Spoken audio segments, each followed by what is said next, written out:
Chapter 43. Elizabeth, as they drove along, watched for the first appearance of Pemberley Woods with some perturbation, and when at length they turned in at the lodge, her spirits were in a high flutter.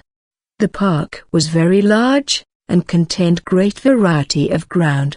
They entered it in one of its lowest points, and drove for some time through a beautiful wood stretching over a wide extent. Elizabeth's mind was too full for conversation, but she saw and admired every remarkable spot and point of view. They gradually ascended for half a mile, and then found themselves at the top of a considerable eminence, where the wood ceased, and the eye was instantly caught by Pemberley House, situated on the opposite side of the valley, into which the road with some abruptness wound. It was a large, handsome stone building, standing well on rising ground, and backed by a ridge of high woody hills, and in front a stream of some natural importance was swelled into greater, but without any artificial appearance. Its banks were neither formal nor falsely adorned. Elizabeth was delighted. She had never seen a place for which nature had done more, or where natural beauty had been so little counteracted by an awkward taste.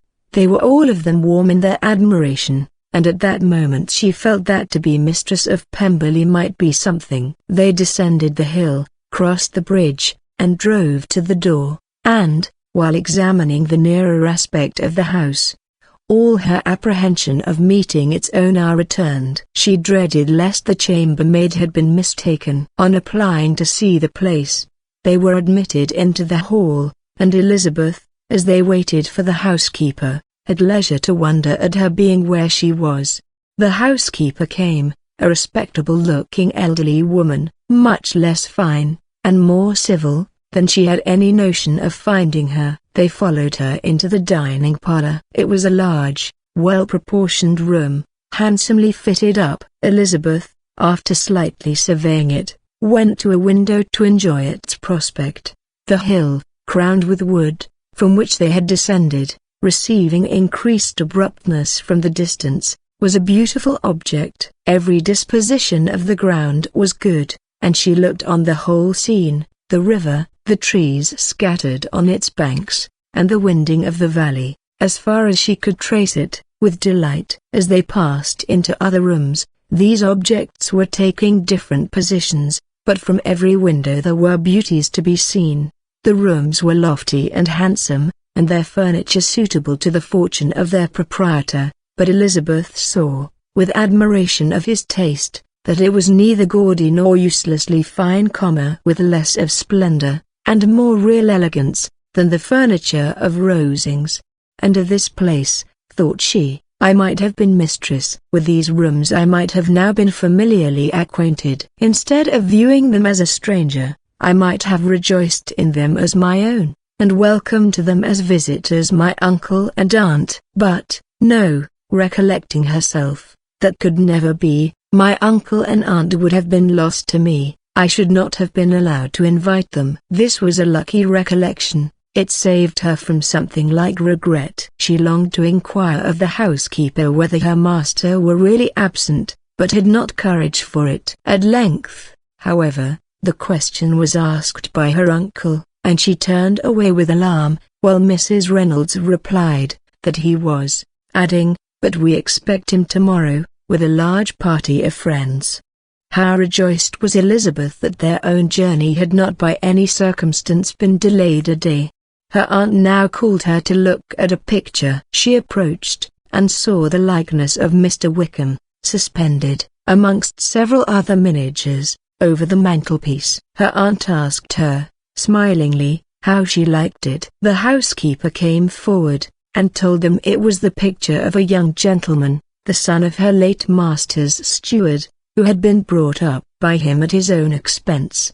He is now gone into the army, she added, but I am afraid he has turned out very wild. Mrs. Gardiner looked at her niece with a smile, but Elizabeth could not return it. And that, said Mrs. Reynolds, pointing to another of the miniatures, is my master, and very like him. It was drawn at the same time as the other, about 8 years ago. I have heard much of your master's fine person, said Mrs. Gardiner, looking at the picture. "It is a handsome face. But, Lizzie, you can tell us whether it is like or not." Mrs. Reynolds' respect for Elizabeth seemed to increase on this intimation of her knowing her master. "Does that young lady know Mr. Darcy?" Elizabeth coloured, and said, "A little." "And do not you think him a very handsome gentleman, ma'am?" "Yes, very handsome. I am sure I know none so handsome, but in the gallery upstairs you will see a finer, larger picture of him than this. This room was my late master's favourite room,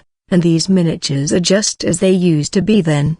He was very fond of them." This accounted to Elizabeth for Mr. Wickham's being among them. Mrs. Reynolds then directed their attention to one of Miss Darcy, drawn when she was only 8 years old. "And is Miss Darcy as handsome as her brother?"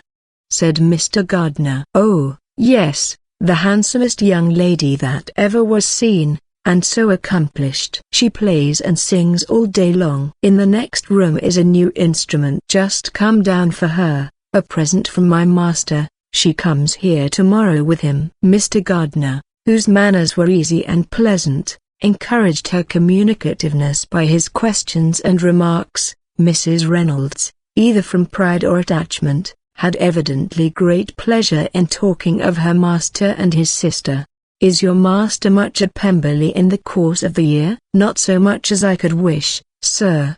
But I dare say he may spend half his time here, and Miss Darcy is always down for the summer months." "Except," thought Elizabeth, "when she goes to Ramsgate." "If your master would marry, you might see more of him." "Yes, sir, but I do not know when that will be. I do not know who is good enough for him." Mr. and Mrs. Gardiner smiled. Elizabeth could not help saying, "It is very much to his credit, I am sure, that you should think so." "I say no more than the truth, and what everybody will say that knows him," replied the other. Elizabeth thought this was going pretty far, and she listened with increasing astonishment as the housekeeper added, "I have never had a cross word from him in my life, and I have known him ever since he was 4 years old." This was praise of all others most extraordinary, most opposite to her ideas. That he was not a good-tempered man had been her firmest opinion. Her keenest attention was awakened, she longed to hear more, and was grateful to her uncle for saying, "There are very few people of whom so much can be said. You are lucky in having such a master." "Yes, sir, I know I am. If I were to go through the world, I could not meet with a better. But I have always observed, that they who are good-natured when children, are good-natured when they grow up, and he was always the sweetest-tempered, most generous-hearted boy in the world." Elizabeth almost stared at her. "Can this be Mr. Darcy?" thought she. "His father was an excellent man," said Mrs. Gardiner. "Yes, ma'am, that he was indeed, and his son will be just like him, just as affable to the poor." Elizabeth listened, wondered, doubted, and was impatient for more. Mrs. Reynolds could interest her on no other point. She related the subjects of the pictures, the dimensions of the rooms, and the price of the furniture in vain. Mr. Gardiner, highly amused by the kind of family prejudice, to which he attributed her excessive commendation of her master, soon led again to the subject, and she dwelt with energy on his many merits, as they proceeded together up the great staircase. "He is the best landlord, and the best master," said she, "that ever lived. Not like the wild young men nowadays, who think of nothing but themselves. There is not one of his tenants or servants but what will give him a good name. Some people call him proud, but I am sure I never saw anything of it. To my fancy, it is only because he does not rattle away like other young men." "In what an amiable light does this place him," thought Elizabeth. "This fine account of him," whispered her aunt as they walked, "is not quite consistent with his behavior to our poor friend. Perhaps we might be deceived." "That is not very likely. Our authority was too good." On reaching the spacious lobby above, they were shown into a very pretty sitting-room, lately fitted up with greater elegance and lightness than the apartments below, and were informed that it was but just done to give pleasure to Miss Darcy, who had taken a liking to the room, when last at Pemberley. "He is certainly a good brother," said Elizabeth, as she walked towards one of the windows. Mrs. Reynolds anticipated Miss Darcy's delight when she should enter the room. "And this is always the way with him," she added. "Whatever can give his sister any pleasure, is sure to be done in a moment. There is nothing he would not do for her." The picture gallery, and 2 or 3 of the principal bedrooms, were all that remained to be shown. In the former were many good paintings, but Elizabeth knew nothing of the art, and from such as had been already visible below, she had willingly turned to look at some drawings of Miss Darcy's, in crayons, whose subjects were usually more interesting, and also more intelligible. In the gallery there were many family portraits, but they could have little to fix the attention of a stranger. Elizabeth walked on in quest of the only face whose features would be known to her. At last it arrested her, and she beheld a striking resemblance of Mr. Darcy, with such a smile over the face, as she remembered to have sometimes seen, when he looked at her. She stood several minutes before the picture, in earnest contemplation, and returned to it again before they quitted the gallery. Mrs. Reynolds informed them that it had been taken in his father's lifetime. There was certainly at this moment, in Elizabeth's mind, a more gentle sensation towards the original than she had ever felt in the height of their acquaintance. The commendation bestowed on him by Mrs. Reynolds was of no trifling nature. What praise is more valuable than the praise of an intelligent servant? As a brother, a landlord, a master, she considered how many people's happiness were in his guardianship, how much of pleasure or pain it was in his power to bestow, how much of good or evil must be done by him. Every idea that had been brought forward by the housekeeper was favorable to his character, and as she stood before the canvas, on which he was represented, and fixed his eyes upon herself, she thought of his regard with a deeper sentiment of gratitude than it had ever raised before. She remembered its warmth, and softened its impropriety of expression. When all of the house that was open to general inspection had been seen, they returned downstairs, and, taking leave of the housekeeper, were consigned over to the gardener, who met them at the hall door. As they walked across the lawn towards the river, Elizabeth turned back to look again. Her uncle and aunt stopped also, and while the former was conjecturing as to the date of the building, the owner of it himself suddenly came forward from the road which led behind it to the stables. They were within 20 yards of each other, and so abrupt was his appearance, that it was impossible to avoid his sight. Their eyes instantly met, and the cheeks of each were overspread with the deepest blush. He absolutely started, and for a moment seemed immovable from surprise, but shortly recovering himself, advanced towards the party, and spoke to Elizabeth, if not in terms of perfect composure, at least of perfect civility.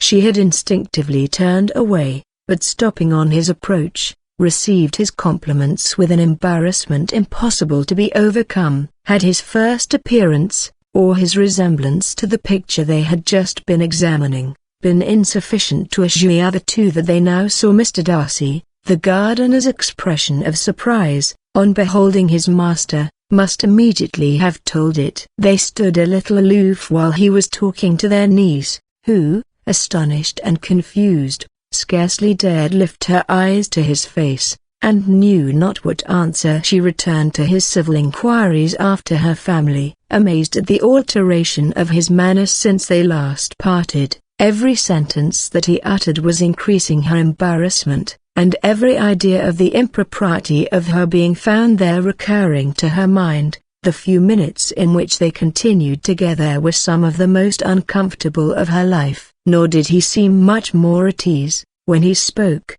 His accent had none of its usual sedateness, and he repeated his inquiries as to the time of her having left Longbourn, and of her stay in Derbyshire, so often, and in so hurried a way, as plainly spoke the distraction of his thoughts.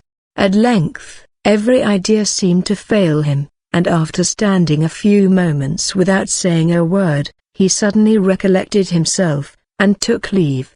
The others then joined her, and expressed their admiration of his figure, But Elizabeth heard not a word, and, wholly engrossed by her own feelings, followed them in silence. She was overpowered by shame and vexation. Her coming there was the most unfortunate, the most ill-judged thing in the world. How strange must it appear to him, in what a disgraceful light might it not strike so vain a man. It might seem as if she had purposely thrown herself in his way again. Oh, why did she come? Or, why did he thus come a day before he was expected? Had they been only 10 minutes sooner, they should have been beyond the reach of his discrimination, for it was plain that he was that moment arrived, that moment alighted from his horse or his carriage. She blushed again and again over the perverseness of the meeting, and his behavior, so strikingly altered. What could it mean? That he should even speak to her was amazing! But to speak with such civility, to inquire after her family. Never in her life had she seen his manners so little dignified, never had he spoken with such gentleness as on this unexpected meeting. What a contrast did it offer to his last address in Rosings Park, when he put his letter into her hand. She knew not what to think, or how to account for it. They had now entered a beautiful walk by the side of the water, and every step was bringing forward a nobler fall of ground, or a finer reach of the woods to which they were approaching.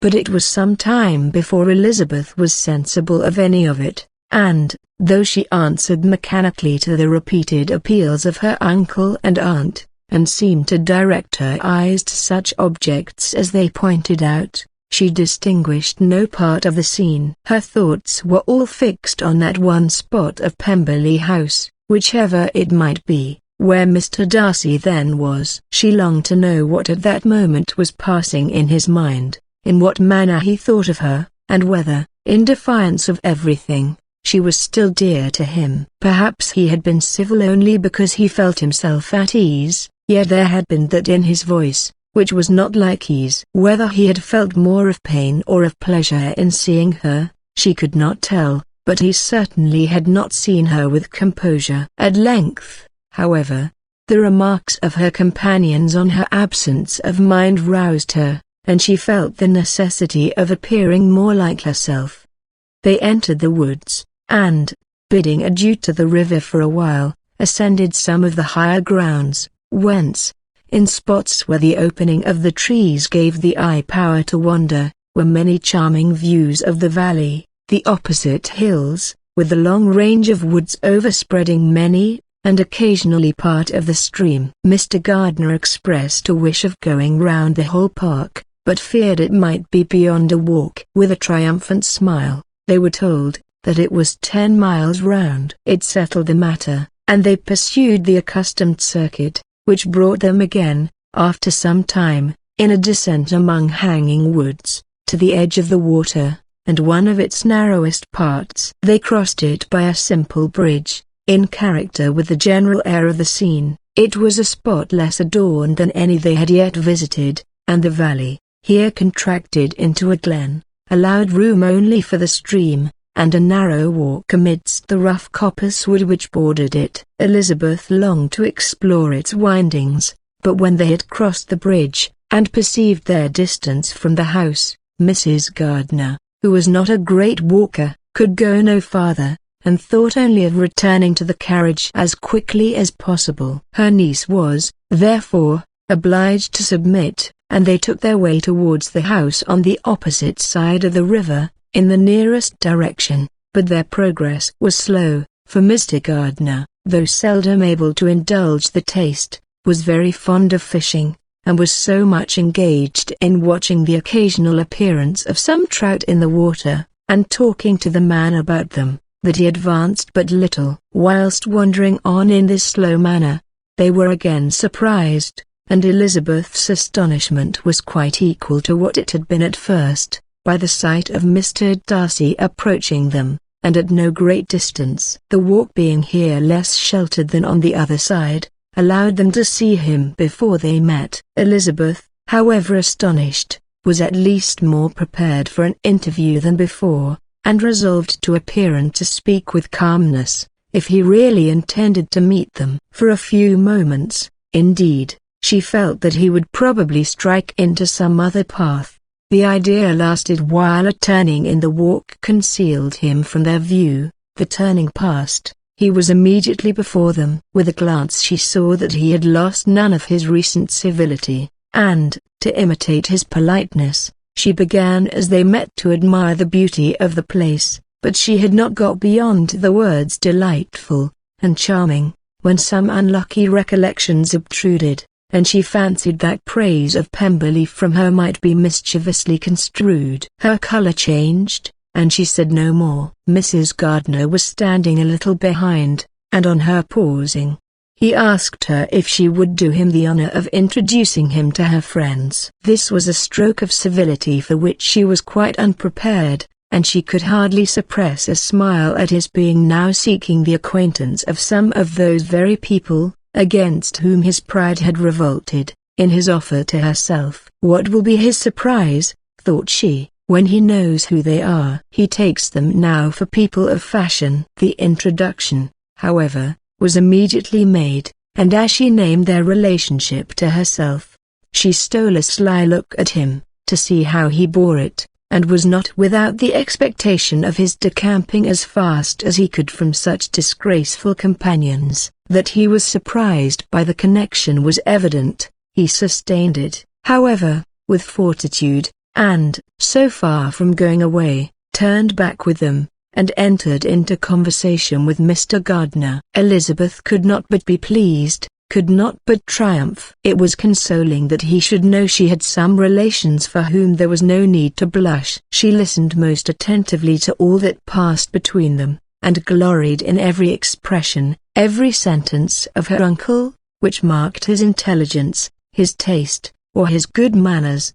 The conversation soon turned upon fishing, and she heard Mr. Darcy invite him, with the greatest civility, to fish there as often as he chose, while he continued in the neighborhood, offering at the same time to supply him with fishing tackle, and pointing out those parts of the stream where there was usually most sport. Mrs. Gardiner, who was walking arm in arm with Elizabeth, gave her a look expressive of her wonder. Elizabeth said nothing, but it gratified her exceedingly. The compliment must be all for herself. Her astonishment, however, was extreme, and continually was she repeating, "Why is he so altered? From what can it proceed? It cannot be for me, it cannot be for my sake that his manners are thus softened. My reproofs at Hunsford could not work such a change as this. It is impossible that he should still love me." After walking some time in this way, the two ladies in front,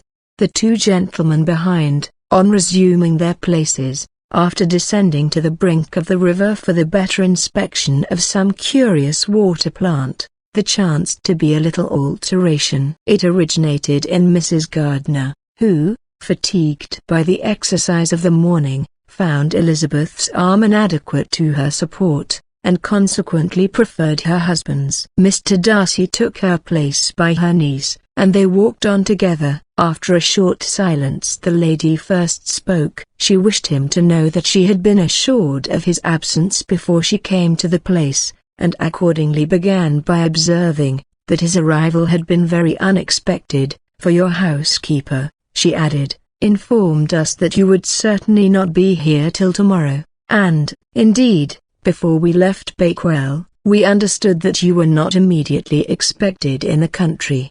He acknowledged the truth of it all, and said that business with his steward had occasioned his coming forward a few hours before the rest of the party with whom he had been traveling. "They will join me early tomorrow," he continued, "and among them are some who will claim an acquaintance with you, Mr. Bingley and his sisters." Elizabeth answered only by a slight bow. Her thoughts were instantly driven back to the time when Mr. Bingley's name had been last mentioned between them, and if she might judge from his complexion, his mind was not very differently engaged. "There is also one other person in the party," he continued after a pause, "who more particularly wishes to be known to you. Will you allow me, or do I ask too much, to introduce my sister to your acquaintance during your stay at Lambton?" The surprise of such an application was great indeed, It was too great for her to know in what manner she acceded to it. She immediately felt that whatever desire Miss Darcy might have of being acquainted with her, must be the work of her brother, and without looking farther, it was satisfactory. It was gratifying to know that his resentment had not made him think really ill of her. They now walked on in silence, each of them deep in thought. Elizabeth was not comfortable, that was impossible, but she was flattered and pleased. His wish of introducing his sister to her was a compliment of the highest kind. They soon outstripped the others, and when they had reached the carriage, Mr. and Mrs. Gardiner were half a quarter of a mile behind. He then asked her to walk into the house, but she declared herself not tired, and they stood together on the lawn. At such a time much might have been said, and silence was very awkward. She wanted to talk, but there seemed an embargo on every subject. At last she recollected that she had been travelling, and they talked of Matlock and Dovedale with great perseverance. Yet time and her aunt moved slowly, and her patience and her ideas were nearly worn out before the tete-a-tete was over. On Mr. and Mrs. Gardiner's coming up they were all pressed to go into the house and take some refreshment, but this was declined, and they parted on each side with the utmost politeness. Mr. Darcy handed the ladies into the carriage, and when it drove off, Elizabeth saw him walking slowly towards the house. The observations of her uncle and aunt now began, and each of them pronounced him to be infinitely superior to anything they had expected. "He is perfectly well behaved, polite, and unassuming," said her uncle. "There is something a little stately in him, to be sure," replied her aunt, "but it is confined to his air, and is not unbecoming. I can now say with the housekeeper, that though some people may call him proud, I have seen nothing of it. I was never more surprised than by his behavior to us. It was more than civil, it was really attentive, and there was no necessity for such attention." His acquaintance with Elizabeth was very trifling. "To be sure, Lizzie," said her aunt, "he is not so handsome as Wickham, or rather he has not Wickham's countenance, for his features are perfectly good. But how came you to tell us that he was so disagreeable?" Elizabeth excused herself as well as she could, said that she had liked him better when they met in Kent than before, and that she had never seen him so pleasant as this morning. "But perhaps he may be a little whimsical in his civilities," replied her uncle. "Your great men often are, and therefore I shall not take him at his word about fishing, as he might change his mind another day, and warn me off his grounds." Elizabeth felt that they had entirely mistaken his character, but said nothing. "From what we have seen of him," continued Mrs. Gardiner, "I really should not have thought that he could have behaved in so cruel a way by anybody as he has done by poor Wickham. He has not an ill-natured look. On the contrary, there is something pleasing about his mouth when he speaks, and there is something of dignity in his countenance, that would not give one an unfavorable idea of his heart. But, to be sure, the good lady who showed us the house did give him a most flaming character. I could hardly help laughing aloud sometimes. But he is a liberal master, I suppose, and that, in the eye of a servant, comprehends every virtue." Elizabeth here felt herself called on to say something in vindication of his behavior to Wickham, and, therefore, gave them to understand, in as guarded a manner as she could, that by what she had heard from his relations in Kent, his actions were capable of a very different construction, and that his character was by no means so faulty, nor Wickham so amiable, as they had been considered in Hertfordshire. In confirmation of this, she related the particulars of all the pecuniary transactions in which they had been connected,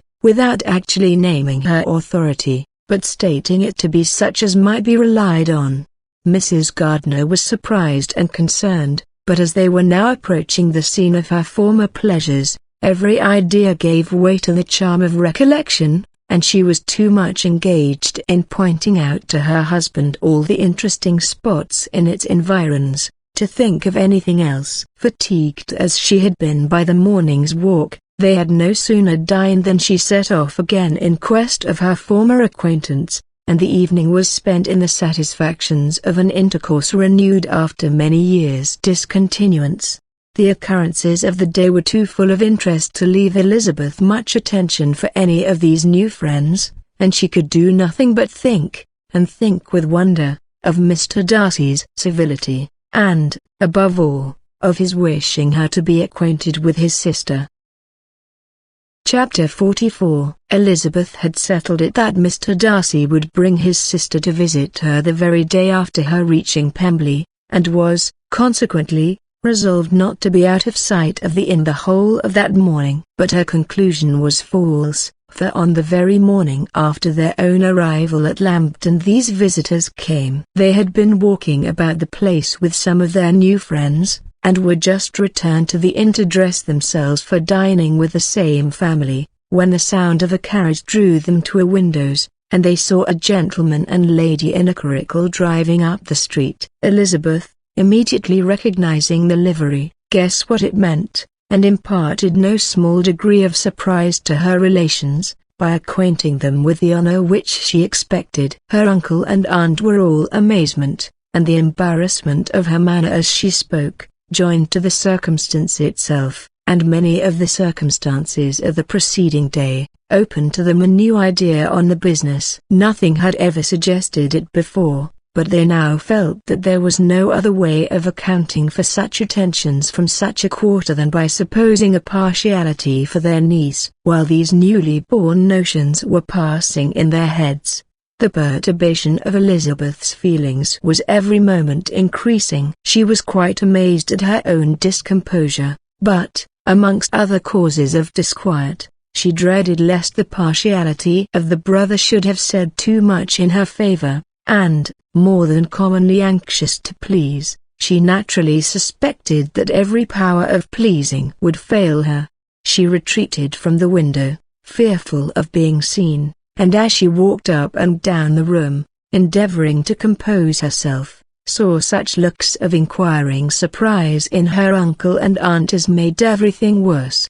Miss Darcy and her brother appeared, and this formidable introduction took place. With astonishment did Elizabeth see that her new acquaintance was at least as much embarrassed as herself. Since her being at Lambton, she had heard that Miss Darcy was exceedingly proud, but the observation of a very few minutes convinced her that she was only exceedingly shy. She found it difficult to obtain even a word from her beyond a monosyllable. Miss Darcy was tall, and on a larger scale than Elizabeth, and, though little more than 16, her figure was formed, and her appearance womanly and graceful. She was less handsome than her brother, but there was sense and good humor in her face, and her manners were perfectly unassuming and gentle. Elizabeth, who had expected to find in her as acute and unembarrassed an observer as ever Mr. Darcy had been, was much relieved by discerning such different feelings.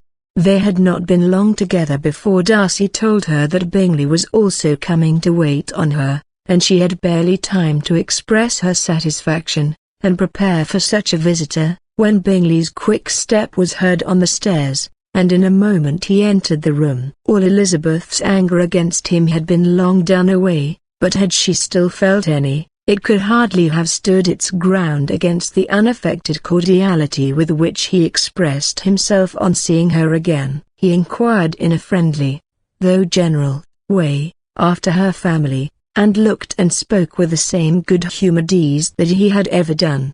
To Mr. and Mrs. Gardiner he was scarcely a less interesting personage than to herself. They had long wished to see him. The whole party before them, indeed, excited a lively attention.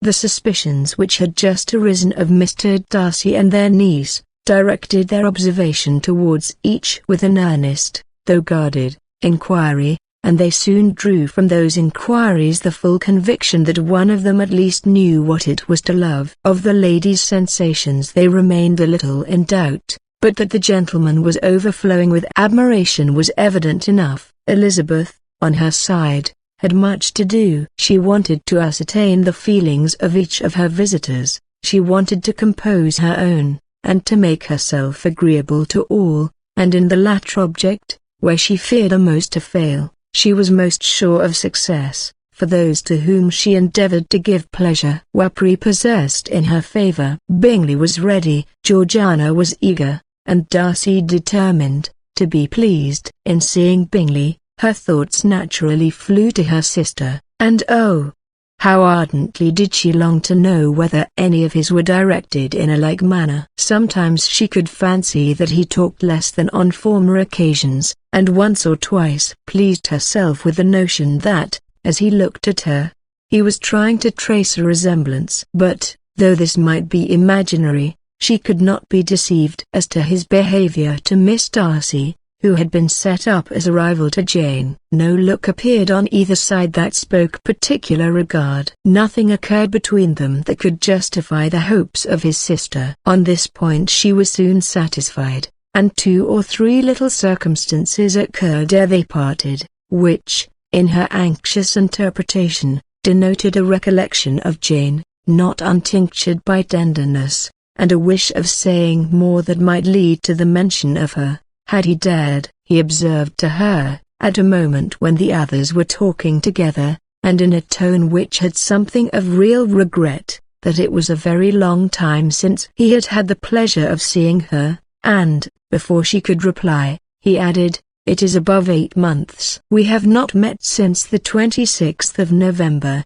when we were all dancing together at Netherfield." Elizabeth was pleased to find his memory so exact, and he afterwards took occasion to ask her, when unattended by any of the rest, whether all her sisters were at Longbourn. There was not much in the question, nor in the preceding remark, but there was a look and a manner which gave them meaning. It was not often that she could turn her eyes on Mr. Darcy himself, but whenever she did catch a glimpse she saw an expression of general complaisance, and in all that he said, she heard an accent so far removed from hauteur or disdain of his companions, as convinced her that the improvement of manners which she had yesterday witnessed, however temporary its existence might prove, has at least outlived one day. When she saw him thus seeking the acquaintance, and courting the good opinion of people with whom any intercourse a few months ago would have been a disgrace, when she saw him thus civil, not only to herself, but to the very relations whom he had openly disdained, and recollected their last lively scene in Hunsford Parsonage, the change was so great, and struck so forcibly on her mind, that she could hardly restrain her astonishment from being visible. Never, even in the company of his dear friends at Netherfield, or his dignified relations at Rosings, had she seen him so desirous to please, so free from self-consequence or unbending reserve, as now, when no importance could result from the success of his endeavors, and when even the acquaintance of those to whom his attentions were addressed, would draw down the ridicule and censure of the ladies both of Netherfield and Rosings. Their visitors stayed with them above half an hour, and when they arose to depart, Mr. Darcy called on his sister to join him in expressing their wish of seeing Mr. and Mrs. Gardiner, and Miss Bennet, to dinner at Pemberley, before they left the country. Miss Darcy, though with a diffidence which marked her little in the habit of giving invitations, readily obeyed. Mrs. Gardiner looked at her niece, desirous of knowing how she, whom the invitation most concerned, felt disposed as to its acceptance, but Elizabeth had turned away her head. Presuming, however, that this studied avoidance spoke rather a momentary embarrassment than any dislike of the proposal, and seeing in her husband, who was fond of society, a perfect willingness to accept it, she ventured to engage for her attendance, and the day after the next was fixed on. Bingley expressed great pleasure in the certainty of seeing Elizabeth again, having still a great deal to say to her, and many inquiries to make after all their Hertfordshire friends. Elizabeth, construing all this into a wish of hearing her speak of her sister, was pleased, and on this account, as well as some others, found herself, when their visitors left them, capable of considering the last half-hour with some satisfaction, though while it was passing the enjoyment of it had been little. Eager to be alone, and fearful of inquiries or hints from her uncle and aunt, She stayed with them only long enough to hear their favorable opinion of Bingley, and then hurried away to dress. But she had no reason to fear Mr. and Mrs. Gardner's curiosity. It was not their wish to force her communication. It was evident that she was much better acquainted with Mr. Darcy than they had before any idea of. It was evident that he was very much in love with her. They saw much to interest, but nothing to justify inquiry, of Mr. Darcy. It was now a matter of anxiety to think well, and, as far as their acquaintance reached, there was no fault to find. They could not be untouched by his politeness, and had they drawn his character from their own feelings and his servant's report, without any reference to any other account, the circle in Hertfordshire to which he was known would not have recognized it for Mr. Darcy. There was now an interest, however, in believing the housekeeper, and they soon became sensible that the authority of a servant, who had known him since he was 4 years old, and whose own manners indicated respectability, was not to be hastily rejected. Neither had anything occurred in the intelligence of their Lambton friends that could materially lessen its weight. They had nothing to accuse him of but pride. Pride he probably had, and if not, it would certainly be imputed by the inhabitants of a small market town where the family did not visit. It was acknowledged, however, that he was a liberal man, and did much good among the poor. With respect to Wickham, the travellers soon found that he was not held there in much estimation, for though the chief of his concerns with the son of his patron were imperfectly understood, it was yet a well-known fact that, on his quitting Derbyshire, he had left many debts behind him, which Mr. Darcy afterwards discharged. As for Elizabeth, her thoughts were at Pemberley this evening more than the last, and the evening, though as it passed it seemed long, was not long enough to determine her feelings towards one in that mansion, and she lay awake 2 whole hours, endeavoring to make them out. She certainly did not hate him. No, hatred had vanished long ago, and she had almost as long been ashamed of ever feeling a dislike against him, that could be so called. The respect created by the conviction of his valuable qualities, though at first unwillingly admitted, had for some time ceased to be repugnant to her feelings, and it was now heightened into somewhat of a friendlier nature by the testimony so highly in his favor, and bringing forward his disposition in so amiable a light, which yesterday had produced. But above all, above respect and esteem, there was a motive within her of goodwill which could not be overlooked. It was gratitude, gratitude, not merely for having once loved her, but for loving her still well enough to forgive all the petulance and acrimony of her manner in rejecting him, and all the unjust accusations accompanying her rejection. He who, she had been persuaded, would avoid her as his greatest enemy, seemed, on this accidental meeting, most eager to preserve the acquaintance, and without any indelicate display of regard, or any peculiarity of manner, where their 2 selves only were concerned, was soliciting the good opinion of her friends, and bent on making her known to his sister. Such a change in a man of so much pride excited not only astonishment but gratitude, for to love, ardent love, it must be attributed, and, as such, its impression on her was of a sort to be encouraged, as by no means unpleasing, though it could not be exactly defined. She respected, she esteemed, she was grateful to him. She felt a real interest in his welfare, and she only wanted to know how far she wished that welfare to depend upon herself, and how far it would be for the happiness of both that she should employ the power, which her fancy told her she still possessed, of bringing on the renewal of his addresses.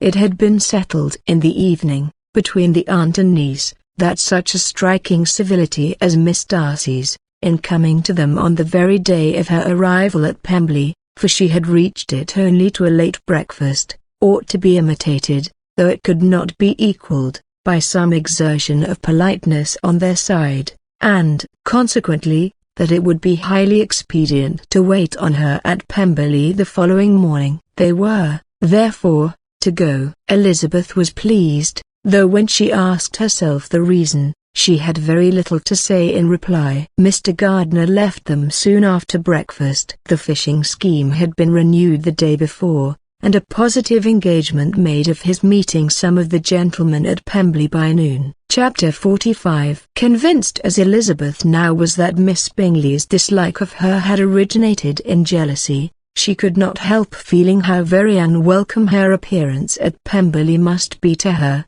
and was curious to know with how much civility on that lady's side the acquaintance would now be renewed. On reaching the house, they were shown through the hall into the saloon, whose northern aspect rendered it delightful for summer. Its windows, opening to the ground, admitted a most refreshing view of the high woody hills behind the house, and of the beautiful oaks and Spanish chestnuts which were scattered over the intermediate lawn.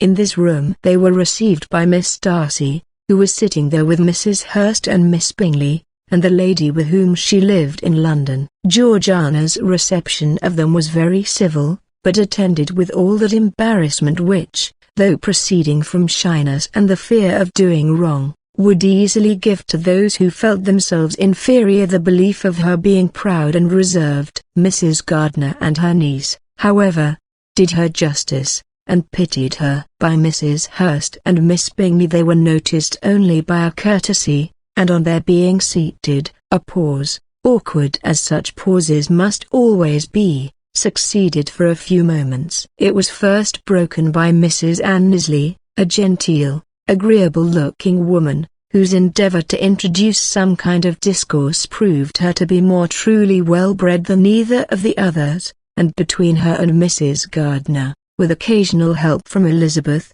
the conversation was carried on. Miss Darcy looked as if she wished for courage enough to join in it, and sometimes did venture a short sentence, when there was least danger of its being heard. Elizabeth soon saw that she was herself closely watched by Miss Bingley, and that she could not speak a word, especially to Miss Darcy, without calling her attention. This observation would not have prevented her from trying to talk to the latter, had they not been seated at an inconvenient distance, but she was not sorry to be spared the necessity of saying much. Her own thoughts were employing her. She expected every moment that some of the gentlemen would enter the room. She wished, she feared, that the master of the house might be amongst them, and whether she wished or feared it most, she could scarcely determine. After sitting in this manner a quarter of an hour, without hearing Miss Bingley's voice, Elizabeth was roused by receiving from her a cold inquiry after the health of her family. She answered with equal indifference and brevity, and the other said no more. The next variation which their visit afforded was produced by the entrance of servants with cold meat, cake, and a variety of all the finest fruits in season, but this did not take place till after many a significant look and smile from Mrs. Annesley to Miss Darcy had been given, to remind her of her post. There was now employment for the whole party, for though they could not all talk, they could all eat, and the beautiful pyramids of grapes, nectarines, and peaches, soon collected them round the table. While thus engaged, Elizabeth had a fair opportunity of deciding whether she most feared or wished for the appearance of Mr. Darcy, by the feelings which prevailed on his entering the room, and then, though but a moment before she had believed her wishes to predominate, she began to regret that he came.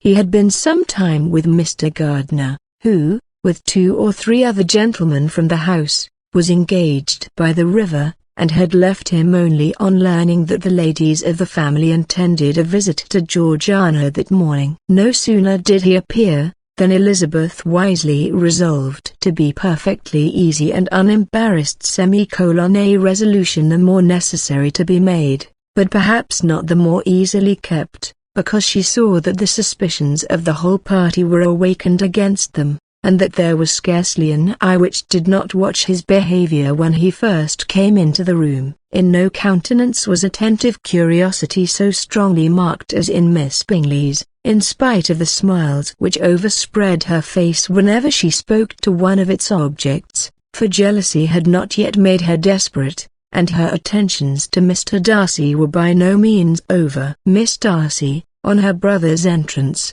exerted herself much more to talk, and Elizabeth saw that he was anxious for his sister and herself to get acquainted, and forwarded, as much as possible, every attempt at conversation on either side. Miss Bingley saw all this likewise, and, in the imprudence of anger, took the first opportunity of saying, with sneering civility, "Pray, Miss Eliza, and not the Shire militia removed from Meryton. They must be a great loss to your family." In Darcy's presence she dared not mention Wickham's name, but Elizabeth instantly comprehended that he was uppermost in her thoughts, and the various recollections connected with him gave her a moment's distress, but, exerting herself vigorously to repel the ill-natured attack, she presently answered the question in a tolerably disengaged tone. While she spoke, an involuntary glance showed her Darcy with a heightened complexion,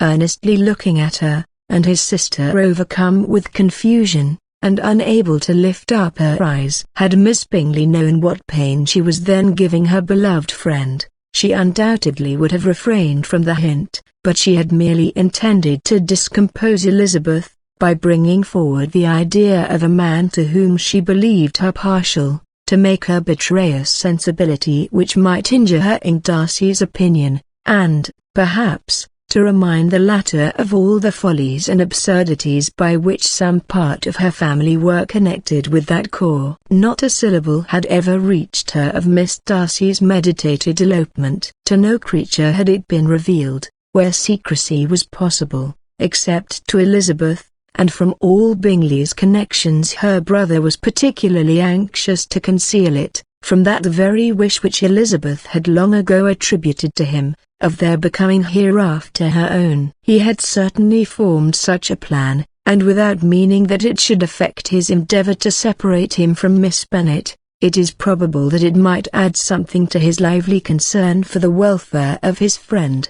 Elizabeth's collected behaviour, however, soon quieted his emotion, and as Miss Bingley, vexed and disappointed, dared not approach nearer to Wickham, Georgiana also recovered in time, though not enough to be able to speak any more. Her brother, whose eye she feared to meet, scarcely recollected her interest in the affair, and the very circumstance which had been designed to turn his thoughts from Elizabeth, seemed to have fixed them on her more and more cheerfully. Their visit did not continue long after the question and answer above mentioned, and while Mr. Darcy was attending them to their carriage, Miss Bingley was venting her feelings in criticisms on Elizabeth's person, behaviour, and dress. But Georgiana would not join her. Her brother's recommendation was enough to ensure her favour. His judgment could not err, and he had spoken in such terms of Elizabeth, as to leave Georgiana without the power of finding her otherwise than lovely and amiable. When Darcy returned to the saloon, Miss Bingley could not help repeating to him some part of what she had been saying to his sister. "How very ill Eliza Bennet looks this morning, Mr. Darcy," she cried. "I never in my life saw anyone so much altered as she is since the winter. She has grown so brown and coarse." Louisa and I were agreeing that we should not have known her again. However little Mr. Darcy might have liked such an address, he contented himself with coolly replying that he perceived no other alteration than her being rather and no miraculous consequence of travelling in the summer. "For my own part," she rejoined, "I must confess that I never could see any beauty in her. Her face is too thin, her complexion has no brilliancy, and her features are not at all handsome. Her nose wants character, there is nothing marked in its lines. Her teeth are tolerable, but not out of the common way, and as for her eyes, which have sometimes been called so fine, I never could perceive anything extraordinary in them. They have a sharp, shrewish look, which I do not like at all, and in her air altogether, there is a self-sufficiency without fashion, which is intolerable." Persuaded as Miss Bingley was that Darcy admired Elizabeth, this was not the best method of recommending herself, but angry people are not always wise, and in seeing him at last look somewhat nettled, she had all the success she expected. He was resolutely silent, however, and, from a determination of making him speak, she continued, I remember, when we first knew her in Hertfordshire, how amazed we all were to find that she was a reputed beauty, and I particularly recollect your saying one night, after they had been dining at Netherfield, "She a beauty. I should as soon call her mother a wit." But afterwards she seemed to improve on you, and I believe you thought her rather pretty at one time. "Yes," replied Darcy, who could contain himself no longer, "but that was only when I first knew her, for it is many months since I have considered her as one of the handsomest women of my acquaintance." He then went away, and Miss Bingley was left to all the satisfaction of having forced him to say what gave no one any pain but herself. Mrs. Gardiner and Elizabeth talked of all that had occurred during their visit, as they returned, except what had particularly interested them both. The looks and behavior of everybody they had seen were discussed, except of the person who had mostly engaged their attention. They talked of his sister, his friends, his house, his fruit, of everything but himself, yet Elizabeth was longing to know what Mrs. Gardiner thought of him, and Mrs. Gardiner would have been highly gratified by her niece's beginning the subject. Chapter 46. Elizabeth had been a good deal disappointed in not finding a letter from Jane on their first arrival at Lambton, and this disappointment had been renewed on each of the mornings that had now been spent there, but on the third her repining was over, and her sister justified, by the receipt of 2 letters from her at once, on one of which was marked that it had been missent elsewhere. Elizabeth was not surprised at it, as Jane had written the direction remarkably ill. They had just been preparing to walk as the letters came in, and her uncle and aunt, leaving her to enjoy them in quiet, set off by themselves. The one missent must be first attended to. It had been written 5 days ago. The beginning contained an account of all their little parties and engagements, with such news as the country afforded, but the latter half, which was dated a day later, and written in evident agitation, gave more important intelligence. It was to this effect: "Since writing the above, dearest Lizzie, something has occurred of a most unexpected and serious nature, but I am afraid of alarming you. Be assured that we are all well. What I have to say relates to poor Lydia. An express came at 12 last night, just as we were all gone to bed, from Colonel Forster, to inform us that she was gone off to Scotland with one of his officers, to own the truth, with Wickham. Imagine our surprise. To Kitty, however, it does not seem so wholly unexpected. I am very sorry. So imprudent a match on both sides, but I am willing to hope the best, and that his character has been misunderstood. Thoughtless and indiscreet, I can easily believe him. But this step, and let us rejoice over it, marks nothing bad at heart. His choice is disinterested at least, for he must know my father can give her nothing. Our poor mother is sadly grieved. My father bears it better. How thankful am I that we never let them know what has been said against him. We must forget it ourselves." They were off Saturday night about 12, as is conjectured, but were not missed till yesterday morning at 8.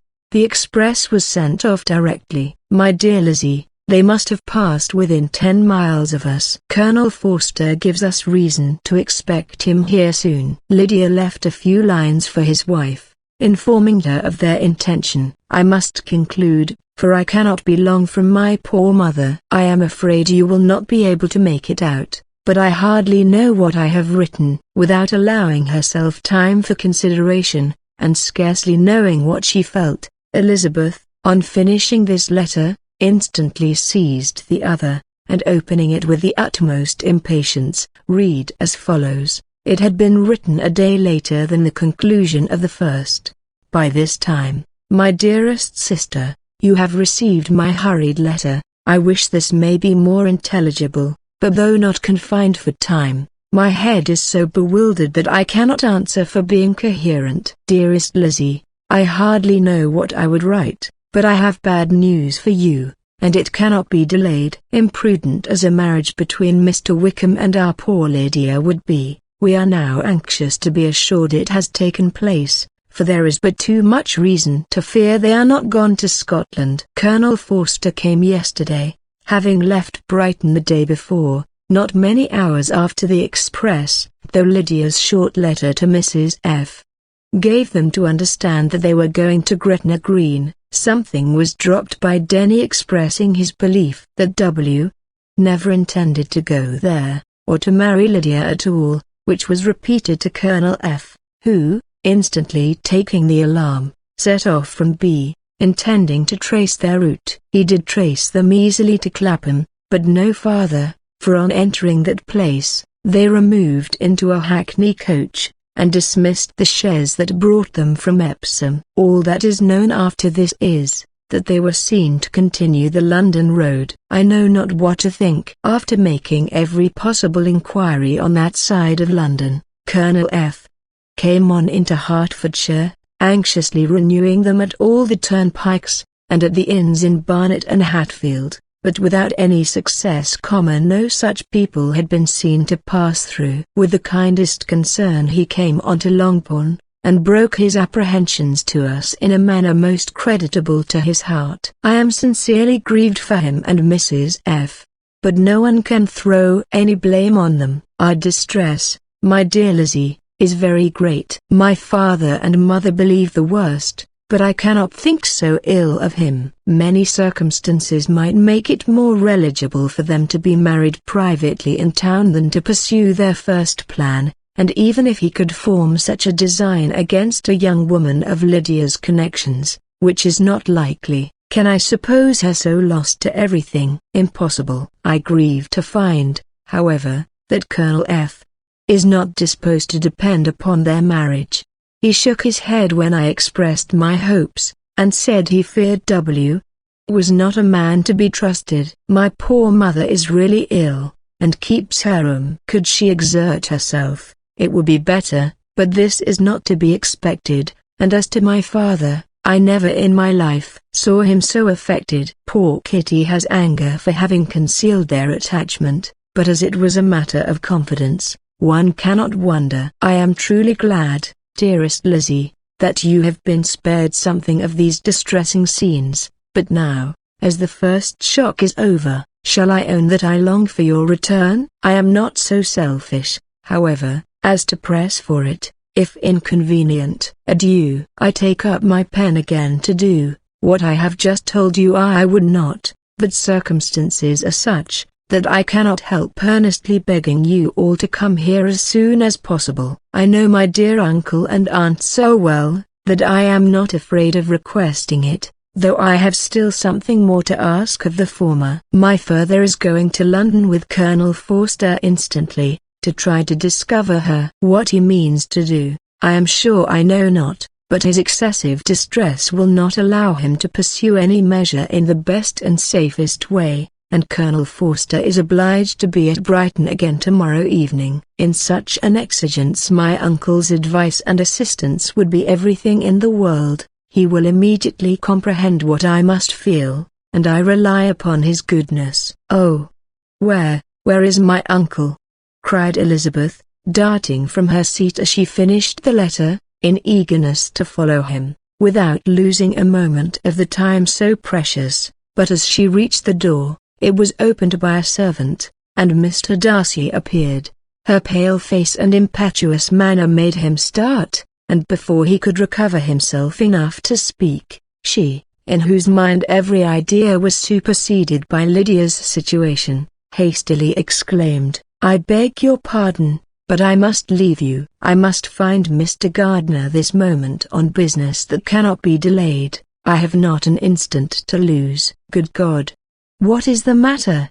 cried he, with more feeling than politeness. Then recollecting himself, "I will not detain you a minute, but let me, or let the servant, go after Mr. and Mrs. Gardiner." "You are not well enough, you cannot go yourself." Elizabeth hesitated, but her knees trembled under her, and she felt how little would be gained by her attempting to pursue them. Calling back the servant, therefore, she commissioned him, though in so breathless an accent as made her almost unintelligible, to fetch his master and mistress home instantly.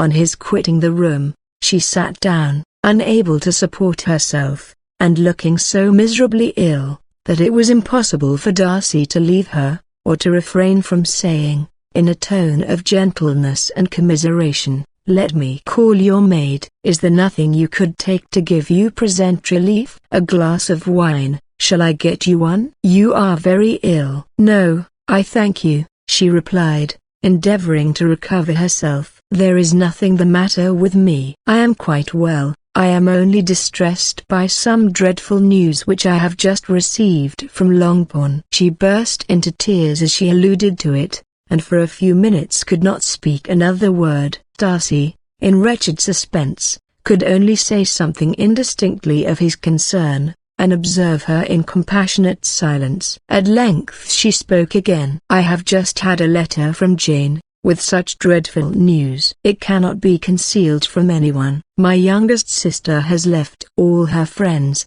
has eloped, has thrown herself into the power of Mr.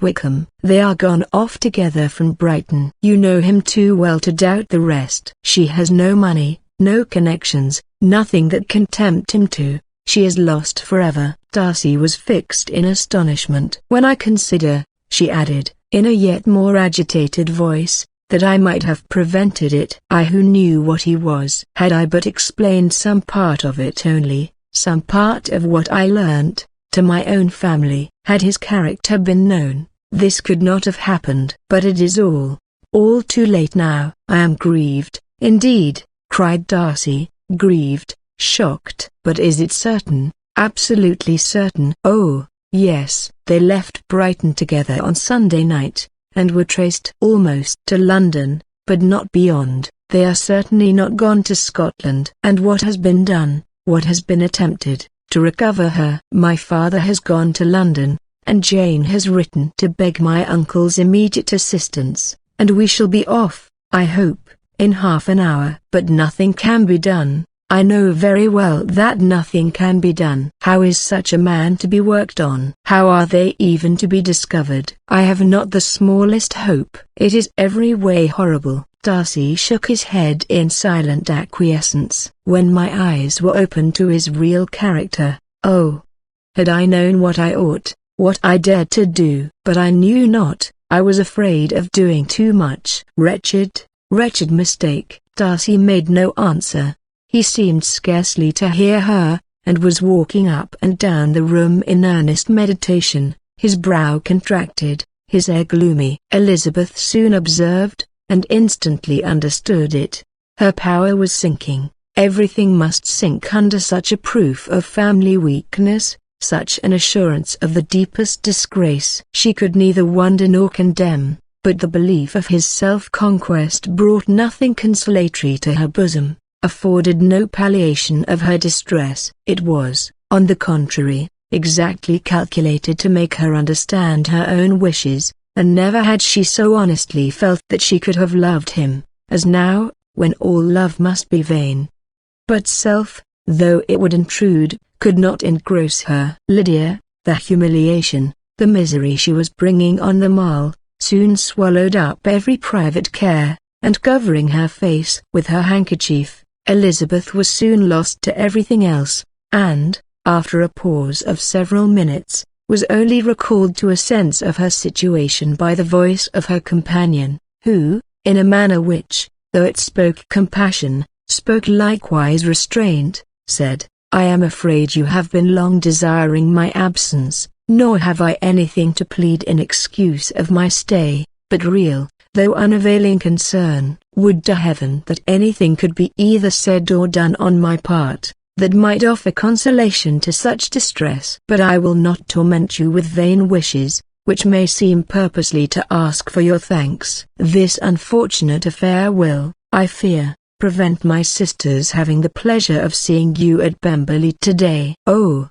yes, be so kind as to apologize for us to Miss Darcy. Say that urgent business calls us home immediately. Conceal the unhappy truth, as long as it is possible." "I know it cannot be long." He readily assured her of his secrecy, again expressed his sorrow for her distress, wished it a happier conclusion than there was at present reason to hope, and, leaving his compliments for her relations, with only one serious parting look, went away. As he quitted the room, Elizabeth felt how improbable it was that they should ever see each other again on such terms of cordiality as had marked their several meetings in Derbyshire, and as she threw a retrospective glance over the whole of their acquaintance, so full of contradictions and varieties, sighed at the perverseness of those feelings which would now have promoted its continuance, and would formerly have rejoiced in its termination. If gratitude and esteem are good foundations of affection, Elizabeth's change of sentiment will be neither improbable nor faulty. But if otherwise, if the regard springing from such sources is unreasonable or unnatural, in comparison of what is so often described as arising on a first interview with its object, and even before two words have been exchanged, nothing can be said in her defense, except that she had given somewhat of a trial to the latter method, in her partiality for Wickham, and that its ill success might, perhaps, authorize her to seek the other less interesting mode of attachment. Be that as it may, she saw him go with regret, and in this early example of what Lydia's infamy must produce, found additional anguish as she reflected on that wretched business. Never since reading Jane's second letter had she entertained a hope of Wickham's meaning to marry her. No one but Jane, she thought, could flatter herself with such an expectation. Surprise was the least of all her feelings on this development. While the contents of the first letter remained on her mind, she was all surprise, all astonishment, that Wickham should marry a girl whom it was impossible he could marry for money, and how Lydia could ever have attached him had appeared incomprehensible. But now it was all too natural. For such an attachment as this, she might have sufficient charms, and though she did not suppose Lydia to be deliberately engaging in an elopement, without the intention of marriage, she had no difficulty in believing that neither her virtue nor her understanding would preserve her from falling an easy prey. She had never perceived, while the regiment was in Hertfordshire, that Lydia had any partiality for him, but she was convinced that Lydia had wanted only encouragement to attach herself to anybody. Sometimes one officer, sometimes another, had been her favorite, as their attentions raised them in her opinion. Her affections had been continually fluctuating, but never without an object. The mischief of neglect and mistaken indulgence towards such a girl, oh, how acutely did she now feel it! She was wild to be at home, to hear, to see, to be upon the spot, to share with Jane in the cares that must now fall wholly upon her, in a family so deranged, a father absent, a mother incapable of exertion, and requiring constant attendance, and though almost persuaded that nothing could be done for Lydia, her uncle's interference seemed of the utmost importance. Until he entered the room the misery of her impatience was severe. Mr. and Mrs. Gardiner had hurried back in alarm, supposing, by the servant's account, that their niece was taken suddenly ill, but satisfying them instantly on that head, she eagerly communicated the cause of their summons, reading the two letters aloud, and dwelling on the postscript of the last with trembling energy. Though Lydia had never been a favorite with them, Mr. and Mrs. Gardiner could not but be deeply affected. Not Lydia only, but all were concerned in it, and after the first exclamations of surprise and horror, Mr. Gardiner readily promised every assistance in his power. Elizabeth, though expecting no less, thanked him with tears of gratitude, and all three being actuated by one spirit, everything relating to their journey was speedily settled. They were to be off as soon as possible. "But what is to be done about Pemberley?"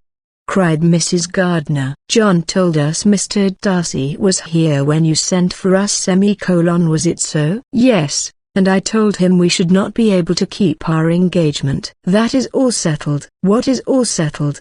repeated the other, as she ran into her room to prepare. "And are they upon such terms as for her to disclose the real truth?" "Oh, that I knew how it was!"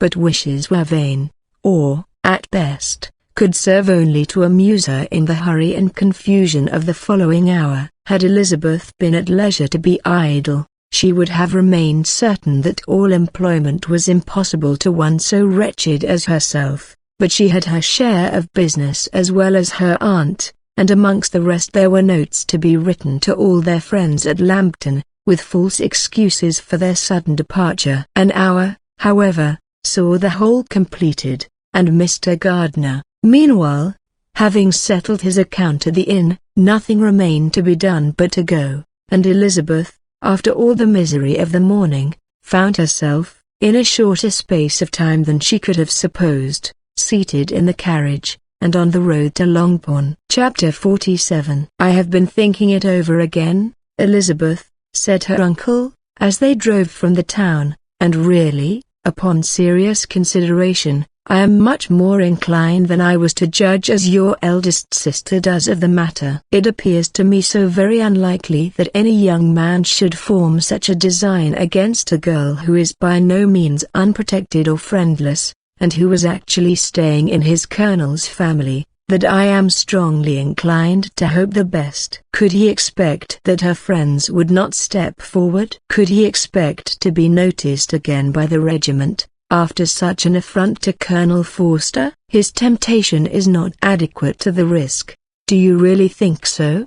cried Elizabeth, brightening up for a moment. "Upon my word," said Mrs. Gardiner, "I begin to be of your uncle's opinion. It is really too great a violation of decency, honor, and interest, for him to be guilty of it. I cannot think so very ill of Wickham. Can you, yourself, Lizzie, so wholly give him up, as to believe him capable of it? Not perhaps of neglecting his own interest, but of every other neglect I can believe him capable. If, indeed, it should be so. But I dare not hope it." "Why should they not go on to Scotland, if that had been the case?" "In the first place," replied Mr. Gardiner, "there is no absolute proof that they are not gone to Scotland." "Oh, but their removing from the chaise into a hackney coach is such a presumption. And, besides, no traces of them were to be found on the Barnet road." "Well, then, supposing them to be in London,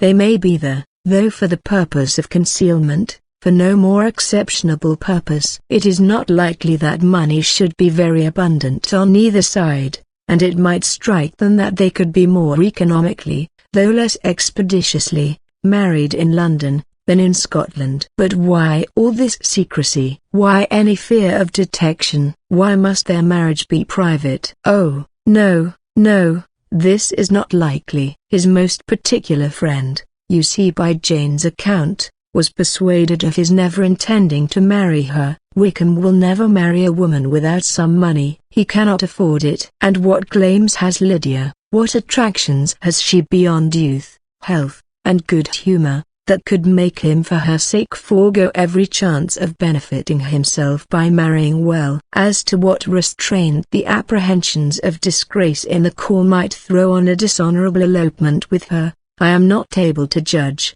for I know nothing of the effects that such a step might produce. But as to your other objection, I am afraid it will hardly hold good. Lydia has no brothers to step forward, and he might imagine, from my father's behavior, from his indolence and the little attention he has ever seemed to give to what was going forward in his family, that he would do as little and think as little about it, as any father could do, in such a matter.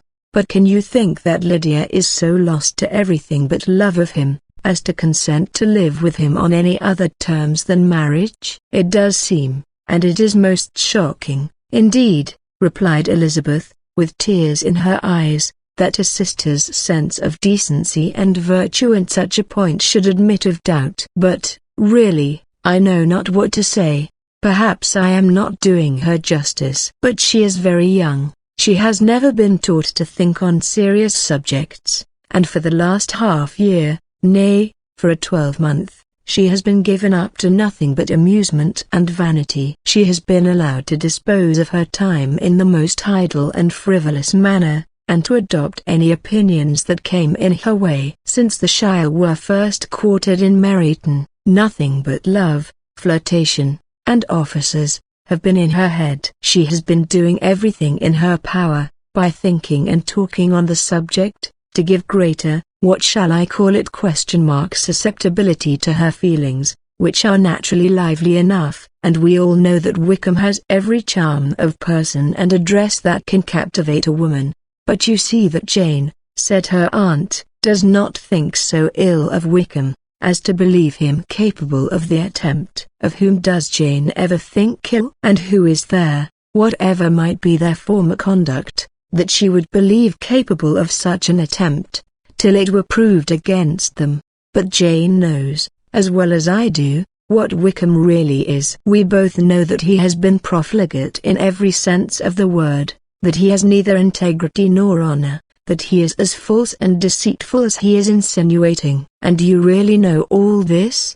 Cried Mrs. Gardiner, whose curiosity as to the mode of her intelligence was all alive. I do, indeed, replied Elizabeth, colouring. I told you the other day of his infamous behaviour to Mr. Darcy, and you, yourself, when last at Longbourn, heard in what manner he spoke of the man who had behaved with such forbearance and liberality towards him. And there are other circumstances which I am not at liberty, which it is not worth while to relate, but his lies about the whole Pemberley family are endless. From what he said of Miss Darcy, I was thoroughly prepared to see a proud, reserved, disagreeable girl. Yet he knew to the contrary himself.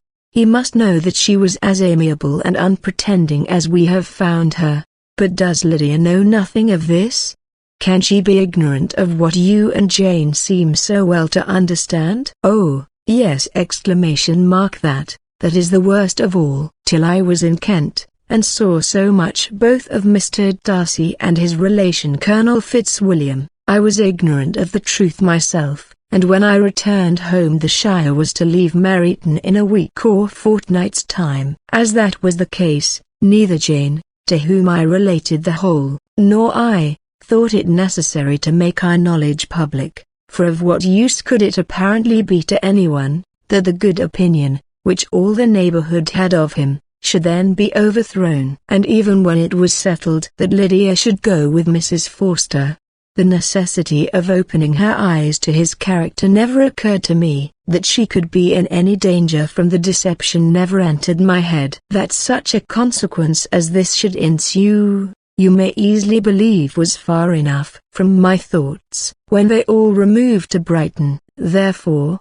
you had no reason, I suppose, to believe them fond of each other. Not the slightest. I can remember no symptom of affection on either side, and had anything of the kind been perceptible, you must be aware that ours is not a family on which it could be thrown away. When first he entered the corps, she was ready enough to admire him, but so we all were. Every girl in all near Meryton was out of her senses about him for the first 2 months, but he never distinguished her by any particular attention, and, consequently, after a moderate period of extravagant and wild admiration, her fancy for him gave way, and others of the regiment, who treated her with more distinction, again became her favorites. It may be easily believed, that however little of novelty could be added to their fears, hopes, and conjectures, on this interesting subject by its repeated discussion, no other could detain them from it long, during the whole of the journey. From Elizabeth's thoughts it was never absent. Fixed by the keenest of all anguish, self-reproach, she could find no interval of ease or forgetfulness. They travelled as expeditiously as possible, and sleeping one night on the road, reached Longbourn by dinner time the next day. It was a comfort to Elizabeth to consider that Jane could not have been wearied by long expectations. The little Gardiners, attracted by the sight of a chaise, were standing on the steps of the house, as they entered the paddock, and when the carriage drove up to the door, the joyful surprise that lighted up their faces and displayed itself over their whole bodies, in a variety of capers and frisks, was the first pleasing earnest of their welcome. Elizabeth jumped out, and after giving each of them a hasty kiss, hurried into the vestibule, where Jane, who came running downstairs from her mother's apartment, immediately met her. Elizabeth, as she affectionately embraced her, whilst tears filled the eyes of both, lost not a moment in asking whether anything had been heard of the fugitives.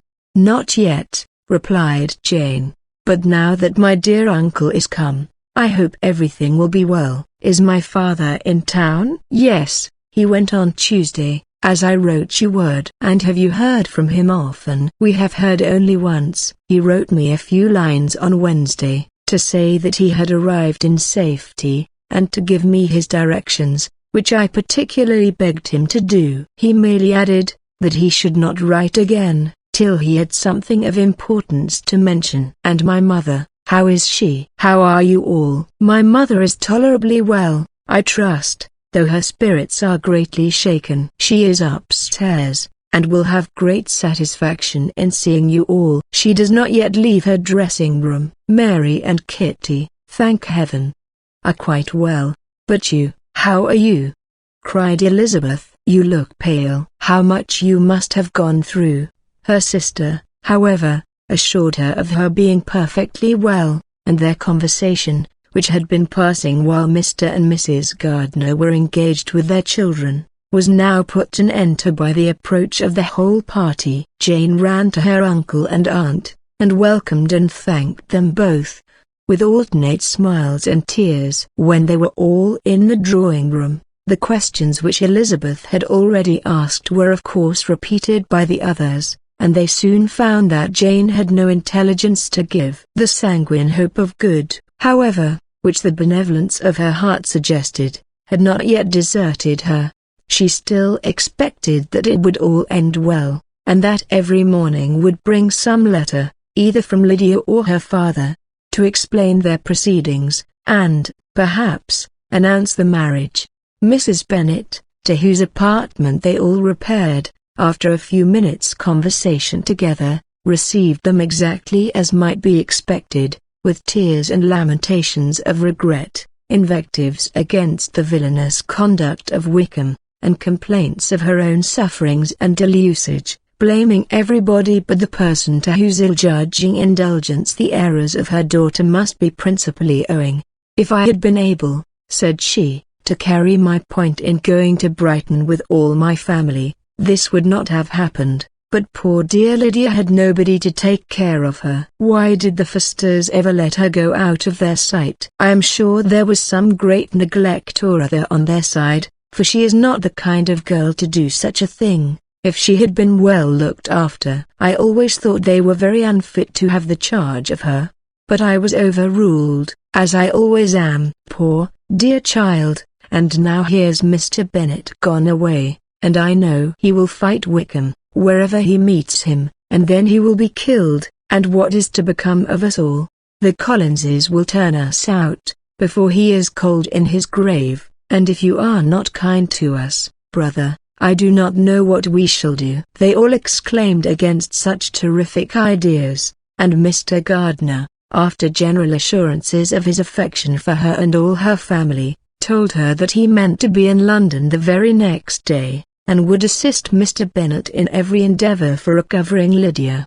"Do not give way to useless alarm," added he, "though it is right to be prepared for the worst. There is no occasion to look on it as certain. It is not quite a week since they left Brighton. In a few days more, we may gain some news of them, until we know that they are not married, and have no design of marrying. Do not let us give the matter over as lost. As soon as I get to town, I shall go to my brother, and make him come home with me to Gracechurch Street, and then we may consult together as to what is to be done." "Oh, my dear brother," replied Mrs. Bennet, "that is exactly what I could most wish for." "And now do, when you get to town, find them out, wherever they may be, and if they are not married already, make them marry. And as for wedding clothes, do not let them wait for that, but tell Lydia she shall have as much money as she chooses to buy them, after they are married. And, above all things,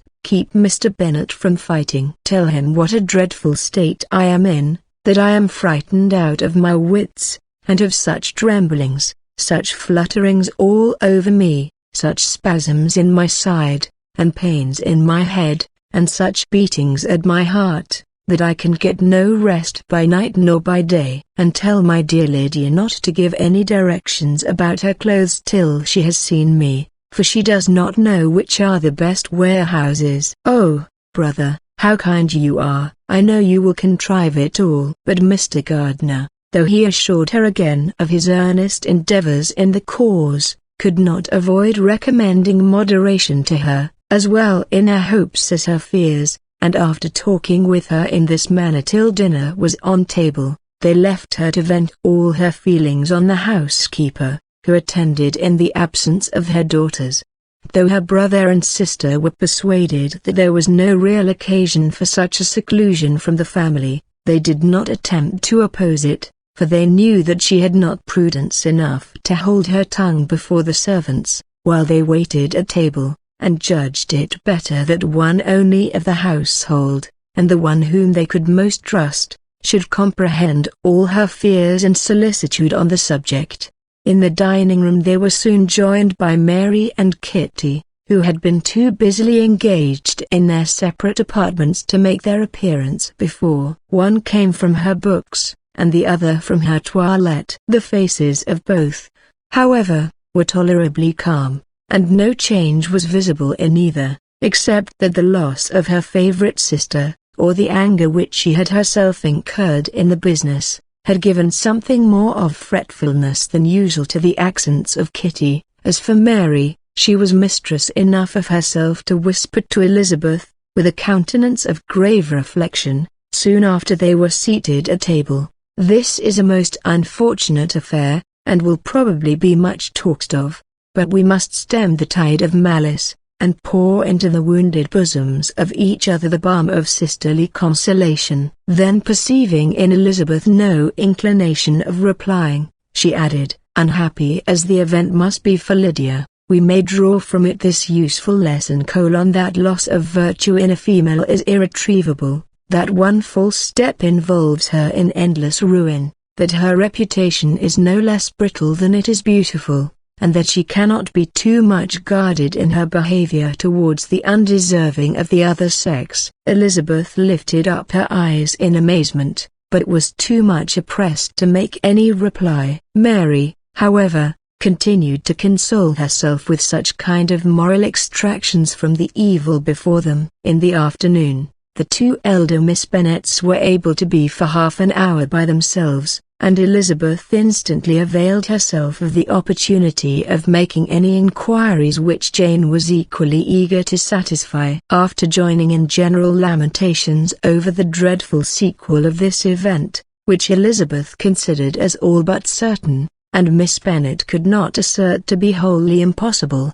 the former continued the subject by saying, "But tell me all and everything about it which I have not already heard. Give me further particulars." What did Colonel Forster say? Had they no apprehension of anything before the elopement took place? They must have seen them together forever. Colonel Forster did own that he had often suspected some partiality, especially on Lydia's side, but nothing to give him any alarm. "I am so grieved for him. His behavior was attentive and kind to the utmost. He was coming to us, in order to assure us of his concern, before he had any idea of their not being gone to Scotland. When that apprehension first got abroad, it hastened his journey." And was Denny convinced that Wickham would not marry? Did he know of their intending to go off? Had Colonel Forster seen Denny himself? Yes, but when questioned by him, Denny denied knowing anything of their plan, and would not give his real opinion about it. He did not repeat his persuasion of their not marrying, and from that I am inclined to hope he might have been misunderstood before. Until Colonel Forster came himself, not one of you entertained a doubt, I suppose, of their being really married? How was it possible that such an idea should enter our brains? I felt a little uneasy, a little fearful of my sister's happiness with him in marriage, because I knew that his conduct had not been always quite right. My father and mother knew nothing of that. They only felt how imprudent a match it must be. Kitty then owned, with a very natural triumph on knowing more than the rest of us, that in Lydia's last letter she had prepared her for such a step. She had known, it seems, of their being in love with each other many weeks, but not before they went to Brighton. No, I believe not. And did Colonel Forster appear to think ill of Wickham himself? Does he know his real character? I must confess that he did not speak so well of Wickham as he formerly did. He believed him to be imprudent and extravagant, and since this sad affair has taken place, it is said that he left Meryton greatly in debt, but I hope this may be false. Oh, Jane, had we been less secret, had we told what we knew of him, this could not have happened. Perhaps it would have been better, replied her sister. But to expose the former faults of any person, without knowing what their present feelings were, seemed unjustifiable. We acted with the best intentions. Could Colonel Forster repeat the particulars of Lydia's note to his wife? He brought it with him for us to see. Jane then took it from her pocketbook, and gave it to Elizabeth. These were the contents. My dear Harriet, you will laugh when you know where I am gone, and I cannot help laughing myself at your surprise tomorrow morning. As soon as I am missed, I am going to Gretna Green, and if you cannot guess with who, I shall think you a simpleton, for there is but one man in the world I love, and he is an angel. I should never be happy without him, so think it no harm to be off. You need not send them word at Longbourn of my going, if you do not like it, for it will make the surprise the greater when I write to them, and sign my name Lydia Wickham. What a good joke it will be! I can hardly write for laughing. Pray make my excuses to Pratt for not keeping my engagement, and dancing with him tonight. Tell him I hope he will excuse me when he knows all, and tell him I will dance with him at the next ball we meet with great pleasure. I shall send for my clothes when I get to Longbourn, but I wish you would tell Sally to mend a great slit in my worked muslin gown before they are packed up. Goodbye. Give my love to Colonel Forster. I hope you will drink to our good journey. Your affectionate friend, Lydia Bennet. Oh, thoughtless Lydia! cried Elizabeth when she had finished it. What a letter is this, to be written at such a moment. But at least it shows that she was serious in the object of her journey. Whatever he might afterwards persuade her to, it was not on her side a scheme of infamy. My poor father! How he must have felt it. I never saw anyone so shocked. He could not speak a word for full 10 minutes. My mother was taken ill immediately, and the whole house in such confusion. Oh, Jane, cried Elizabeth, was there a servant belonging to it who did not know the whole story before the end of the day? I do not know. I hope there was. But to be guarded at such a time is very difficult. My mother was in hysterics, and though I endeavored to give her every assistance in my power, I am afraid I did not do so much as I might have done. But the horror of what might possibly happen almost took from me my faculties. Your attendance upon her has been too much for you. You do not look well. Oh, that I had been with you! You have had every care and anxiety upon yourself alone. Mary and Kitty have been very kind, and would have shared in every fatigue, I am sure. But I did not think it right for either of them. Kitty is slight and delicate, and Mary studies so much that her hours of repose should not be broken in on. My Aunt Phillips came to Longbourn on Tuesday, after my father went away, and was so good as to stay till Thursday with me. She was of great use and comfort to us all, and Lady Lucas has been very kind. She walked here on Wednesday morning to condole with us, and offered her services, or any of her daughters, if they could be of use to us. She had better have stayed at home, cried Elizabeth. Perhaps she meant well, but, under such a misfortune as this, one cannot see too little of one's neighbors. Assistance is impossible, condolence, insufferable. Let them triumph over us at a distance, and be satisfied. She then proceeded to inquire into the measures which her father had intended to pursue, while in town, for the recovery of his daughter. He meant, I believe, replied Jane, to go to Epsom, the place where they last changed horses, see the postilions, and try if anything could be made out from them.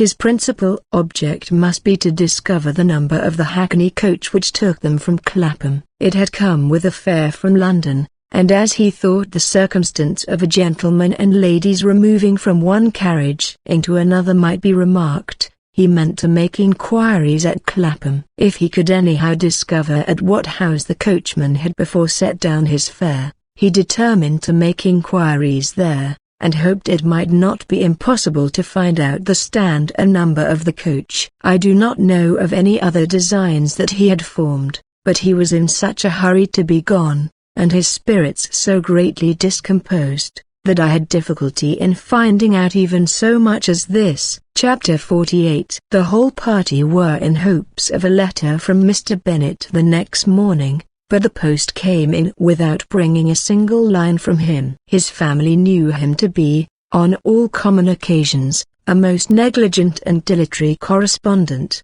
but at such a time they had hoped for exertion. They were forced to conclude that he had no pleasing intelligence to send, but even of that they would have been glad to be certain. Mr. Gardiner had waited only for the letters before he set off. When he was gone, they were certain at least of receiving constant information of what was going on, and their uncle promised, at parting, to prevail on Mr. Bennet to return to Longbourn as soon as he could, to the great consolation of his sister, who considered it as the only security for her husband's not being killed in a duel. Mrs. Gardiner and the children were to remain in Hertfordshire a few days longer, as the former thought her presence might be serviceable to her nieces. She shared in their attendance on Mrs. Bennet, and was a great comfort to them in their hours of freedom. Their other aunt also visited them frequently, and always, as she said, with the design of cheering and heartening them up, though, as she never came without reporting some fresh instance of Wickham's extravagance or irregularity, she seldom went away without leaving them more dispirited than she found them. All Meryton seemed striving to blacken the man who, but 3 months before, had been almost an angel of light. He was declared to be in debt to every tradesman in the place, and his intrigues, all honoured with the title of seduction, has been extended into every tradesman's family. Everybody declared that he was the wickedest young man in the world, and everybody began to find out that they had always distrusted the appearance of his goodness. Elizabeth, though she did not credit above half of what was said, believed enough to make her former assurance of her sister's ruin still more certain, and even Jane, who believed still less of it, became almost hopeless, more especially as the time was now come, when, if they had gone to Scotland, which she had never before entirely despaired of, they must in all probability have gained some news of them. Mr. Gardiner left Longbourn on Sunday. On Tuesday, his wife received a letter from him. It told them that on his arrival he had immediately found out his brother, and persuaded him to come to Gracechurch Street. That Mr. Bennet had been to Epsom and Clapham, before his arrival, but without gaining any satisfactory information, and that he was now determined to inquire at all the principal hotels in town, as Mr. Bennet thought it possible they might have gone to one of them, on their first coming to London, before they procured lodgings. Mr. Gardiner himself did not expect any success from this measure, but as his brother was eager in it, he meant to assist him in pursuing it.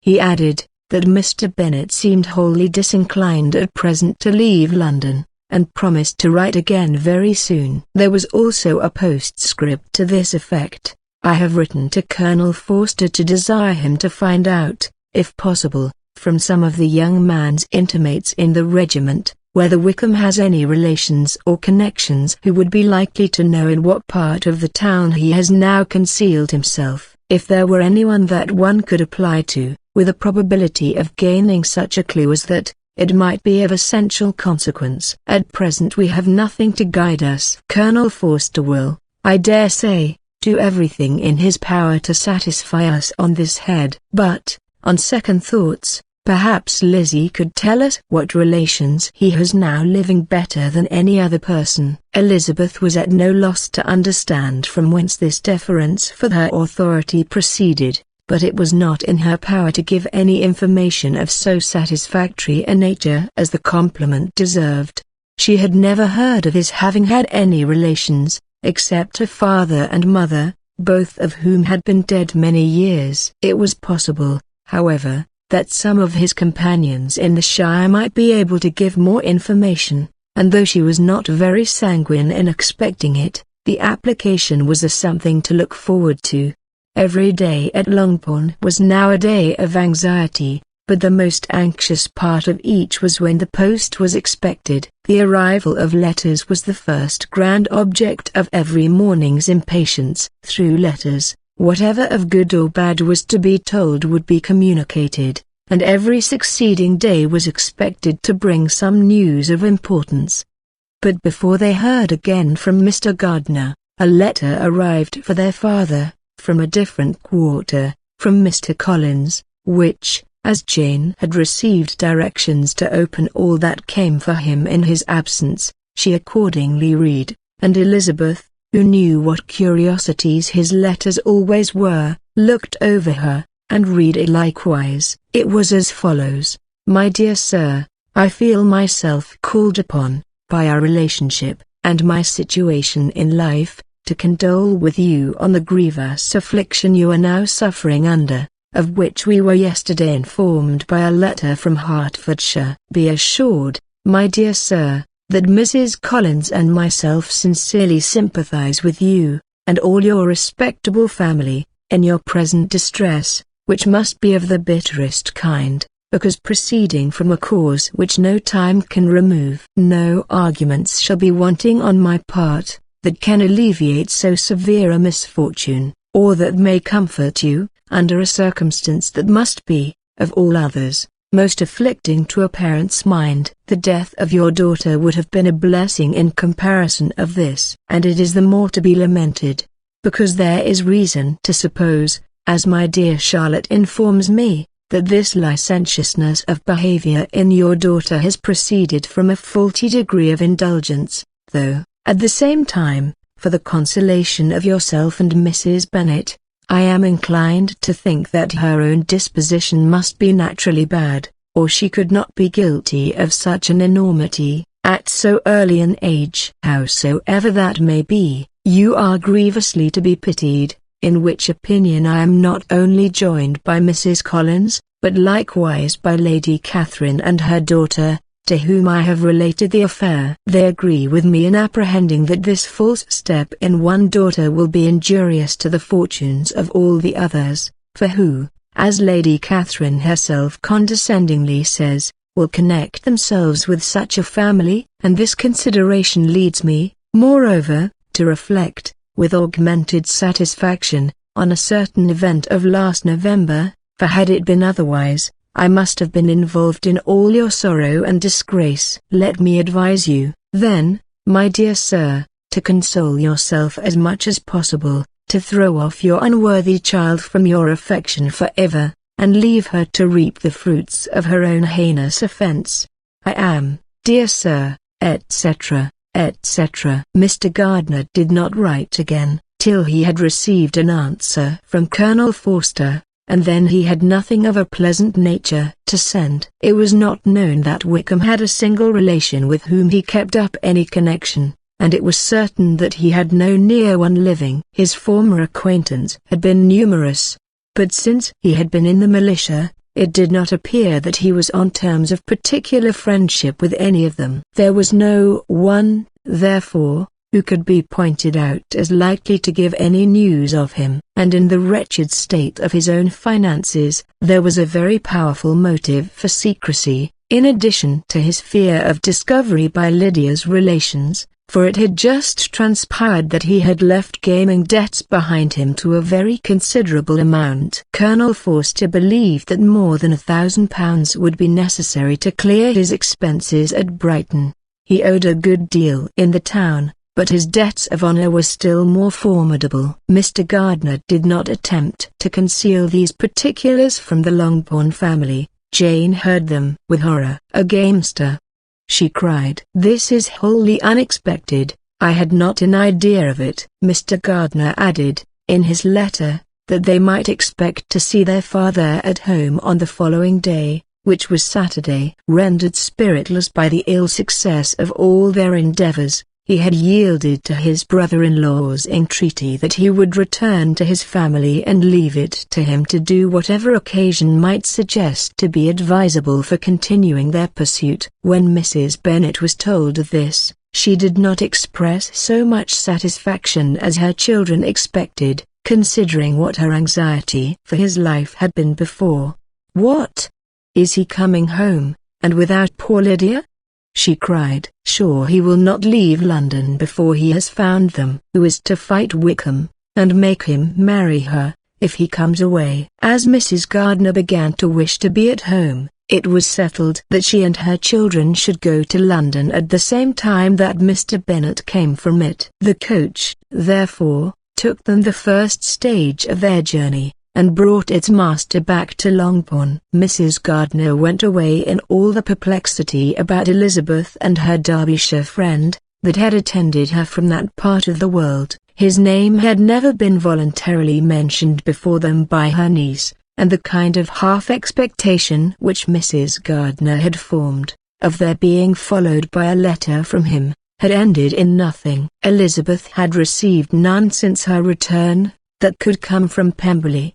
The present unhappy state of the family rendered any other excuse for the lowness of her spirits unnecessary. Nothing, therefore, could be fairly conjectured from that, though Elizabeth, who was by this time tolerably well acquainted with her own feelings, was perfectly aware that, had she known nothing of Darcy, she could have borne the dread of Lydia's infamy somewhat better. It would have spared her, she thought, one sleepless night out of two. When Mr. Bennet arrived, he had all the appearance of his usual philosophic composure. He said as little as he had ever been in the habit of saying, made no mention of the business that had taken him away, and it was some time before his daughters had courage to speak of it. It was not till the afternoon, when he joined them at tea, that Elizabeth ventured to introduce the subject, and then, on her briefly expressing her sorrow for what he must have endured, he replied, "Say nothing of that. Who should suffer but myself? It has been my own doing, and I ought to feel it." "You must not be too severe upon yourself," replied Elizabeth. "You may well warn me against such an evil. Human nature is so prone to fall into it." "No, Lizzie, let me once in my life feel how much I have been to blame. I am not afraid of being overpowered by the impression. It will pass away soon enough." "Do you suppose them to be in London?" "Yes, where else can they be so well concealed?" "And Lydia used to want to go to London," added Kitty. "She is happy, then," said her father, dryly, "and her residence there will probably be of some duration." Then, after a short silence, he continued, "Lizzie, I bear you no ill will for being justified in your advice to me last May, which, considering the event, shows some greatness of mind." They were interrupted by Miss Bennet, who came to fetch her mother's tea. "This is a parade," cried he, "which does one good. It gives such an elegance to misfortune. Another day I will do the same. I will sit in my library, in my nightcap and powdering gown, and give as much trouble as I can, or perhaps I may defer it till Kitty runs away." "I am not going to run away, Papa," said Kitty, fretfully. "If I should ever go to Brighton, I would behave better than Lydia." "You go to Brighton? I would not trust you so near it as Eastbourne, for £50. "No, Kitty, I have at least learned to be cautious, and you will feel the effects of it. No officer is ever to enter my house again, nor even to pass through the village. Balls will be absolutely prohibited, unless you stand up with one of your sisters, and you are never to stir out of doors, till you can prove that you have spent 10 minutes of every day in a rational manner." Kitty, who took all these threats in a serious light, began to cry. "Well, well," said he, "do not make yourself unhappy. If you are a good girl for the next 10 years, I will take you to a review at the end of them." Chapter 49. 2 days after Mr. Bennet's return, as Jane and Elizabeth were walking together in the shrubbery behind the house, they saw the housekeeper coming towards them, and concluding that she came to call them to their mother, went forward to meet her, but instead of the expected summons, when they approached her, she said to Miss Bennet, "I beg your pardon, Madame, for interrupting you, but I was in hopes you might have got some good news from town, so I took the liberty of coming to ask." "What do you mean, Hill?" "We have heard nothing from town." "Dear madam," cried Mrs. Hill, in great astonishment, "don't you know there is an express come for master from Mr. Gardner? He has been here this half hour, and master has had a letter." Away ran the girls, too eager to get in to have time for speech. They ran through the vestibule into the breakfast room, from thence to the library. Their father was in neither, and they were on the point of seeking him upstairs with their mother, when they were met by the butler, who said, "If you are looking for my master, ma'am, he is walking towards the little copse." Upon this information, they instantly passed through the hall once more, and ran across the lawn after their father, who was deliberately pursuing his way towards a small wood on one side of the paddock. Jane, who was not so light, nor so much in the habit of running as Elizabeth, soon lagged behind, while her sister, panting for breath, came up with him, and eagerly cried out, "Oh, Papa, what news? What news? Have you heard from my uncle?" "Yes, I have had a letter from him by express." "Well, and what news does it bring, good or bad?" "What is there of good to be expected?" said he, taking the letter from his pocket, "but perhaps you would like to read it." Elizabeth impatiently caught it from his hand. Jane now came up. "Read it aloud," said their father, "for I hardly know myself what it is about." Gracechurch Street, Monday, August 2nd. "My dear brother, at last I am able to send you some tidings of my niece, and such as, upon the whole, I hope will give you satisfaction. Soon after you left me on Saturday, I was fortunate enough to find out in what part of London they were. The particulars I reserve till we meet. It is enough to know they are discovered. I have seen them both." "Then it is as I always hoped," cried Jane, "they are married." Elizabeth read on, "I have seen them both. They are not married, nor can I find there was any intention of being so, but if you are willing to perform the engagements which I have ventured to make on your side, I hope it will not be long before they are. All that is required of you is, to assure to your daughter, by settlement, her equal share of the £5,000, secured among your children after the decease of yourself and my sister, and, moreover, to enter into an engagement of allowing her, during your life, £100 per annum. These are conditions which, considering everything, I had no hesitation in complying with, as far as I thought myself privileged, for you. I shall send this by express, that no time may be lost in bringing me your answer. You will easily comprehend, from these particulars, that Mr. Wickham's circumstances are not so hopeless as they are generally believed to be. The world has been deceived in that respect, and I am happy to say, there will be some little money, even when all his debts are discharged, to settle on my niece, in addition to her own fortune. If, as I conclude will be the case, you send me full powers to act in your name throughout the whole of this business, I will immediately give directions to Haggerston for preparing a proper settlement. There will not be the smallest occasion for your coming to town again, therefore stay quietly at Longbourn, and depend on my diligence and care. Send back your answer as soon as you can, and be careful to write explicitly. We have judged it best that my niece should be married from this house, of which I hope you will approve. She comes to us today. I shall write again as soon as anything more is determined on. Yours, etc. Edward Gardner. Is it possible? Cried Elizabeth, when she had finished. Can it be possible that he will marry her? Wickham is not so undeserving, then, as we have thought him, said her sister. My dear father, I congratulate you. And have you answered the letter?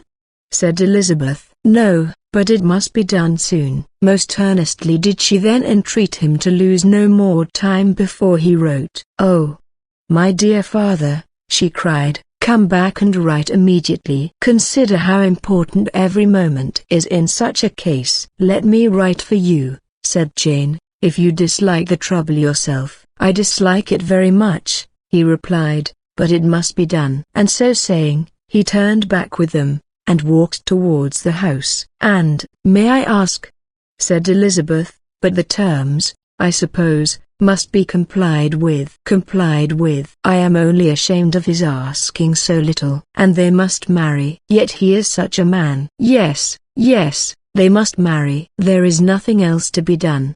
But there are two things that I want very much to know. One is, how much money your uncle has laid down to bring it about, and the other, how I am ever to pay him." "Money? My uncle?"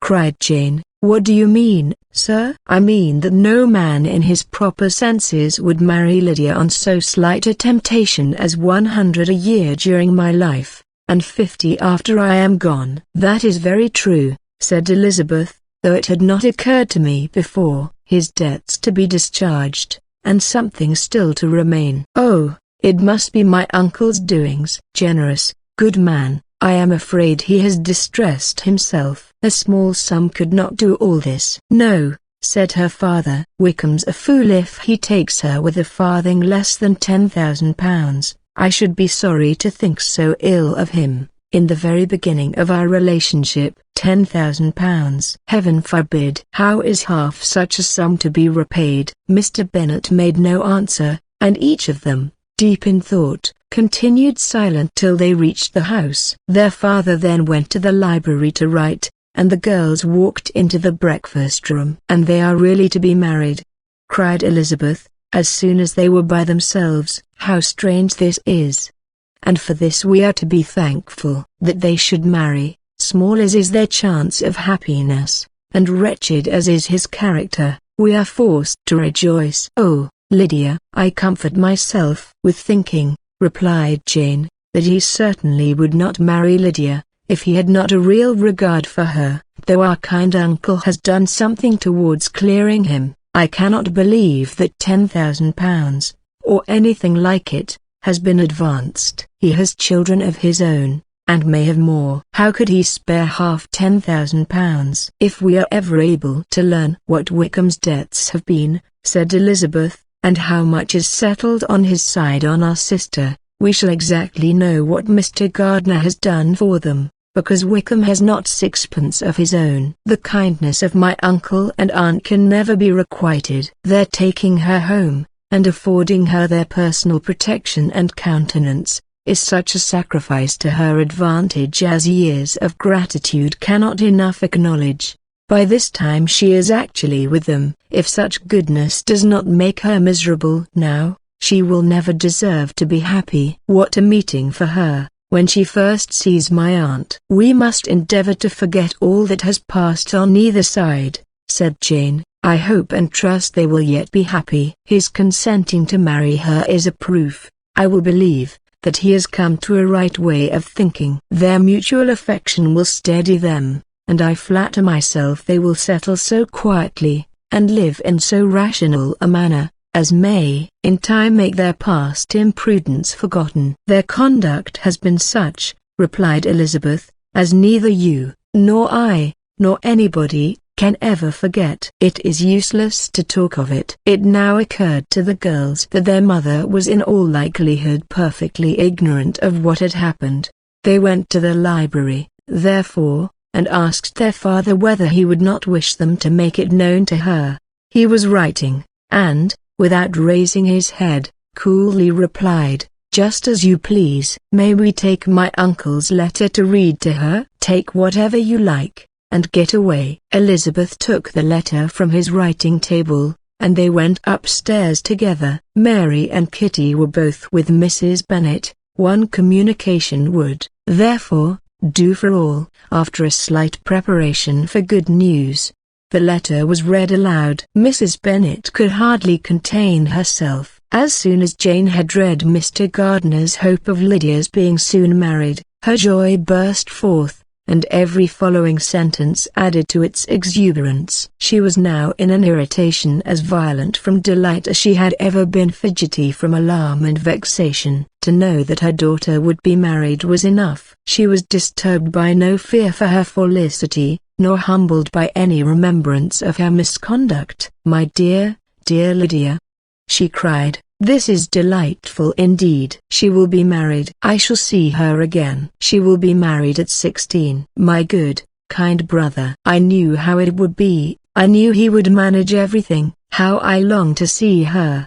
And to see dear Wickham too. But the clothes, the wedding clothes. I will write to my sister Gardiner about them directly. Lizzie, my dear, run down to your father, and ask him how much he will give her. Stay, stay, I will go myself. Ring the bell, Kitty, for Hill. I will put on my things in a moment. My dear, dear Lydia. How merry we shall be together when we meet." Her eldest daughter endeavored to give some relief to the violence of these transports, by leading her thoughts to the obligations which Mr. Gardiner's behavior laid them all under.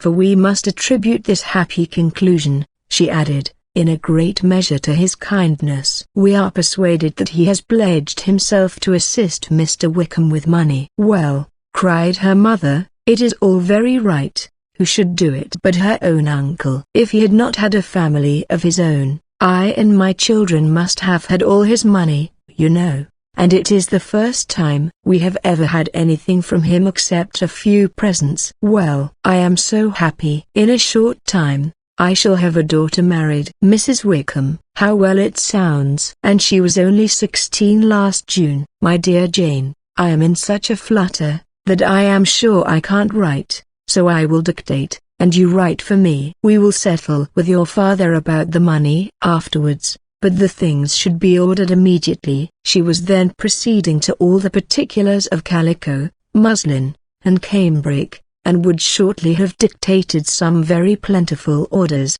had not Jane, though with some difficulty, persuaded her to wait till her father was at leisure to be consulted. One day's delay, she observed, would be of small importance, and her mother was too happy to be quite so obstinate as usual. Other schemes, too, came into her head. "I will go to Meryton," said she, "as soon as I am dressed, and tell the good news to my sister Phillips. And as I come back, I can call on Lady Lucas and Mrs. Long. Kitty, run down and order the carriage. An airing would do me a great deal of good, I am sure. Girls, can I do anything for you in Meryton? Oh, here comes Hill." "My dear Hill, have you heard the good news? Miss Lydia is going to be married, and you shall all have a bowl of punch to make merry at her wedding." Mrs. Hill began instantly to express her joy. Elizabeth received her congratulations amongst the rest,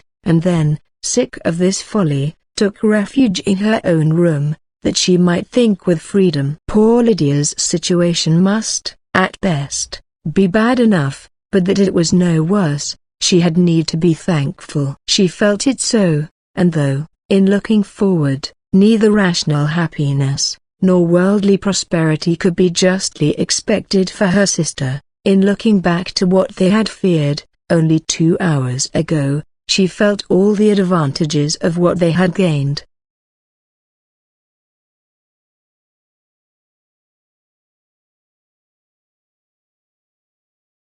Chapter 50. Mr. Bennet had very often wished, before this period of his life, that, instead of spending his whole income, he had laid by an annual sum, for the better provision of his children, and of his wife, if she survived him. He now wished it more than ever. Had he done his duty in that respect, Lydia need not have been indebted to her uncle for whatever of honor or credit could now be purchased for her. The satisfaction of prevailing on one of the most worthless young men in Great Britain to be her husband might then have rested in its proper place. He was seriously concerned that a cause of so little advantage to anyone should be forwarded at the sole expense of his brother-in-law, and he was determined, if possible, to find out the extent of his assistance, and to discharge the obligation as soon as he could. When first Mr. Bennet had married, economy was held to be perfectly useless, For, of course, they were to have a son. This son was to join in cutting off the entail, as soon as he should be of age, and the widow and younger children would by that means be provided for. 5 daughters successively entered the world, but yet the son was to come, and Mrs. Bennet, for many years after Lydia's birth, had been certain that he would. This event had at last been despaired of, but it was then too late to be saving. Mrs. Bennet had no turn for economy, and her husband's love of independence had alone prevented their exceeding their income. £5,000 was settled by marriage articles on Mrs. Bennet and the children, but in what proportions it should be divided amongst the latter depended on the will of the parents. This was one point, with regard to Lydia at least, which was now to be settled, and Mr. Bennet could have no hesitation in acceding to the proposal before him. In terms of grateful acknowledgment for the kindness of his brother, though expressed most concisely, he then delivered on paper his perfect approbation of all that was done, and his willingness to fulfill the engagements that had been made for him. He had never before supposed that, could Wickham be prevailed on to marry his daughter, it would be done with so little inconvenience to himself as by the present arrangement. He would scarcely be £10 a year the loser, by the 100 that was to be paid them, for, what with her board and pocket allowance, and the continual presents in money which passed to her through her mother's hands, Lydia's expenses had been very little within that sum. That it would be done with such trifling exertion on his side, too, was another very welcome surprise, for his chief wish at present was to have as little trouble in the business as possible. When the first transports of rage which had produced his activity in seeking her were over, he naturally returned to all his former indolence. His letter was soon dispatched, for though dilatory in undertaking business, he was quick in its execution. He begged to know further particulars of what he was indebted to his brother, but was too angry with Lydia to send any message to her. The good news quickly spread through the house, and with proportionate speed through the neighborhood. It was borne in the latter with decent philosophy. To be sure, it would have been more for the advantage of conversation, had Miss Lydia Bennet come upon the town, or, as the happiest alternative, been secluded from the world in some distant farmhouse. But there was much to be talked of, in marrying her, and the good-natured wishes for her well-doing, which had proceeded before from all the spiteful old ladies in Meryton, lost but little of their spirit in this change of circumstances, because with such a husband her misery was considered certain. It was a fortnight since Mrs. Bennet had been downstairs, but on this happy day she again took her seat at the head of her table, and in spirits oppressively high. No sentiment of shame gave a damp to her triumph. The marriage of a daughter, which had been the first object of her wishes since Jane was 16, was now on the point of accomplishment, and her thoughts and her words ran wholly on those attendants of elegant nuptials, fine muslins, new carriages, and servants. She was busily searching through the neighborhood for a proper situation for her daughter, and, without knowing or considering what their income might be, rejected many as deficient in size and importance.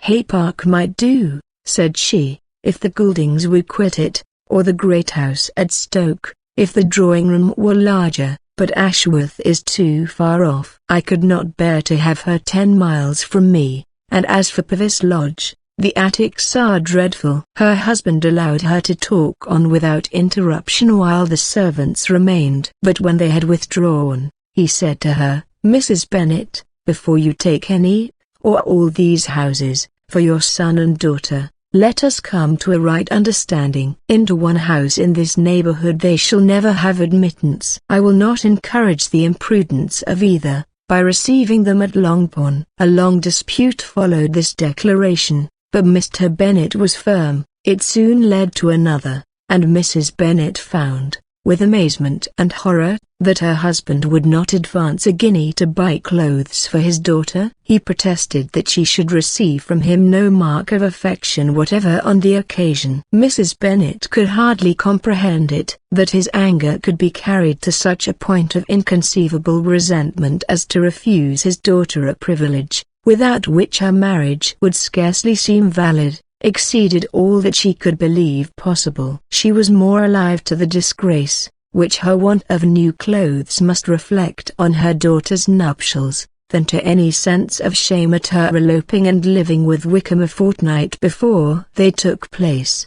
Elizabeth was now most heartily sorry that she had, from the distress of the moment, been led to make Mr. Darcy acquainted with their fears for her sister, for since her marriage would so shortly give the proper termination to the elopement, they might hope to conceal its unfavorable beginning from all those who were not immediately on the spot.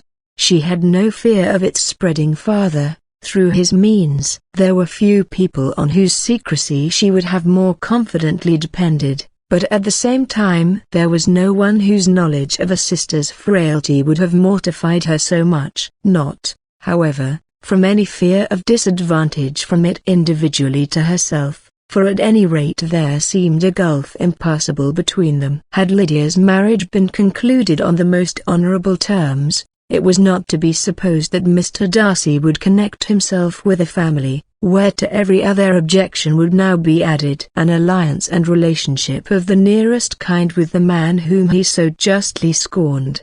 From such a connection she could not wonder that he should shrink. The wish of procuring her regard, which she had assured herself of his feeling in Derbyshire, could not in rational expectation survive such a blow as this. She was humbled, she was grieved, she repented, though she hardly knew of what. She became jealous of his esteem, when she could no longer hope to be benefited by it. She wanted to hear of him, when there seemed the least chance of gaining intelligence. She was convinced that she could have been happy with him, when it was no longer likely they should meet. What a triumph for him, as she often thought, could he know that the proposals which she had proudly spurned only 4 months ago would now have been gladly and gratefully received.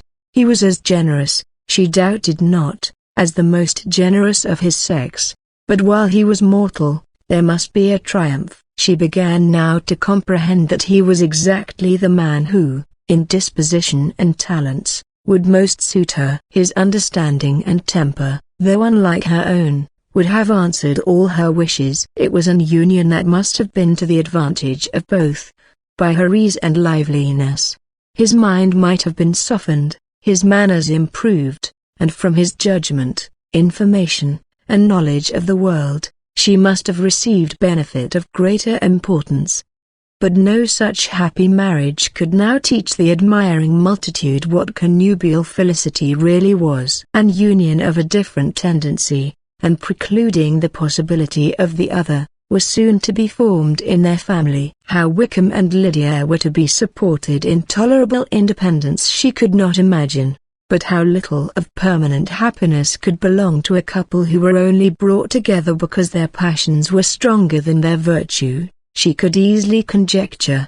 Mr. Gardiner soon wrote again to his brother. To Mr. Bennet's acknowledgments he briefly replied, with assurances of his eagerness to promote the welfare of any of his family, and concluded with entreaties that the subject might never be mentioned to him again. The principal purport of his letter was to inform them, that Mr. Wickham had resolved on quitting the militia. It was greatly my wish that he should do so, he added, as soon as his marriage was fixed on. And I think you will agree with me, in considering a removal from that corps as highly advisable, both on his account and my niece's. It is Mr. Wickham's intention to go into the regulars, and, among his former friends, there are still some who are able and willing to assist him in the army. He has the promise of an ensigncy in General S. regiment, now quartered in the north. It is an advantage to have it so far from this part of the kingdom. He promises fairly, and I hope among different people,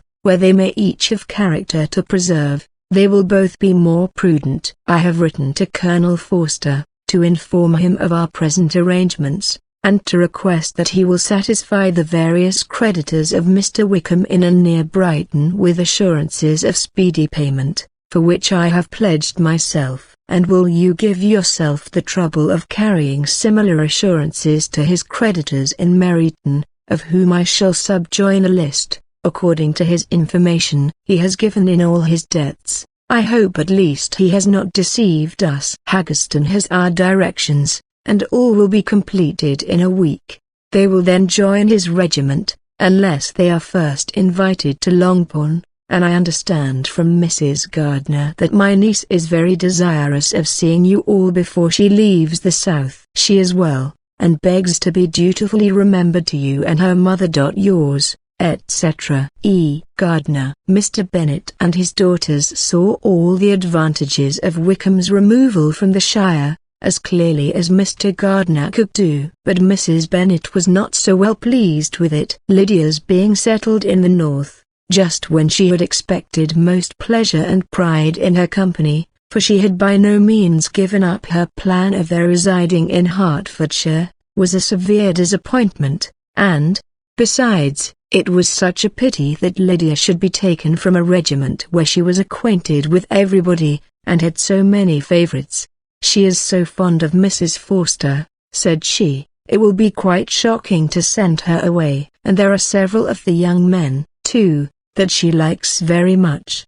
The officers may not be so pleasant in General's regiment. His daughter's request, for such it might be considered, of being admitted into her family again, before she set off for the north, received at first an absolute negative, but Jane and Elizabeth, who agreed in wishing, for the sake of their sister's feelings and consequence, that she should be noticed on her marriage by her parents, urged him so earnestly, yet so rationally and so mildly, to receive her and her husband at Longbourn, as soon as they were married, that he was prevailed on to think as they thought, and act as they wished. And their mother had the satisfaction of knowing, that she should be able to show her married daughter in the neighbourhood, before she was banished to the north. When Mr. Bennet wrote again to his brother, therefore, he sent his permission for them to come, and it was settled, that, as soon as the ceremony was over, they should proceed to Longbourn. Elizabeth was surprised, however, that Wickham should consent to such a scheme, and, had she consulted only her own inclination, any meeting with him would have been the last object of her wishes. Chapter 51. Their sister's wedding day arrived, and Jane and Elizabeth felt for her probably more than she felt for herself. The carriage was sent to meet them and they were to return in it by dinner time. Their arrival was dreaded by the elder Miss Bennets, and Jane more especially, who gave Lydia the feelings which would have attended herself, had she been the culprit, and was wretched in the thought of what her sister must endure. They came. The family were assembled in the breakfast-room to receive them. Smiles decked the face of Mrs. Bennet, as the carriage drove up to the door. Her husband looked impenetrably grave, her daughters, alarmed, anxious, uneasy. Lydia's voice was heard in the vestibule, the door was thrown open, and she ran into the room. Her mother stepped forwards, embraced her, and welcomed her with rapture, gave her hand with an affectionate smile to Wickham, who followed his lady, and wished them both joy, with an alacrity which showed no doubt of their happiness.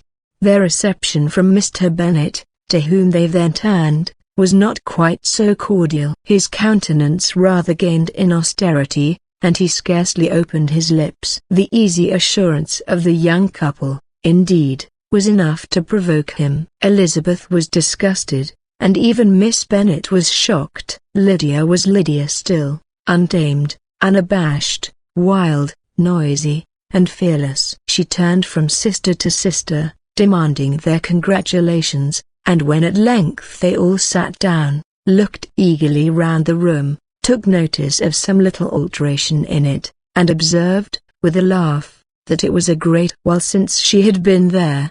Wickham was not at all more distressed than herself, but his manners were always so pleasing, that, had his character and his marriage been exactly what they ought, his smiles and his easy address, while he claimed their relationship, would have delighted them all. Elizabeth had not before believed him quite equal to such assurance, but she sat down, resolving within herself to draw no limits in future to the impudence of an impudent man. She blushed, and Jane blushed, but the cheeks of the two who caused their confusion suffered no variation of color. There was no want of discourse. The bride and her mother could neither of them talk fast enough, and Wickham, who happened to sit near Elizabeth, began inquiring after his acquaintance in that neighborhood, with a good-humored ease, which she felt very unable to equal in her replies. They seemed each of them to have the happiest memories in the world. Nothing of the past was recollected with pain, and Lydia led voluntarily to subjects which her sisters would not have alluded to for the world.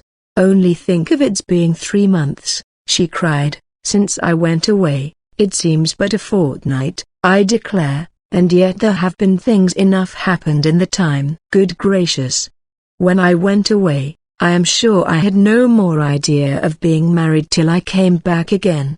Though I thought it would be very good fun if I was." Her father lifted up his eyes. Jane was distressed. Elizabeth looked expressively at Lydia, but she, who never heard nor saw anything of which she chose to be insensible, gaily continued, "Oh, Mamma, do the people hereabouts know I am married today?" "I was afraid they might not, and we overtook William Goulding in his curricle, so I was determined he should know it, and so I let down a side glass next to him, and took off my glove and let my hand just rest upon the window frame, so that he might see the ring, and then I bowed and smiled like anything." Elizabeth could bear it no longer. She got up and ran out of the room, and returned no more, till she heard them passing through the hall to the dining parlor. She then joined them soon enough to see Lydia, with anxious parade, walk up to her mother's right hand, and hear her say to her eldest sister, "Ah, Jane, I take your place now, and you must go lower, because I am a married woman." It was not to be supposed that time would give Lydia that embarrassment from which she had been so wholly free at first. Her ease and good spirits increased. She longed to see Mrs. Phillips, the Lucases, and all their other neighbors, and to hear herself called Mrs. Wickham by each of them, and in the meantime she went after dinner to show her ring and boast of being married to Mrs. Hill and the 2 housemaids. "Well, Mamma," said she, when they were all returned to the breakfast-room, "and what do you think of my husband? Is not he a charming man? I am sure my sisters must all envy me. I only hope they may have half my good luck. They must all go to Brighton. That is the place to get husbands. What a pity it is, Mamma, we did not all go." "Very true, and if I had my will we should. But, my dear Lydia, I don't at all like your going such a way off." "Must it be so?" "Oh, Lord! Yes, there is nothing in that. I shall like it of all things. You and Papa, and my sisters, must come down and see us. We shall be at Newcastle all the winter, and I dare say there will be some balls, and I will take care to get good partners for them all." "I should like it beyond anything," said her mother. "And then when you go away, you may leave 1 or 2 of my sisters behind you, and I dare say I shall get husbands for them before the winter is over." "I thank you for my share of the favor," said Elizabeth, "but I do not particularly like your way of getting husbands." Their visitors were not to remain above 10 days with them. Mr. Wickham had received his commission before he left London, and he was to join his regiment at the end of a fortnight. No one but Mrs. Bennet regretted that their stay would be so short, and she made the most of the time by visiting about with her daughter, and having very frequent parties at home. These parties were acceptable to all. To avoid the family circle was even more desirable to such as did think than such as did not. Wickham's affection for Lydia was just what Elizabeth had expected to find it, not equal to Lydia's for him. She had scarcely needed her present observation to be satisfied, from the reason of things, that their elopement had been brought on by the strength of her love rather than by his, and she would have wondered why, without violently caring for her, he chose to elope with her at all, had she not felt certain that his flight was rendered necessary by distress of circumstances. and if that were the case, he was not the young man to resist an opportunity of having a companion. Lydia was exceedingly fond of him. He was her dear Wickham on every occasion. No one was to be put in competition with him. He did everything best in the world, and she was sure he would kill more birds on the 1st of September than anybody else in the country. One morning, soon after their arrival, as she was sitting with her two elder sisters, she said to Elizabeth, "Lizzie, I never gave you an account of my wedding. I believe you were not by, when I told Mamma, and the others, all about it. And not you curious to hear how it was managed?" "No, really," replied Elizabeth, "I think there cannot be too little said on the subject." "La, you are so strange. But I must tell you how it went off. We were married, you know, at St. Clement's, because Wickham's lodgings were in that parish, and it was settled that we should all be there by 11 o'clock. My uncle and aunt and I were to go together, and the others were to meet us at the church. Well, Monday morning came, and I was in such a fuss. I was so afraid, you know, that something would happen to put it off, and then I should have gone quite distracted. And there was my aunt, all the time I was dressing, preaching and talking away just as if she was reading a sermon. However, I did not hear above one word in 10, for I was thinking, you may suppose, of my dear Wickham. I longed to know whether he would be married in his blue coat. Well, and so we breakfasted at 10 as usual. I thought it would never be over, for, by the by, you are to understand that my uncle and aunt were horrid unpleasant all the time I was with them. If you'll believe me, I did not once put my foot out of doors, though I was there a fortnight. Not one party,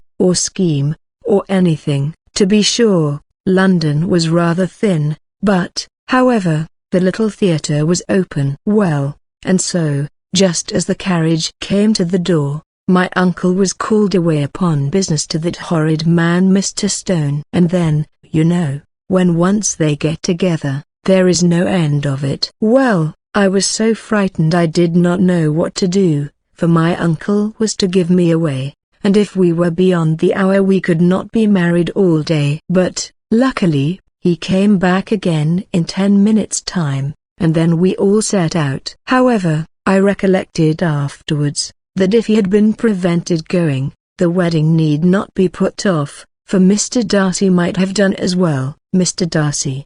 repeated Elizabeth, in utter amazement. "Oh, yes.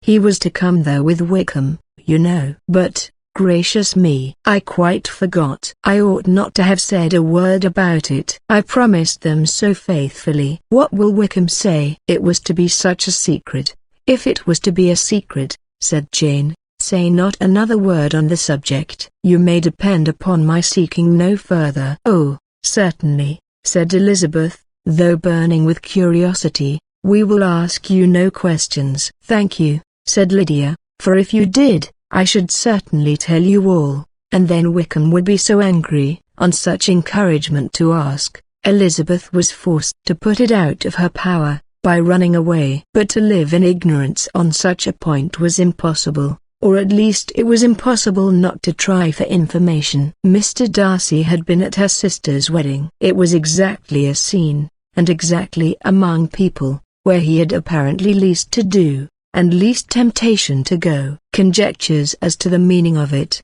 rapid and wild, hurried into her brain, but she was satisfied with none. Those that best pleased her, as placing his conduct in the noblest light, seemed most improbable. She could not bear such suspense, and hastily seizing a sheet of paper, wrote a short letter to her aunt, to request an explanation of what Lydia had dropped, if it were compatible with the secrecy which had been intended. "You may readily comprehend," she added, "what my curiosity must be to know how a person unconnected with any of us, and, comparatively speaking, a stranger to our family, should have been amongst you at such a time. Pray write instantly, and let me understand it, unless it is, for very cogent reasons, to remain in the secrecy which Lydia seems to think necessary, and then I must endeavor to be satisfied with ignorance. Not that I shall, though," she added to herself, and she finished the letter, and, "My dear aunt, if you do not tell me in an honorable manner, I shall certainly be reduced to tricks and stratagems to find it out." Jane's delicate sense of honor would not allow her to speak to Elizabeth privately of what Lydia had let fall. Elizabeth was glad of it till it appeared whether her inquiries would receive any satisfaction. She had rather be without a confidant. Chapter 52. Elizabeth had the satisfaction of receiving an answer to her letter as soon as she possibly could. She was no sooner in possession of it, than hurrying into the little copse, where she was least likely to be interrupted, she sat down on one of the benches, and prepared to be happy, for the length of the letter convinced her that it did not contain a denial. Gracechurch Street, September 6. My dear niece, I have just received your letter, and shall devote this whole morning to answering it. As I foresee that a little writing will not comprise what I have to tell you, I must confess myself surprised by your application. I did not expect it from you. Don't think me angry, however, for I only mean to let you know that I had not imagined such inquiries to be necessary on your side. If you do not choose to understand me, forgive my impertinence. Your uncle is as much surprised as I am, and nothing but the belief of your being a party concerned would have allowed him to act as he has done. But if you are really innocent and ignorant, I must be more explicit. On the very day of my coming home from Longbourn, your uncle had a most unexpected visitor. Mr. Darcy called, and was shut up with him several hours. It was all over before I arrived, so my curiosity was not so dreadfully racked as yours seems to have been. He came to tell Mr. Gardiner that he had found out where your sister and Mr. Wickham were, and that he had seen and talked with them both.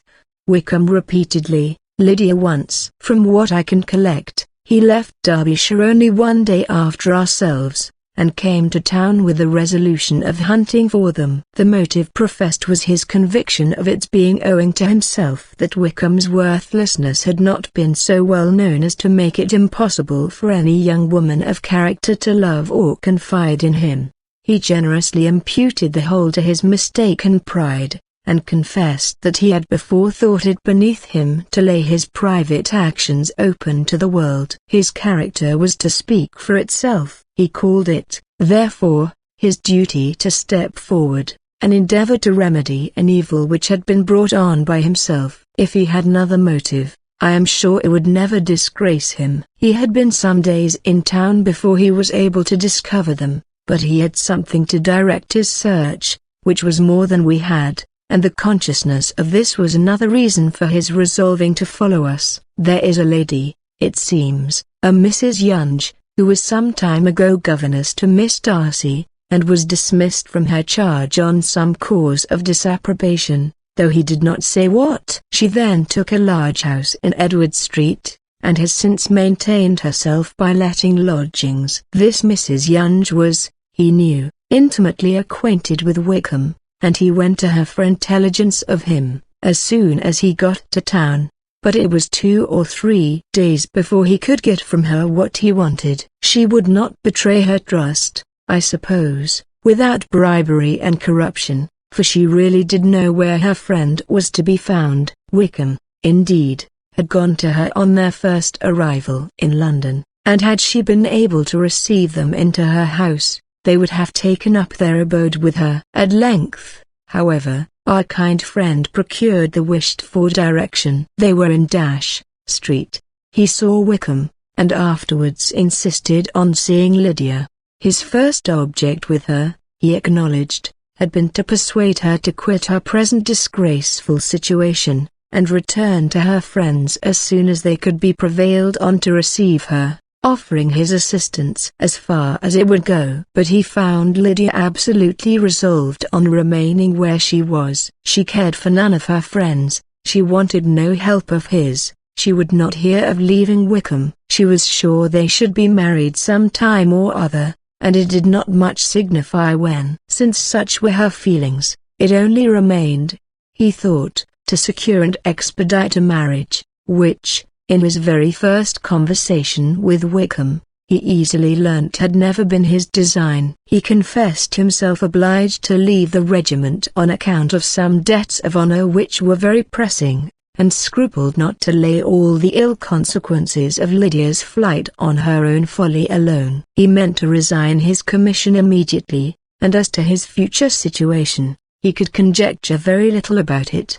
He must go somewhere, but he did not know where, and he knew he should have nothing to live on. Mr. Darcy asked why he did not marry your sister at once. Though Mr. Bennet was not imagined to be very rich, he would have been able to do something for him, and his situation must have been benefited by marriage. But he found, in reply to this question, that Wickham still cherished the hope of more effectually making his fortune by marriage, in some other country. Under such circumstances, however, he was not likely to be proof against the temptation of immediate relief. They met several times, for there was much to be discussed. Wickham, of course, wanted more than he could get, but at length was reduced to be reasonable. Everything being settled between them, Mr. Darcy's next step was to make your uncle acquainted with it, and he first called in Grace at Church Street the evening before I came home. But Mr. Gardiner could not be seen,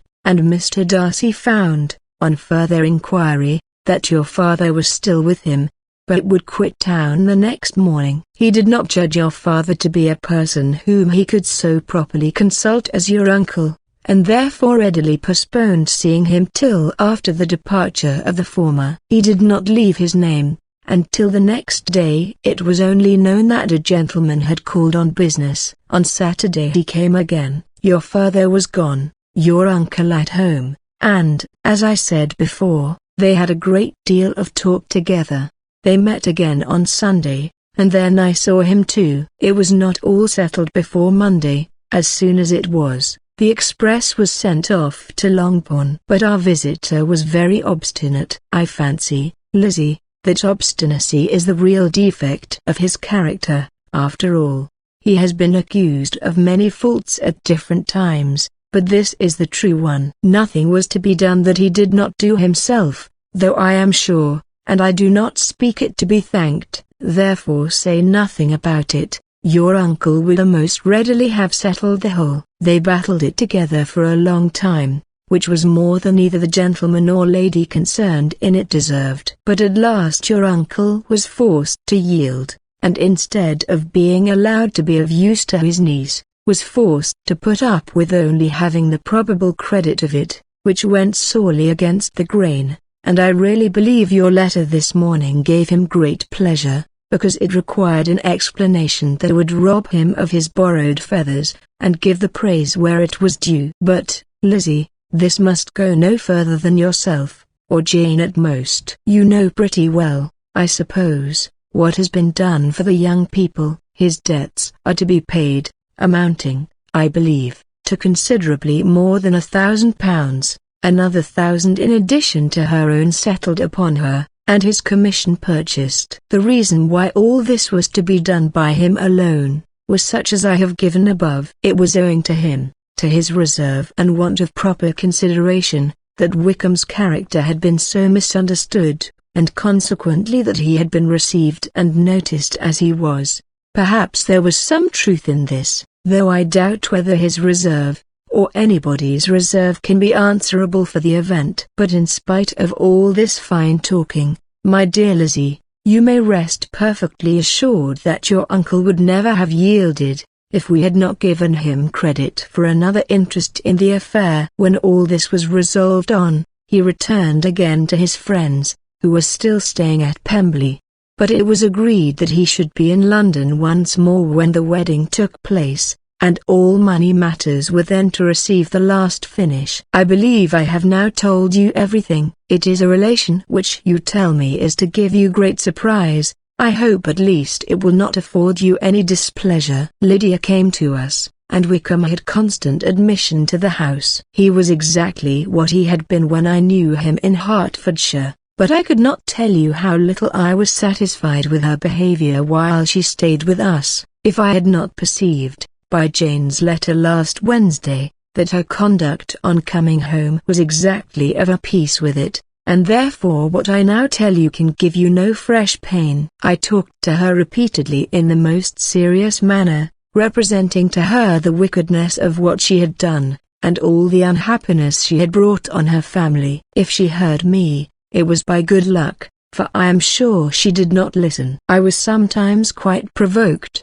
but then I recollected my dear Elizabeth and Jane, and for their sakes had patience with her. Mr. Darcy was punctual in his return, and, as Lydia informed you, attended the wedding. He dined with us the next day, and was to leave town again on Wednesday or Thursday. Will you be very angry with me, my dear Lizzie, if I take this opportunity of saying, what I was never bold enough to say before, how much I like him? His behavior to us has, in every respect, been as pleasing as when we were in Derbyshire. His understanding and opinions all please me. He wants nothing but a little more liveliness, and that, if he marry prudently, his wife may teach him. I thought him very sly. He hardly ever mentioned your name, but slyness seems the fashion. Pray forgive me, if I have been very presuming, or at least do not punish me so far as to exclude me from I shall never be quite happy till I have been all round the park. A low phaeton with a nice little pair of ponies would be the very thing. But I must write no more. The children have been wanting me this half hour. Yours, very sincerely, M. Gardner. The contents of this letter threw Elizabeth into a flutter of spirits, in which it was difficult to determine whether pleasure or pain bore the greatest share. The vague and unsettled suspicions which uncertainty had produced, of what Mr. Darcy might have been doing to forward her sister's match, which she had feared to encourage, as an exertion of goodness too great to be probable, and at the same time dreaded to be just, from the pain of obligation, were proved beyond their greatest extent to be true. He had followed them purposely to town. He had taken on himself all the trouble and mortification attendant on such a research, in which supplication had been necessary to a woman whom he must abominate and despise, and where he was reduced to frequently meet, reason with, persuade, and finally bribe the man whom he always most wished to avoid, and whose very name it was punishment to him to pronounce. He had done all this for a girl whom he could neither regard nor esteem. Her heart did whisper that he had done it for her, but it was a hope shortly checked by other considerations, and she soon felt that even her vanity was insufficient, when required to depend on his affection for her, for a woman who had already refused him, as able to overcome a sentiment so natural as abhorrence against relationship with Wickham. Brother-in-law of Wickham, every kind of pride must revolt from the connection. He had, to be sure, done much. She was ashamed to think how much. But he had given a reason for his interference, which asked no extraordinary stretch of belief. It was reasonable that he should feel he had been wrong. He had liberality, and he had the means of exercising it. And though she would not place herself as his principal inducement, she could perhaps believe that remaining partiality for her might assist his endeavors in a cause where her peace of mind must be materially concerned. It was painful, exceedingly painful, to know that they were under obligations to a person who could never receive a return. They owed the restoration of Lydia, her character, everything to him. Oh, how heartily did she grieve over every ungracious sensation she had ever encouraged, every saucy speech she had ever directed towards him. For herself she was humbled, but she was proud of him, proud that in a cause of compassion and honor he had been able to get the better of himself. She read over her aunt's commendation of him again and again. It was hardly enough, but it pleased her. She was even sensible of some pleasure, though mixed with regret, on finding how steadfastly both she and her uncle had been persuaded that affection and confidence subsisted between Mr. Darcy and herself. She was roused from her seat and her reflections, by someone's approach, and, before she could strike into another path, she was overtaken by Wickham. "I am afraid I interrupt your solitary ramble, my dear sister?" said he, as he joined her. "You certainly do," she replied with a smile, but it does not follow that the interruption must be unwelcome. I should be sorry, indeed, if it were. We were always good friends, and now we are better. True. Are the others coming out? I do not know. Mrs. Bennet and Lydia are going in the carriage to Meryton, and so, my dear sister, I find, from our uncle and aunt, that you have actually seen Pemberley. She replied in the affirmative. I almost envy you the pleasure, and yet I believe it would be too much for me, or else I could take it in my way to Newcastle. And you saw the old housekeeper, I suppose? Poor Reynolds, she was always very fond of me. But of course she did not mention my name to you. Yes, she did. And what did she say? That you were gone into the army, and she was afraid had not turned out well. At such a distance as that, you know, things are strangely misrepresented. Certainly, he replied, biting his lips. Elizabeth hoped she had silenced him, but he soon afterwards said, I was surprised to see Darcy in town last month. We passed each other several times. I wonder what he can be doing there. Perhaps preparing for his marriage with Mr. Big, said Elizabeth. It must be something particular to take him there at this time of year. Undoubtedly. Did you see him while you were at Lambton? I thought I understood from the gardeners that you had. Yes, he introduced us to his sister. And do you like her? Very much. I have heard, indeed, that she is uncommonly improved within this year or two. When I last saw her, she was not very promising. I am very glad you liked her. I hope she will turn out well. I dare say she will. She has got over the most trying age. Did you go by the village of Kimpton? I do not recollect that we did. I mention it because it is the living which I ought to have had. A most delightful place. Excellent parsonage house. It would have suited me in every respect. How should you have liked making sermons? Exceedingly well. I should have considered it as part of my duty, and the exertion would soon have been nothing. One ought not to repine, but, to be sure, it would have been such a thing for me. The quiet, the retirement of such a life, would have answered all my ideas of happiness. But it was not to be. Did you ever hear Darcy mention the circumstance when you were in Kent? I have heard from authority, which I thought as good, that it was left you conditionally only, and at the will of the present patron. You have. Yes, there was something in that. I told you so from the first, you may remember. I did hear, too, that there was a time when sermon-making was not so palatable to you as it seems to be at present, that you actually declared your resolution of never taking orders, and that the business had been compromised accordingly. You did. And it was not wholly without foundation. You may remember what I told you on that point, when first we talked of it. They were now almost at the door of the house, for she had walked fast to get rid of him, and unwilling, for her sister's sake, to provoke him, she only said in reply, with a good-humoured smile, Come, Mr. Wickham, we are brother and sister, you know. Do not let us quarrel about the past. In future, I hope we shall be always of one mind. She held out her hand, he kissed it with affectionate gallantry, though he hardly knew how to look, and they entered the house. Chapter 53. Mr. Wickham was so perfectly satisfied with this conversation, that he never again distressed himself, or provoked his dear sister Elizabeth, by introducing the subject of it, and she was pleased to find that she had said enough to keep him quiet.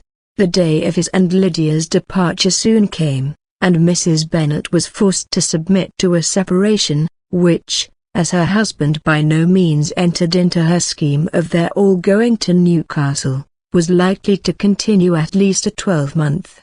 "Oh, my dear Lydia," she cried, "when shall we meet again?" "Oh, Lord, I don't know. Not these 2 or 3 years, perhaps." "Write to me very often, my dear." "As often as I can." "But you know married women have never much time for writing." "My sisters may write to me. They will have nothing else to do." Mr. Wickham's adieus were much more affectionate than his wife's.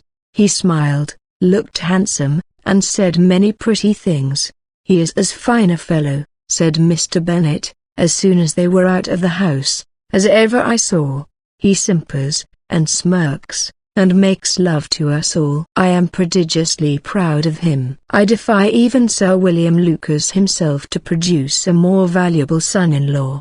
The loss of her daughter made Mrs. Bennet very dull for several days. I often think, said she, that there is nothing so bad as parting with one's friends. One seems so forlorn without them. This is the consequence, you see, madame, of marrying a daughter, said Elizabeth. It must make you better satisfied that your other four are single. It is no such thing. Lydia does not leave me because she is married, but only because her husband's regiment happens to be so far off. If that had been nearer, she would not have gone so soon. But the spiritless condition which this event threw her into was shortly relieved, and her mind opened again to the agitation of hope, by an article of news which then began to be in circulation. The housekeeper at Netherfield had received orders to prepare for the arrival of her master, who was coming down in a day or two, to shoot there for several weeks. Mrs. Bennet was quite in the fidgets. She looked at Jane,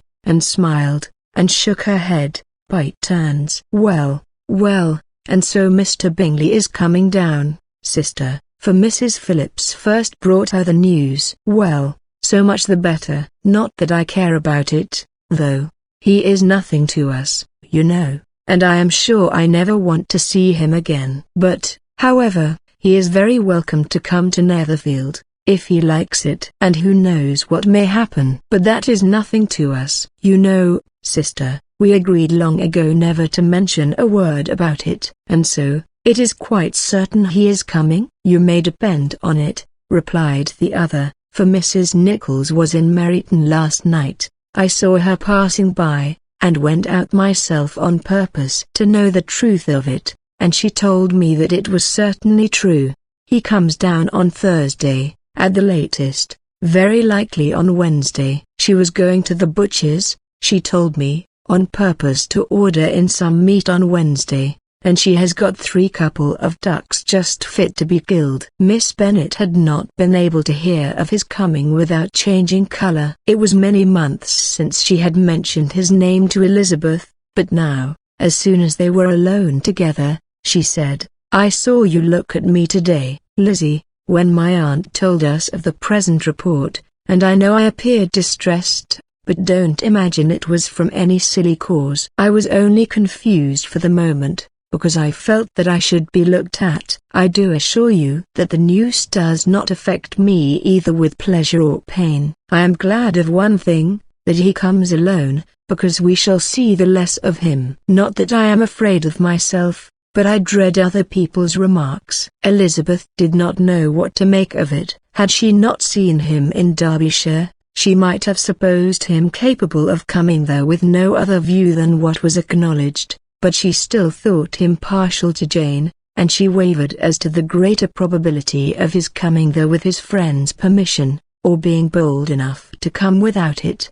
Yet it is hard, she sometimes thought, that this poor man cannot come to a house, which he has legally hired, without raising all this speculation. I will leave him to himself. In spite of what her sister declared, and really believed to be her feelings, in the expectation of his arrival, Elizabeth could easily perceive that her spirits were affected by it. They were more disturbed, more unequal, than she had often seen them. The subject which had been so warmly canvassed between their parents, about a 12-month ago, was now brought forward again. As soon as ever Mr. Bingley comes, my dear, said Mrs. Bennet, you will wait on him, of course. No, number. You forced me into visiting him last year, and promised, if I went to see him, he should marry one of my daughters. But it ended in nothing, and I will not be sent on a fool's errand again. His wife represented to him how absolutely necessary such an attention would be from all the neighbouring gentlemen, on his returning to Netherfield. "'Tis an etiquette I despise," said he. "If he wants our society, let him seek it. He knows where we live. I will not spend my hours in running after my neighbors every time they go away and come back again. Well, all I know is, that it will be abominably rude if you do not wait on him. But, however, that shan't prevent my asking him to dine here. I am determined. We must have Mrs. Long and the Gouldings soon. That will make 13 with ourselves, so there will be just room at table for him." Consoled by this resolution, she was the better able to bear her husband's incivility, though it was very mortifying to know that her neighbors might all see Mr. Bingley, in consequence of it, before they did. As the day of his arrival drew near, "I begin to be sorry that he comes at all," said Jane to her sister. "It would be nothing, I could see him with perfect indifference, but I can hardly bear to hear it thus perpetually talked of. My mother means well,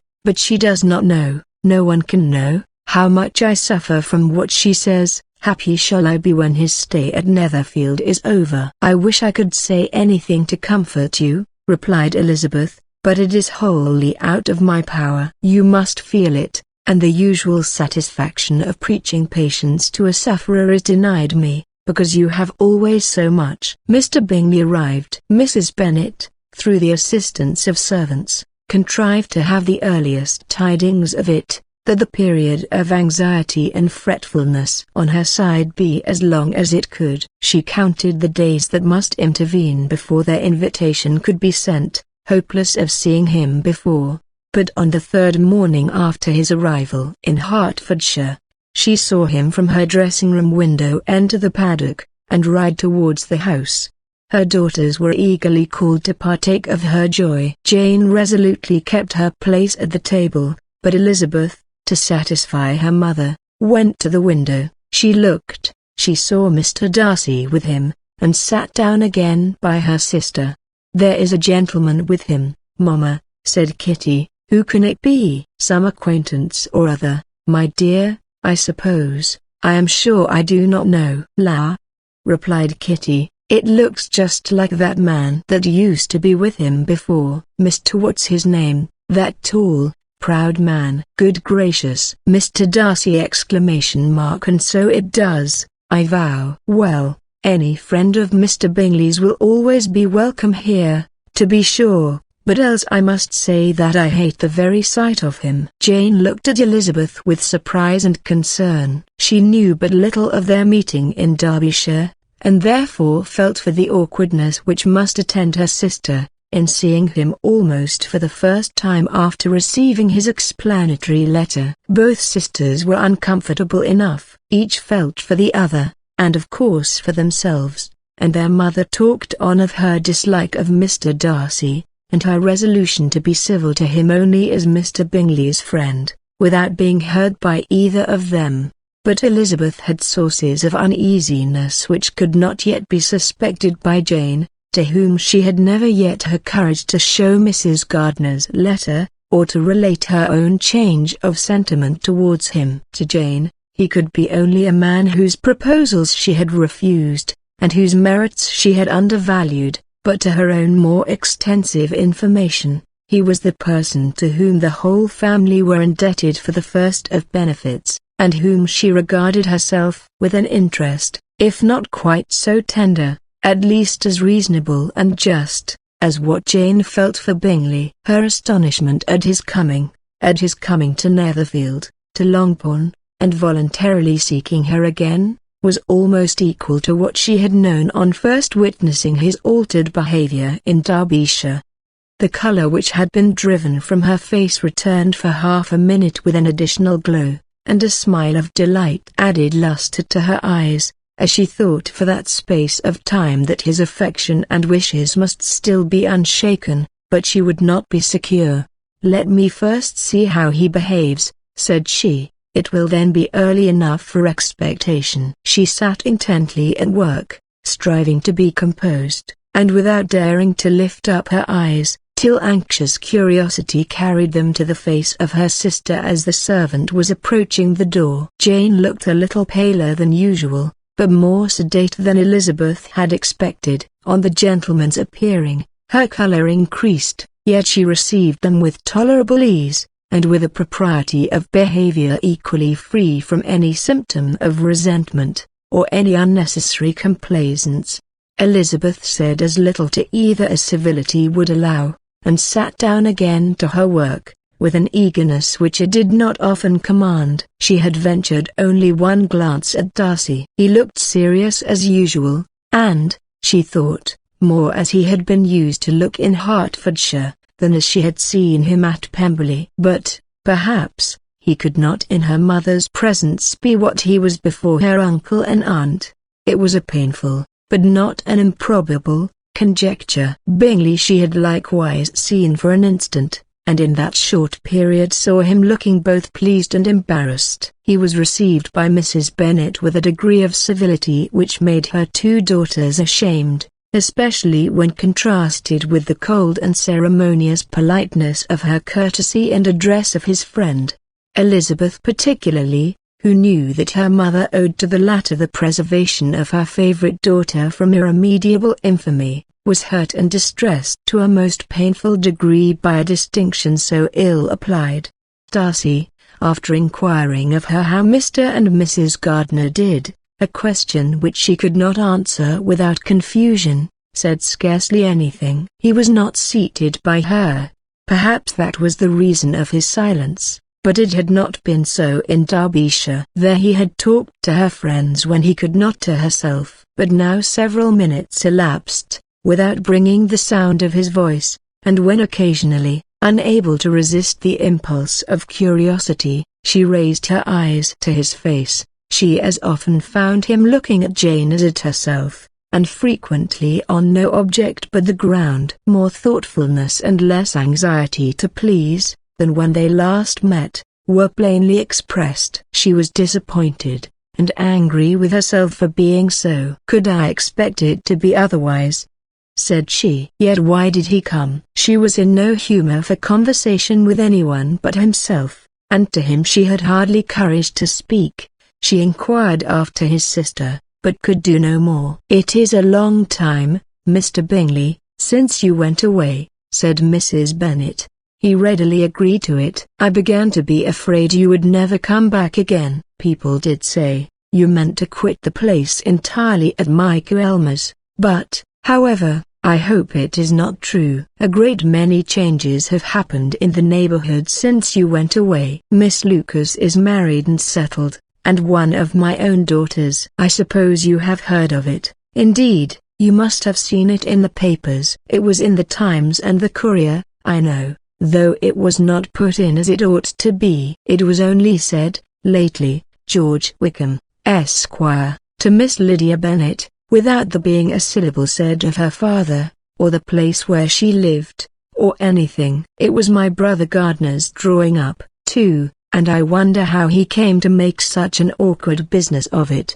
"Did you see it?" Bingley replied that he did, and made his congratulations. Elizabeth dared not lift up her eyes. How Mr. Darcy looked, therefore, she could not tell. "It is a delightful thing, to be sure, to have a daughter well married," continued her mother, "but at the same time, Mr. Bingley, it is very hard to have her taken away from me. They are gone down to Newcastle, a place quite northward it seems, and there they are to stay. I do not know how long. His regiment is there, for I suppose you have heard of his leaving the Shire, and of his being gone into the regulars. Thank heaven!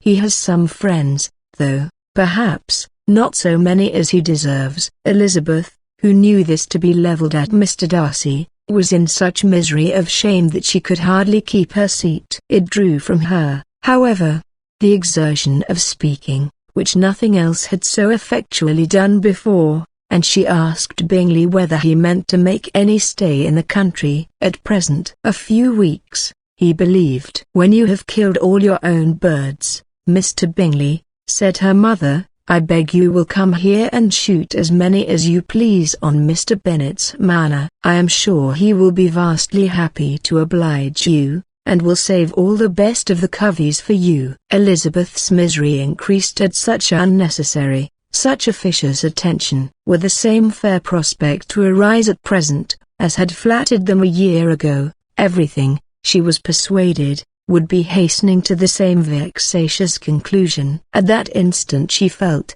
that years of happiness could not make Jane or herself amends for moments of such painful confusion. "The first wish of my heart," said she to herself, is never more to be in company with either of them. Their society can afford no pleasure that will atone for such wretchedness as this. Let me never see either one or the other again. Yet the misery, for which years of happiness were to offer no compensation, received soon afterwards material relief, from observing how much the beauty of her sister rekindled the admiration of her former lover. When first he came in, he had spoken to her but little, but every 5 minutes seemed to be giving her more of his attention. He found her as handsome as she had been last year, as good-natured, and as unaffected, though not quite so chatty. Jane was anxious that no difference should be perceived in her at all, and was really persuaded that she talked as much as ever, but her mind was so busily engaged,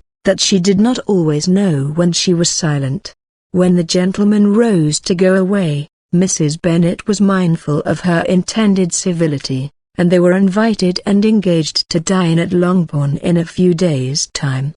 "You are quite a visit in my debt, Mr. Bingley," she added, "for when you went to town last winter, you promised to take a family dinner with us as soon as you returned. I have not forgot, you see, and I assure you I was very much disappointed that you did not come back and keep your engagement." Bingley looked a little silly at this reflection, and said something of his concern at having been prevented by business. They then went away. Mrs. Bennet had been strongly inclined to ask them to stay and dine there that day, but, though she always kept a very good table, she did not think anything less than 2 courses could be good enough for a man on whom she had such anxious designs, or satisfy the appetite and pride of one who had 10,000 a year. Chapter 54. As soon as they were gone, Elizabeth walked out to recover her spirits, or, in other words, to dwell without interruption on those subjects which must deaden them more. Mr. Darcy's behavior astonished and vexed her. Why,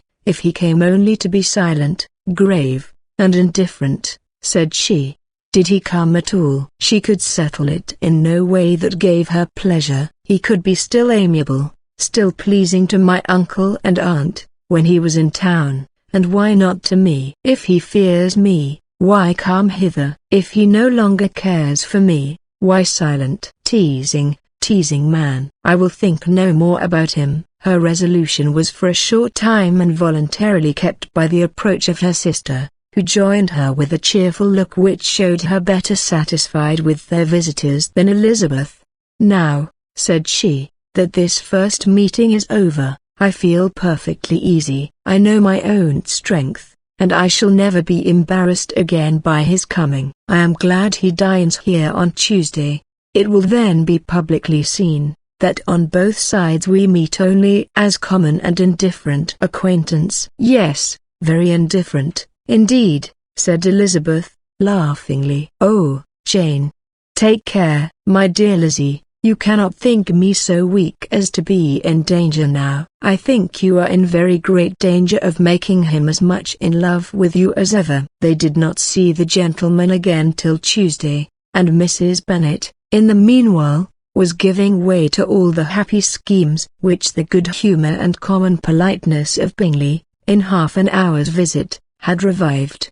On Tuesday there was a large party assembled at Longbourn, and the two who were most anxiously expected, to the credit of their punctuality as sportsmen, were in very good time. When they repaired to the dining-room, Elizabeth eagerly watched to see whether Bingley would take the place which, in all their former parties, had belonged to him, by her sister. Her prudent mother, occupied by the same ideas, forbore to invite him to sit by herself. On entering the room, he seemed to hesitate, but Jane happened to look round, and happened to smile. It was decided. He placed himself by her. Elizabeth, with a triumphant sensation, looked towards his friend.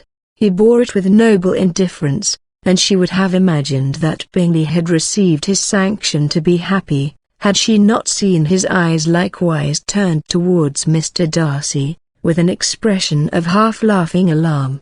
His behaviour to her sister was such during dinner-time as showed an admiration of her, which, though more guarded than formerly, persuaded Elizabeth, that, if left wholly to himself, Jane's happiness, and his own, would be speedily secured. Though she dared not depend upon the consequence, she yet received pleasure from observing his behavior. It gave her all the animation that her spirits could boast, for she was in no cheerful humor. Mr. Darcy was almost as far from her as the table could divide them. He was on one side of her mother. She knew how little such a situation would give pleasure to either, or make either appear to advantage. She was not near enough to hear any of their discourse, but she could see how seldom they spoke to each other, and how formal and cold was their manner whenever they did. Her mother's ungraciousness made the sense of what they owed him more painful to Elizabeth's mind, and she would, at times, have given anything to be privileged to tell him that his kindness was neither unknown nor unfelt by the whole of the family.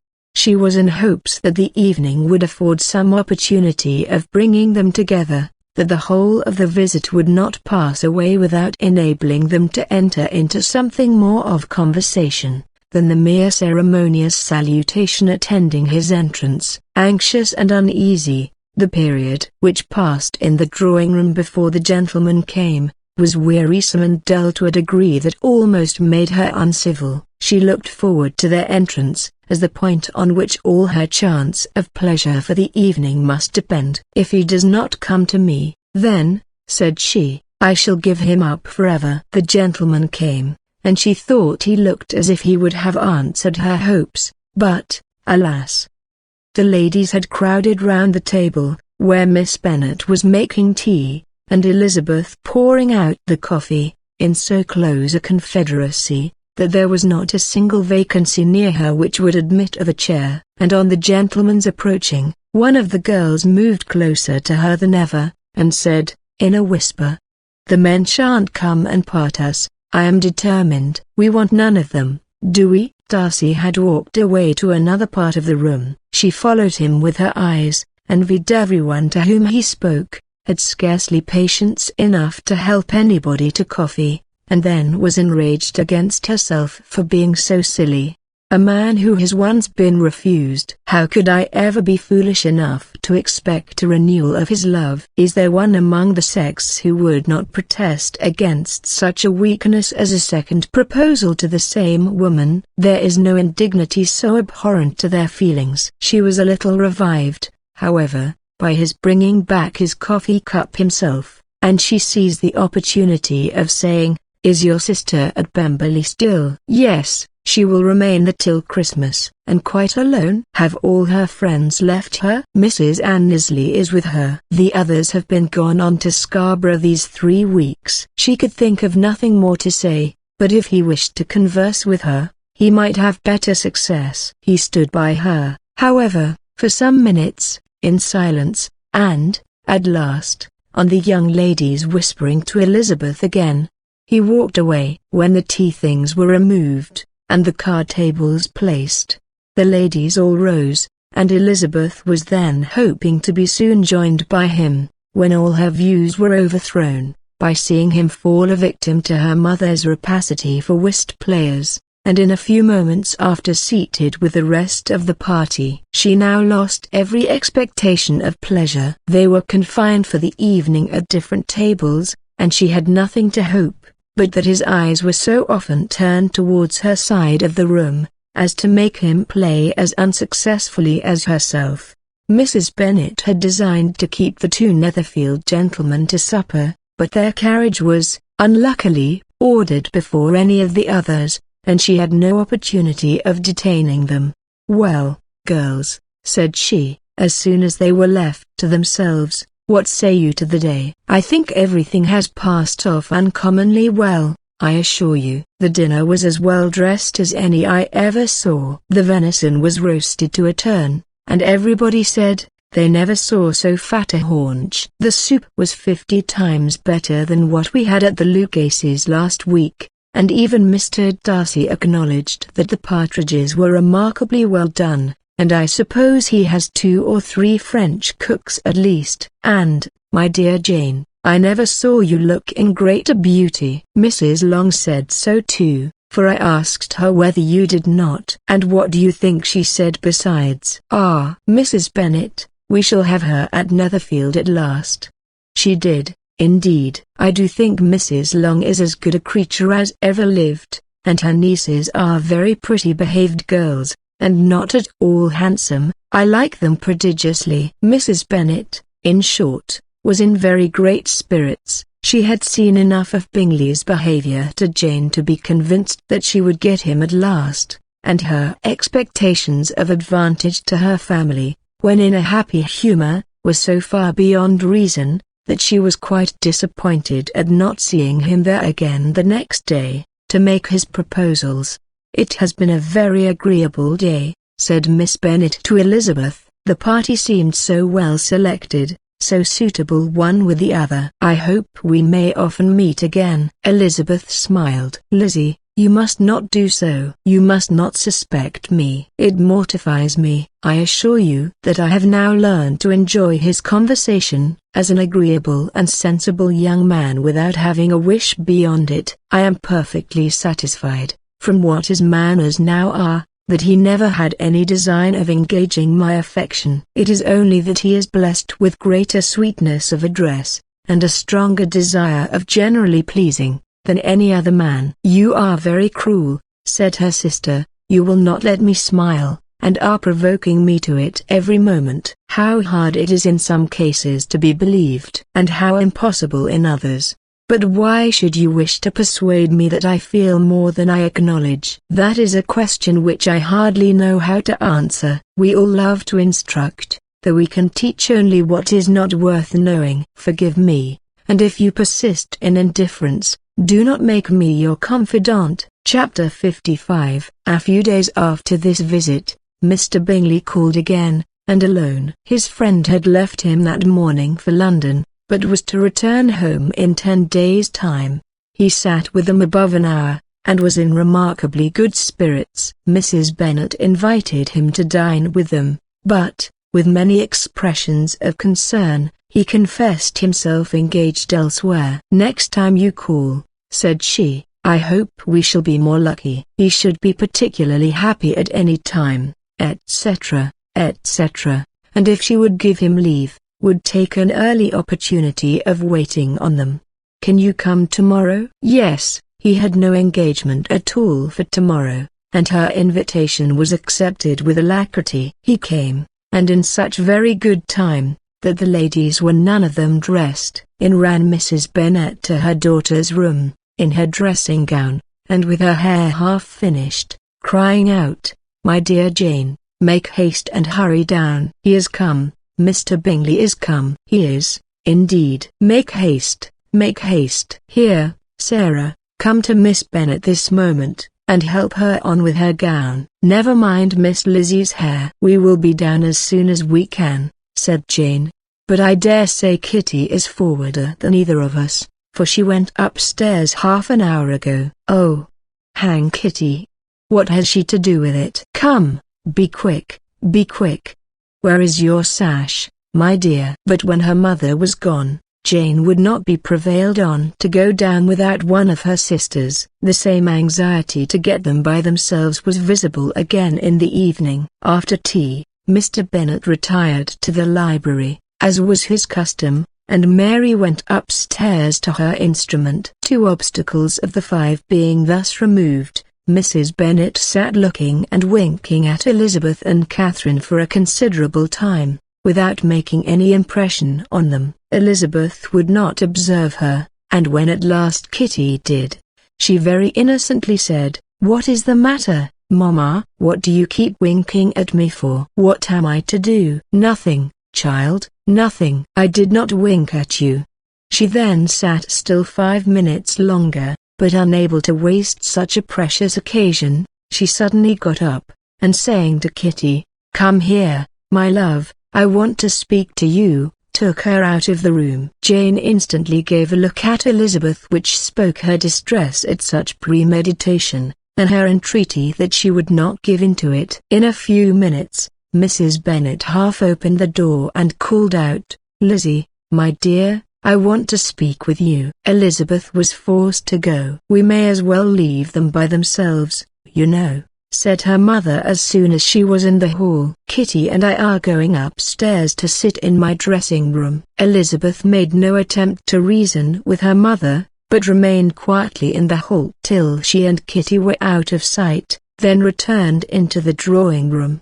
Mrs. Bennet's schemes for this day were ineffectual. Bingley was everything that was charming, except the professed lover of her daughter. His ease and cheerfulness rendered him a most agreeable addition to their evening party, and he bore with the ill-judged officiousness of the mother, and heard all her silly remarks with a forbearance and command of countenance particularly grateful to the daughter. He scarcely needed an invitation to stay supper, and before he went away an engagement was formed, chiefly through his own and Mrs. Bennet's means, for his coming next morning to shoot with her husband. After this day, Jane said no more of her indifference. Not a word passed between the sisters concerning Bingley, but Elizabeth went to bed in the happy belief that all must speedily be concluded, unless Mr. Darcy returned within the stated time. Seriously, however, she felt tolerably persuaded that all this must have taken place with that gentleman's concurrence. Bingley was punctual to his appointment, and he and Mr. Bennet spent the morning together, as had been agreed on. The latter was much more agreeable than his companion expected. There was nothing of presumption or folly in Bingley that could provoke his ridicule, or disgust him into silence, and he was more communicative, and less eccentric, than the other had ever seen him. Bingley of course returned with him to dinner, and in the evening Mrs. Bennet's invention was again at work to get everybody away from him and her daughter. Elizabeth, who had a letter to write, went into the breakfast room for that purpose soon after tea, for as the others were all going to sit down to cards, she could not be wanted to counteract her mother's schemes. But on her returning to the drawing room, when her letter was finished, she saw, to her infinite surprise, there was reason to fear that her mother had been too ingenious for her. On opening the door, she perceived her sister and Bingley standing together over the hearth, as if engaged in earnest conversation, and had this led to no suspicion, the faces of both, as they hastily turned round and moved away from each other, would have told it all. Their situation was awkward enough, but as she thought was still worse. Not a syllable was uttered by either, and Elizabeth was on the point of going away again, when Bingley, who as well as the other had sat down, suddenly rose, and, whispering a few words to her sister, ran out of the room. Jane could have no reserves from Elizabeth, where confidence would give pleasure, and, instantly embracing her, acknowledged, with the liveliest emotion, that she was the happiest creature in the world. "'Tis too much," she added, "by far too much. I do not deserve it." "Oh, why is not everybody as happy?" Elizabeth's congratulations were given with a sincerity, a warmth, a delight, which words could but poorly express. Every sentence of kindness was a fresh source of happiness to Jane. But she would not allow herself to stay with her sister, or say half that remained to be said. "For the present, I must go instantly to my mother," she cried. "I would not on any account trifle with her affectionate solicitude, or allow her to hear it from anyone but myself. He has gone to my father already." "Oh, Lizzie, to know that what I have to relate will give such pleasure to all my dear family. How shall I bear so much happiness?" She then hastened away to her mother, who had purposely broken up the card party, and was sitting upstairs with Kitty. Elizabeth, who was left by herself, now smiled at the rapidity and ease with which an affair was finally settled, that had given them so many previous months of suspense and vexation.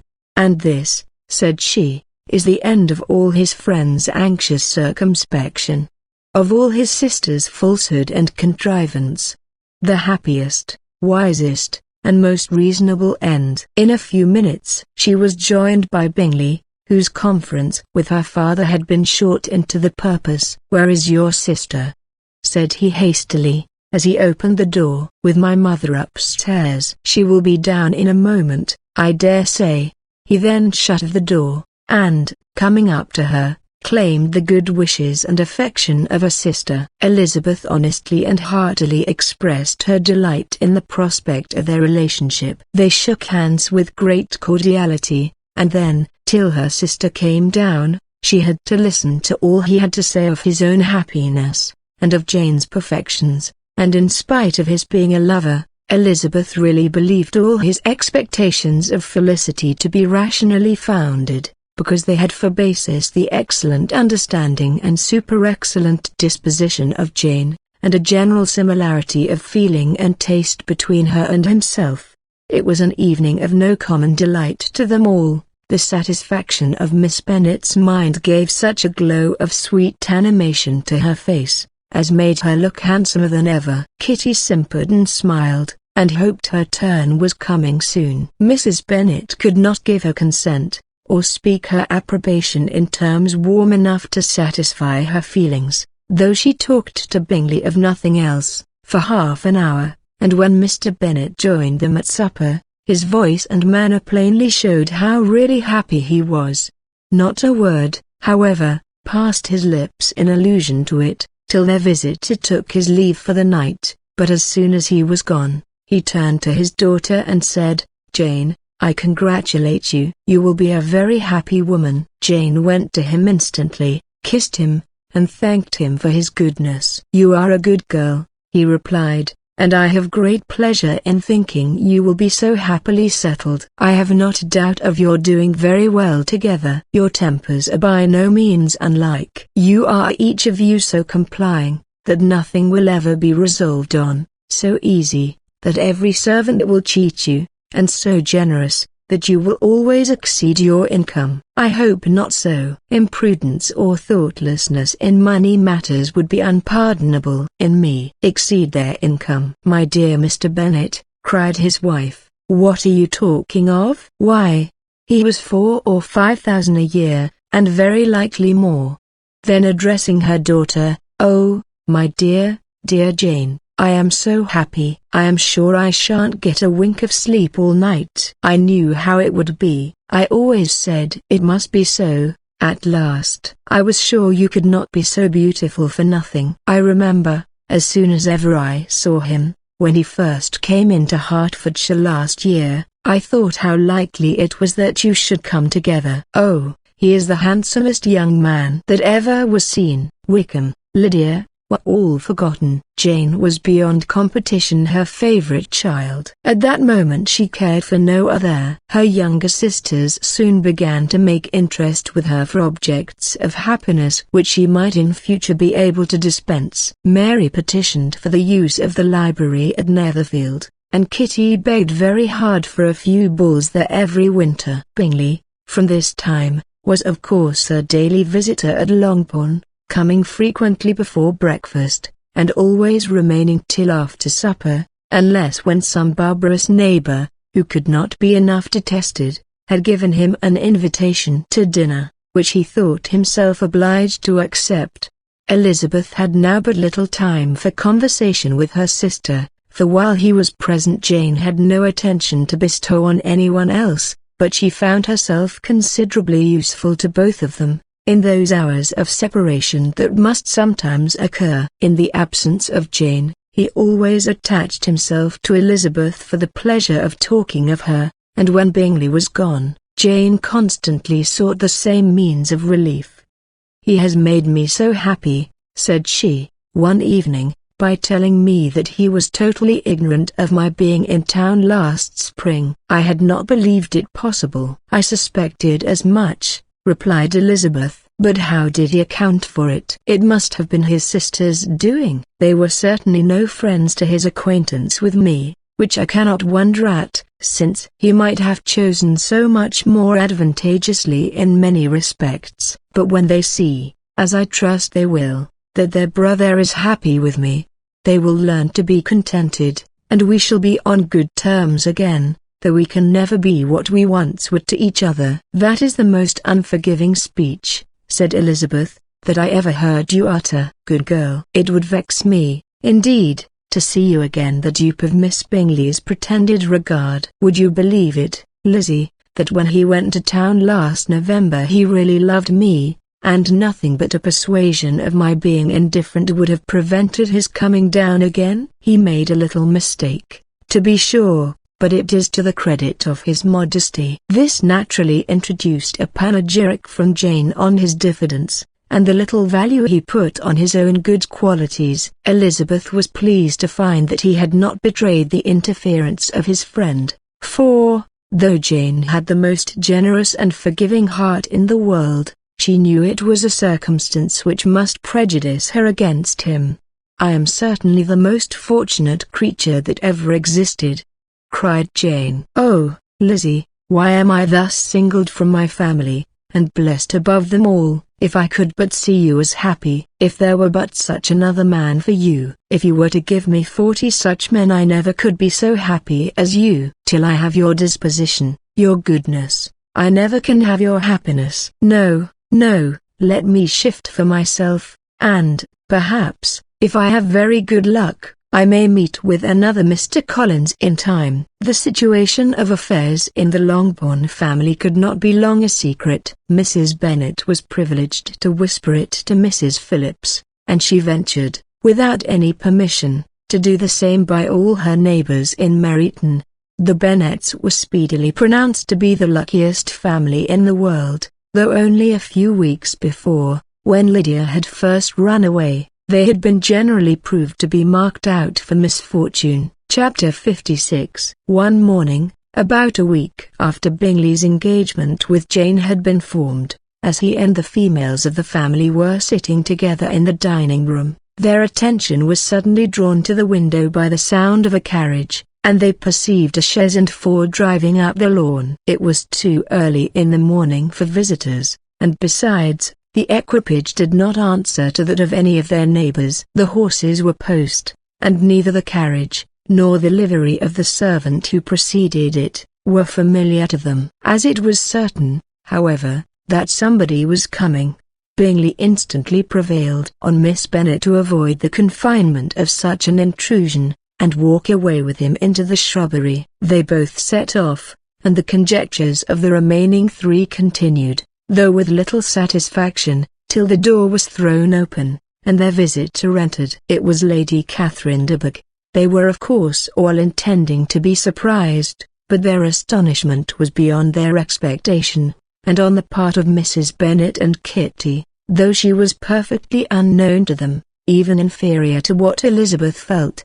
She entered the room with an air more than usually ungracious, made no other reply to Elizabeth's salutation than a slight inclination of the head, and sat down without saying a word. Elizabeth had mentioned her name to her mother on her ladyship's entrance, though no request of introduction had been made. Mrs. Bennet, all amazement, though flattered by having a guest of such high importance, received her with the utmost politeness. After sitting for a moment in silence, she said, very stiffly, to Elizabeth, "I hope you are well, Miss Bennet." "That lady, I suppose, is your mother?" Elizabeth replied very concisely that she was. "And that, I suppose, is one of your sisters?" "Yes, madame," said Mrs. Bennet, delighted to speak to a Lady Catherine. "She is my youngest girl but one. My youngest of all is lately married, and my eldest is somewhere about the ground, walking with a young man, who, I believe, will soon become a part of the family." "You have a very small park here," returned Lady Catherine, after a short silence. "It is nothing in comparison of Rosings, my lady, I dare say, but, I assure you, it is much larger than Sir William Lucas's. This must be a most inconvenient sitting-room for the evening in summer. The windows are full west." Mrs. Bennet assured her that they never sat there after dinner, and then added, "May I take the liberty of asking your ladyship whether you left Mr. and Mrs. Collins well?" "Yes, very well. I saw them the night before last." Elizabeth now expected that she would produce a letter for her from Charlotte, as it seemed the only probable motive for her calling, but no letter appeared, and she was completely puzzled. Mrs. Bennet, with great civility, begged her ladyship to take some refreshment, but Lady Catherine very resolutely, and not very politely, declined eating anything, and then, rising up, said to Elizabeth, "Miss Bennet, there seemed to be a prettyish kind of a little wilderness on one side of your lawn. I should be glad to take a turn in it, if you will favor me with your company." "Go, my dear," cried her mother, "and show her ladyship about the different walks. I think she will be pleased with the hermitage." Elizabeth obeyed, and, running into her own room for her parasol, attended her noble guest downstairs. As they passed through the hall, Lady Catherine opened the doors into the dining parlour and drawing-room, and pronouncing them, after a short survey, to be decent-looking rooms, walked on. Her carriage remained at the door, and Elizabeth saw that her waiting woman was in it. They proceeded in silence along the gravel walk that led to the copse. Elizabeth was determined to make no effort for conversation with a woman who was now more than usually insolent and disagreeable. "How could I ever think her like her nephew?"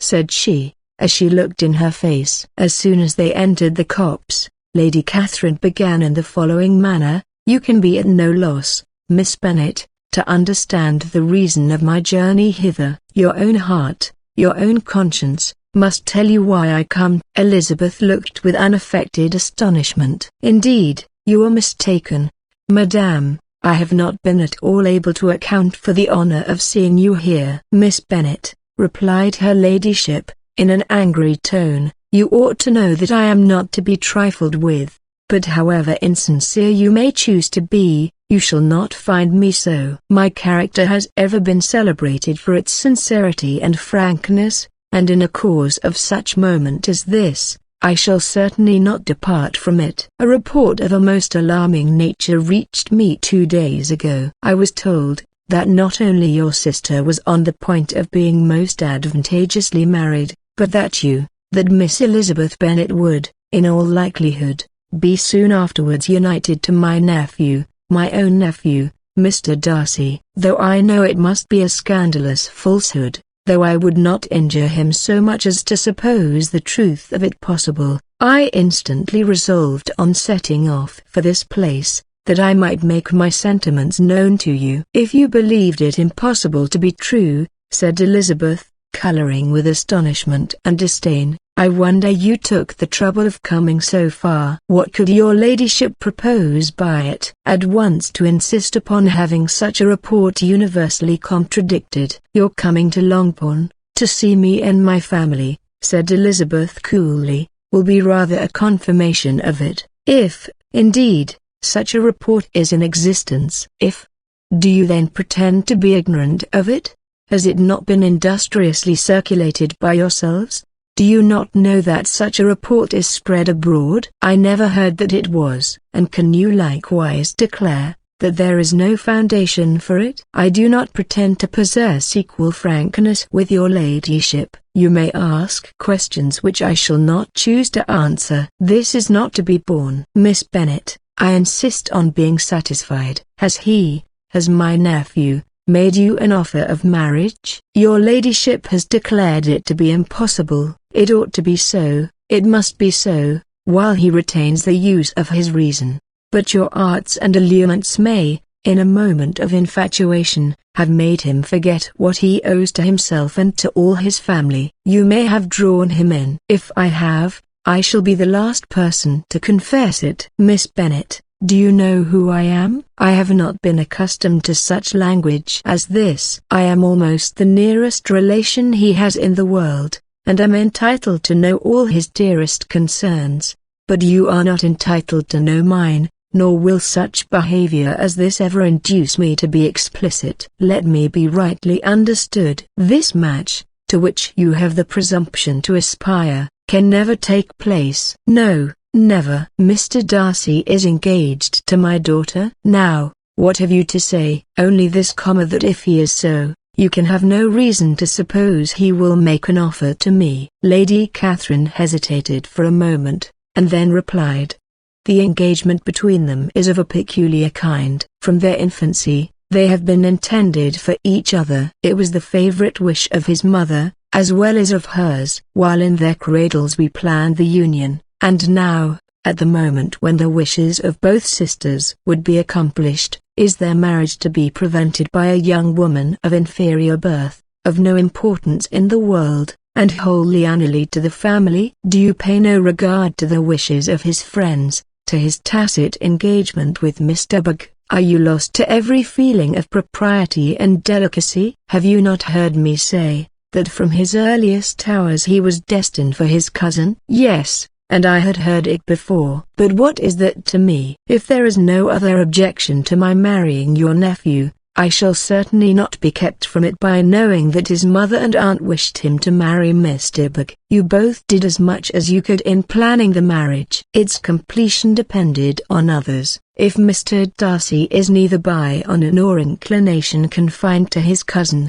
why is not he to make another choice? And if I am that choice, why may not I accept him? Because honor, decorum, prudence, nay, interest, forbid it. Yes, Miss Bennet, interest, for do not expect to be noticed by his family or friends. If you wilfully act against the inclinations of all, you will be censured, slighted, and despised by everyone connected with him. Your alliance will be a disgrace. Your name will never even be mentioned by any of us. These are heavy misfortunes, replied Elizabeth, but the wife of Mr. Darcy must have such extraordinary sources of happiness necessarily attached to her situation, that she could, upon the whole, have no cause to repine. Obstinate, headstrong girl, I am ashamed of you. Is this your gratitude for my attentions to you last spring? Is nothing due to me on that score? Let us sit down. You are to understand,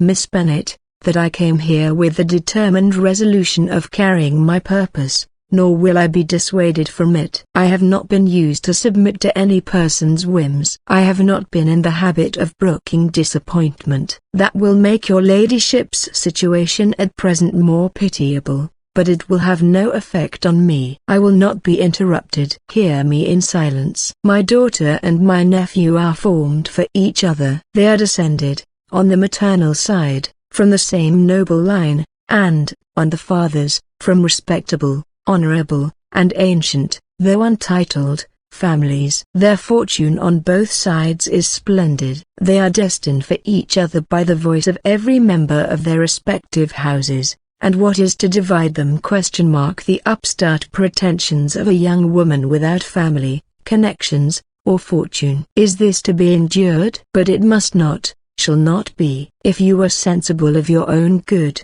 you would not wish to quit the sphere in which you have been brought up. In marrying your nephew, I should not consider myself as quitting that sphere. He is a gentleman, I am a gentleman's daughter. So far we are equal. True, you are a gentleman's daughter. But what was your mother? Who are your uncles and aunts? Do not imagine me ignorant of their condition. Whatever my connections may be, said Elizabeth, if your nephew does not object to them, they can be nothing to you. Tell me, once for all, are you engaged to him? Though Elizabeth would not, for the mere purpose of obliging Lady Catherine, have answered this question, she could not but say, after a moment's deliberation, I am not. Lady Catherine seemed pleased. And will you promise me never to enter into such an engagement? I will make no promise of the kind. Miss Bennet, I am shocked and astonished. I expected to find a more reasonable young woman, but do not deceive yourself into a belief that I will ever accede. I shall not go away till you have given me the assurance I require. And I certainly never shall give it. I am not to be intimidated into anything so wholly unreasonable. Your ladyship wants Mr. Darcy to marry your daughter, but would my giving you the wished-for promise make their marriage at all more probable? Supposing him to be attached to me, would my refusing to accept his hand make him wish to bestow it on his cousin? Allow me to say, Lady Catherine, that the arguments with which you have supported this extraordinary application have been as frivolous as the application was ill-judged. You have widely mistaken my character, if you think I can be worked on by such persuasions as these. How far your nephew might approve of your interference in his affairs, I cannot tell.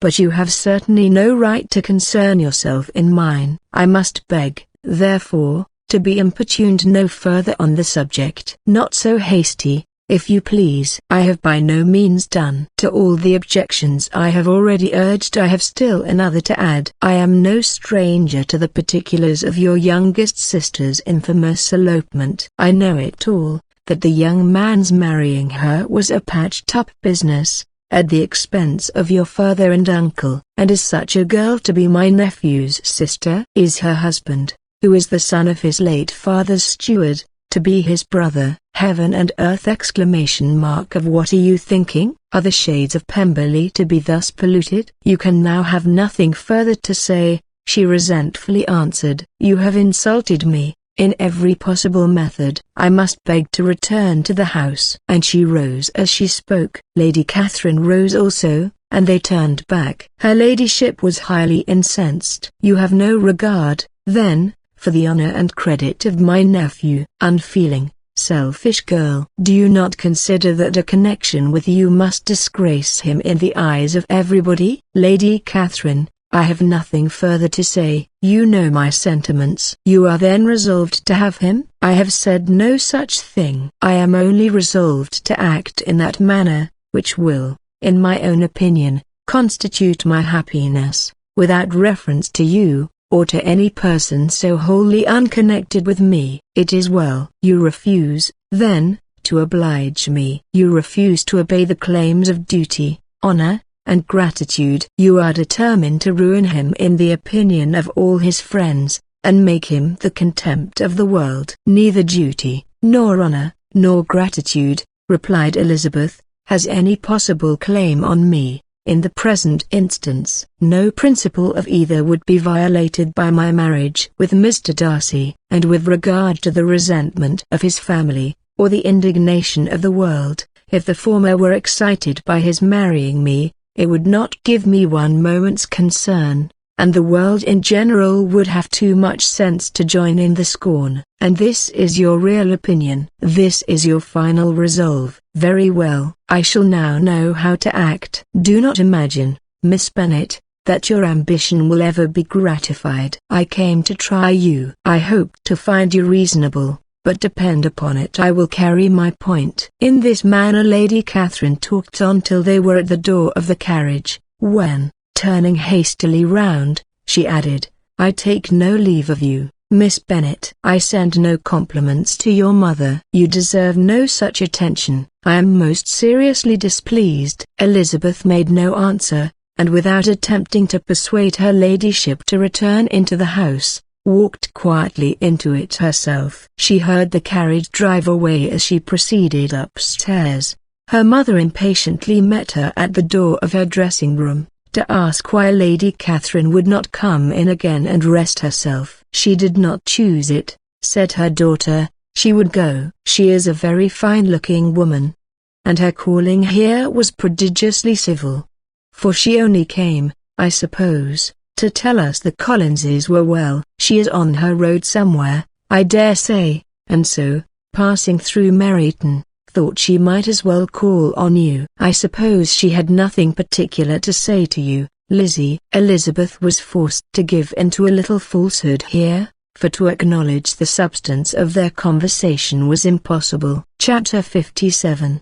The discomposure of spirits which this extraordinary visit threw Elizabeth into could not be easily overcome, nor could she for many hours learn to think of it less than incessantly. Lady Catherine, it appeared, had actually taken the trouble of this journey from Rosings for the sole purpose of breaking off her supposed engagement with Mr. Darcy. It was a rational scheme, to be sure, but from what the report of their engagement could originate, Elizabeth was at a loss to imagine, till she recollected that his being the intimate friend of Bingley, and her being the sister of Jane, was enough, at a time when the expectation of one wedding made everybody eager for another, to supply the idea. She had not herself forgotten to feel that the marriage of her sister must bring them more frequently together. And her neighbors at Lucas Lodge, therefore, for through their communication with the Collinses, the report, she concluded, had reached Lady Catherine,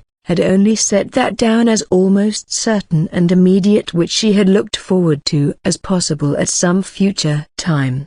In revolving Lady Catherine's expressions, however, she could not help feeling some uneasiness as to the possible consequence of her persisting in this interference. From what she had said of her resolution to prevent the marriage, it occurred to Elizabeth that she must meditate an application to her nephew, and how he might take a similar representation of the evils attached to a connection with her she dared not pronounce. She knew not the exact degree of his affection for his aunt, or his dependence on her judgment, but it was natural to suppose that he thought much higher of her ladyship than she could do, and it was certain that in enumerating the miseries of a marriage with one whose immediate connections were so unequal to his own, his aunt would address him on his weakest side, with his notions of dignity.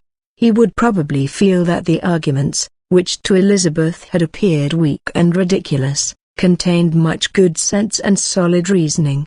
If he had been wavering before, as to what he should do, which had often seemed likely, the advice and entreaty of so near a relation might settle every doubt, and determine him at once to be as happy as dignity unblemished could make him. In that case he would return no more. Lady Catherine might see him in her way through town, and his engagement to Bingley of coming again to Netherfield must give way. If, therefore, an excuse for not keeping his promise should come to his friend within a few days, she added, I shall know how to understand it. I shall then give over every expectation, every wish of his constancy. If he is satisfied with only regretting me, when he might have obtained my affections and hand, I shall soon cease to regret him at all. The surprise of the rest of the family, on hearing who their visitor had been, was very great, but they obligingly satisfied it with the same kind of supposition which had appeased Mrs. Bennet's curiosity, and Elizabeth was spared from much teasing on the subject. The next morning, as she was going downstairs, she was met by her father, who came out of his library with a letter in his hand. Lizzie, said he, I was going to look for you. Come into my room. She followed him thither, and her curiosity to know what he had to tell her was heightened by the supposition of its being in some manner connected with the letter he held. It suddenly struck her that it might be from Lady Catherine, and she anticipated with dismay all the consequent explanations. She followed her father to the fireplace, and they both sat down. He then said, I have received a letter this morning that has astonished me exceedingly. As it principally concerns yourself, you ought to know its contents. I did not know before that I had 2 daughters on the brink of matrimony. Let me congratulate you on a very important conquest. The color now rushed into Elizabeth's cheeks in the instantaneous conviction of its being a letter from the nephew, instead of the aunt, and she was undetermined whether most to be pleased that he explained himself at all, or offended that his letter was not rather addressed to herself, when her father continued, You look conscious. Young ladies have great penetration in such matters as these, but I think I may defy even your sagacity to discover the name of your admirer. This letter is from Mr. Collins. From Mr. Collins.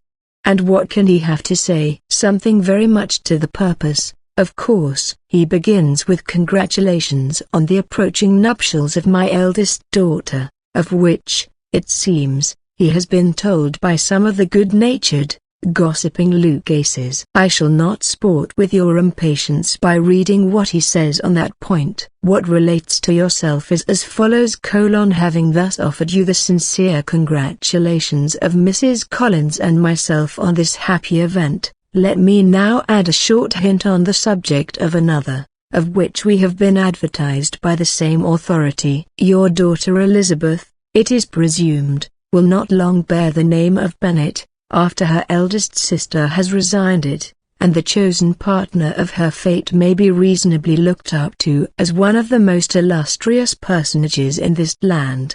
Can you possibly guess, Lizzie, who is meant by this? This young gentleman is blessed, in a peculiar way, with everything the heart of mortal can most desire, splendid property, noble kindred, and extensive patronage. Yet, in spite of all these temptations, let me warn my cousin Elizabeth, and yourself, of what evils you may incur by a precipitate closure with this gentleman's proposals, which, of course, you will be inclined to take immediate advantage of. Have you any idea, Lizzie, who this gentleman is? But now it comes out. My motive for cautioning you is as follows: we have reason to imagine that his aunt, Lady Catherine de Bourgh, does not look on the match with a friendly eye. Mr. Darcy, you see, is the man. Now, Lizzie, I think I have surprised you. Could he, or the Lucases, have pitched on any man, within the circle of our acquaintance, whose name would have given the lie more effectually to what they related? Mr. Darcy, who never looks at any woman but to see a blemish, and who probably never looked at you in his life. It is admirable. Elizabeth tried to join in her father's pleasantry, but could only force one most reluctant smile. Never had his wit been directed in a manner so little agreeable to her. Are you not diverted? Oh, yes. Pray read on. After mentioning the likelihood of this marriage to her ladyship last night, she immediately, with her usual condescension, expressed what she felt on the occasion, when it became apparent, that, on the score of some family objections on the part of my cousin, she would never give her consent to what she termed so disgraceful a match. I thought it my duty to give the speediest intelligence of this to my cousin, that she and her noble admirer may be aware of what they are about, and not run hastily into a marriage which has not been properly sanctioned.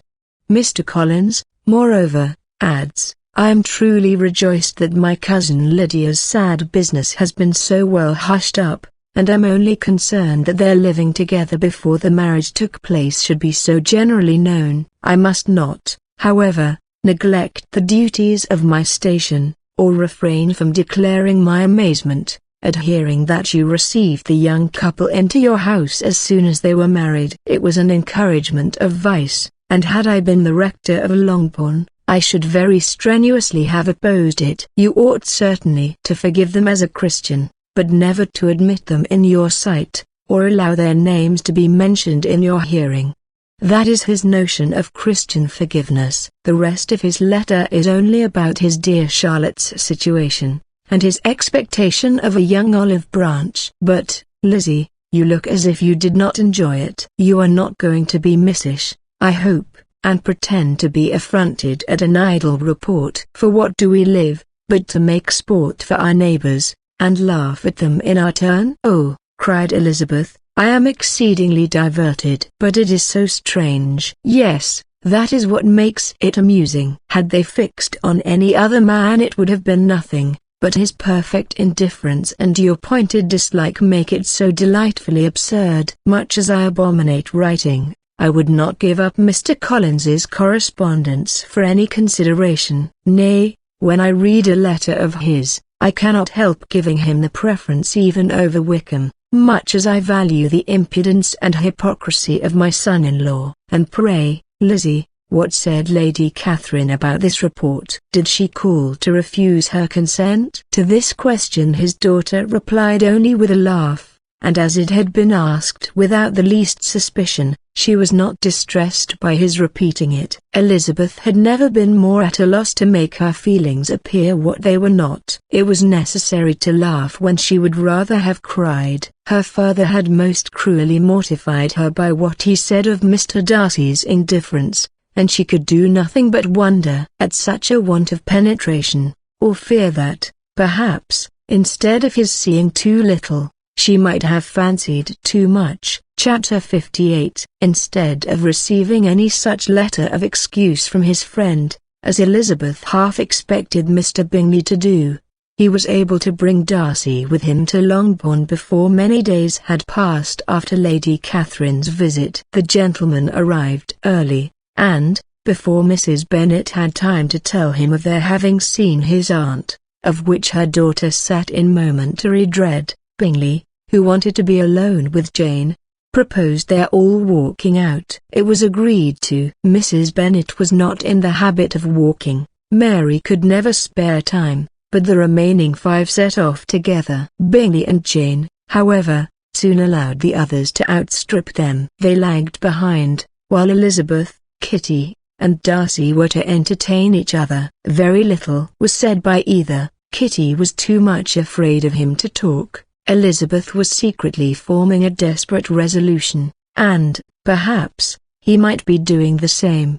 They walked towards the Lucases, because Kitty wished to call upon Maria, and as Elizabeth saw no occasion for making it a general concern, when Kitty left them she went boldly on with him alone. Now was the moment for her resolution to be executed, and while her courage was high, she immediately said, "Mr. Darcy, I am a very selfish creature, and for the sake of giving relief to my own feelings care not how much I may be wounding yours. I can no longer help thanking you for your unexampled kindness to my poor sister. Ever since I have known it I have been most anxious to acknowledge to you how gratefully I feel it. Were it known to the rest of my family I should not have merely my own gratitude to express." "I am sorry, exceedingly sorry," replied Darcy, in a tone of surprise and emotion, "that you have ever been informed of what may, in a mistaken light, have given you uneasiness. I did not think Mrs. Gardiner was so little to be trusted. You must not blame my aunt. Lydia's thoughtlessness first betrayed to me that you had been concerned in the matter,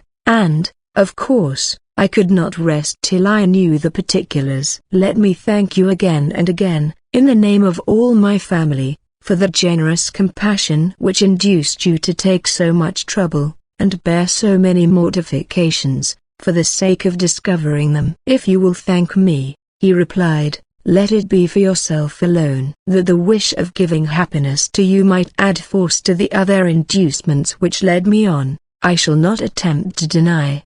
But your family owe me nothing. Much as I respect them, I believe I thought only of you." Elizabeth was too much embarrassed to say a word. After a short pause, her companion added, "You are too generous to trifle with me. If your feelings are still what they were last April, tell me so at once. My affections and wishes are unchanged, but one word from you will silence me on this subject forever." Elizabeth, feeling all the more than common awkwardness and anxiety of his situation, now forced herself to speak, and immediately, though not very fluently, gave him to understand that her sentiments had undergone so material a change since the period to which he alluded, as to make her receive with gratitude and pleasure his present assurances. The happiness which this reply produced was such as he had probably never felt before, and he expressed himself on the occasion as sensibly and as warmly as a man violently in love can be supposed to do. Had Elizabeth been able to encounter his eyes, she might have seen how well the expression of heartfelt delight diffused over his face became him, but though she could not look she could listen, and he told her of feelings which, in proving of what importance she was to him, made his affection every moment more valuable. They walked on without knowing in what direction. There was too much to be thought, and felt, and said, for attention to any other objects. She soon learned that they were indebted for their present good understanding to the efforts of his aunt, who did call on him in her return through London, and there relate her journey to Longbourn, its motive, and the substance of her conversation with Elizabeth, dwelling emphatically on every expression of the latter, which, in her ladyship's apprehension, peculiarly denoted her perverseness and assurance, in the belief that such a relation must assist her endeavours to obtain that promise from her nephew which she had refused to give. But, unluckily for her ladyship, its effect had been exactly contrariwise. "It taught me to hope," said he, "as I had scarcely ever allowed myself to hope before. I knew enough of your disposition to be certain that had you been absolutely, irrevocably decided against me,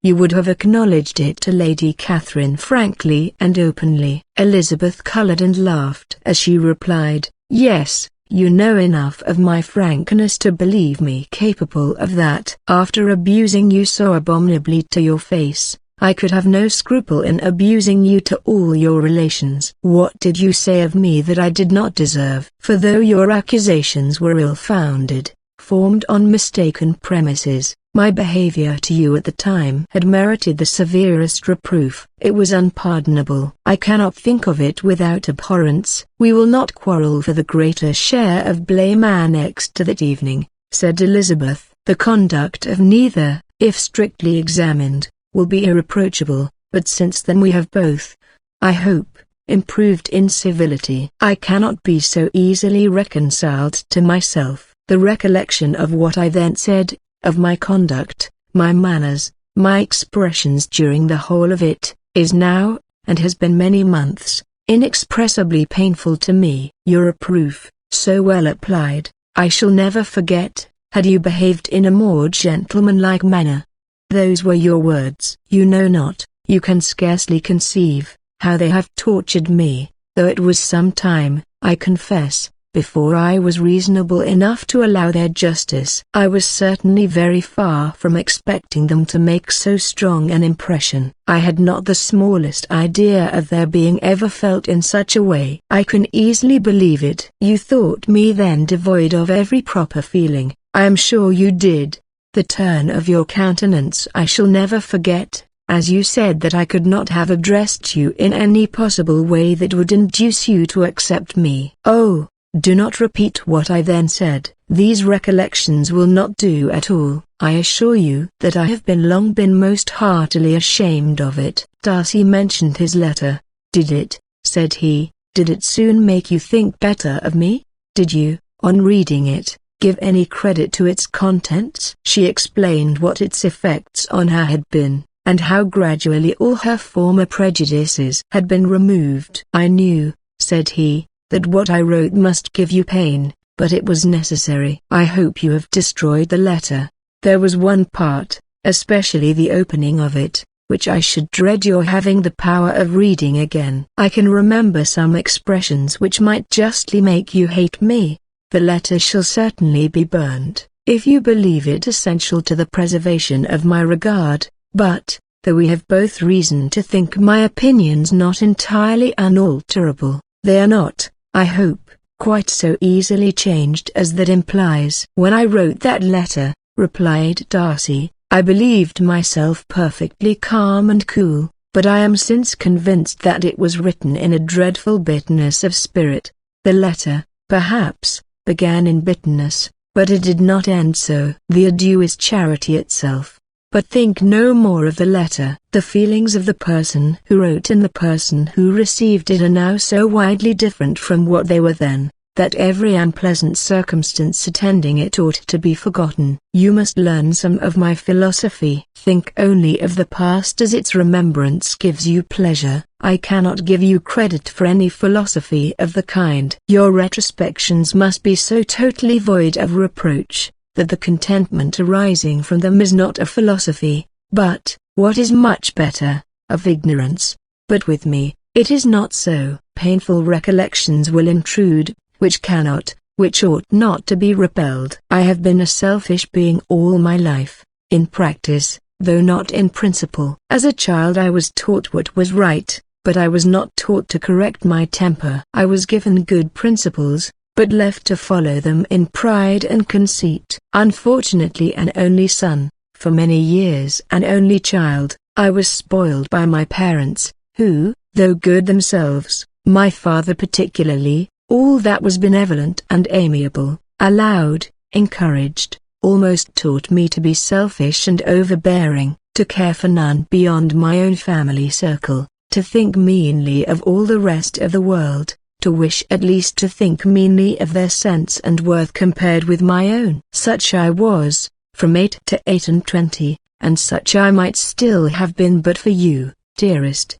loveliest Elizabeth. What do I not owe you? You taught me a lesson, hard indeed at first, but most advantageous. By you, I was properly humbled. I came to you without a doubt of my reception. You showed me how insufficient were all my pretensions to please a woman worthy of being pleased. Had you then persuaded yourself that I should? Indeed I had. What will you think of my vanity? I believed you to be wishing, expecting my addresses. My manners must have been in fault, but not intentionally, I assure you. I never meant to deceive you.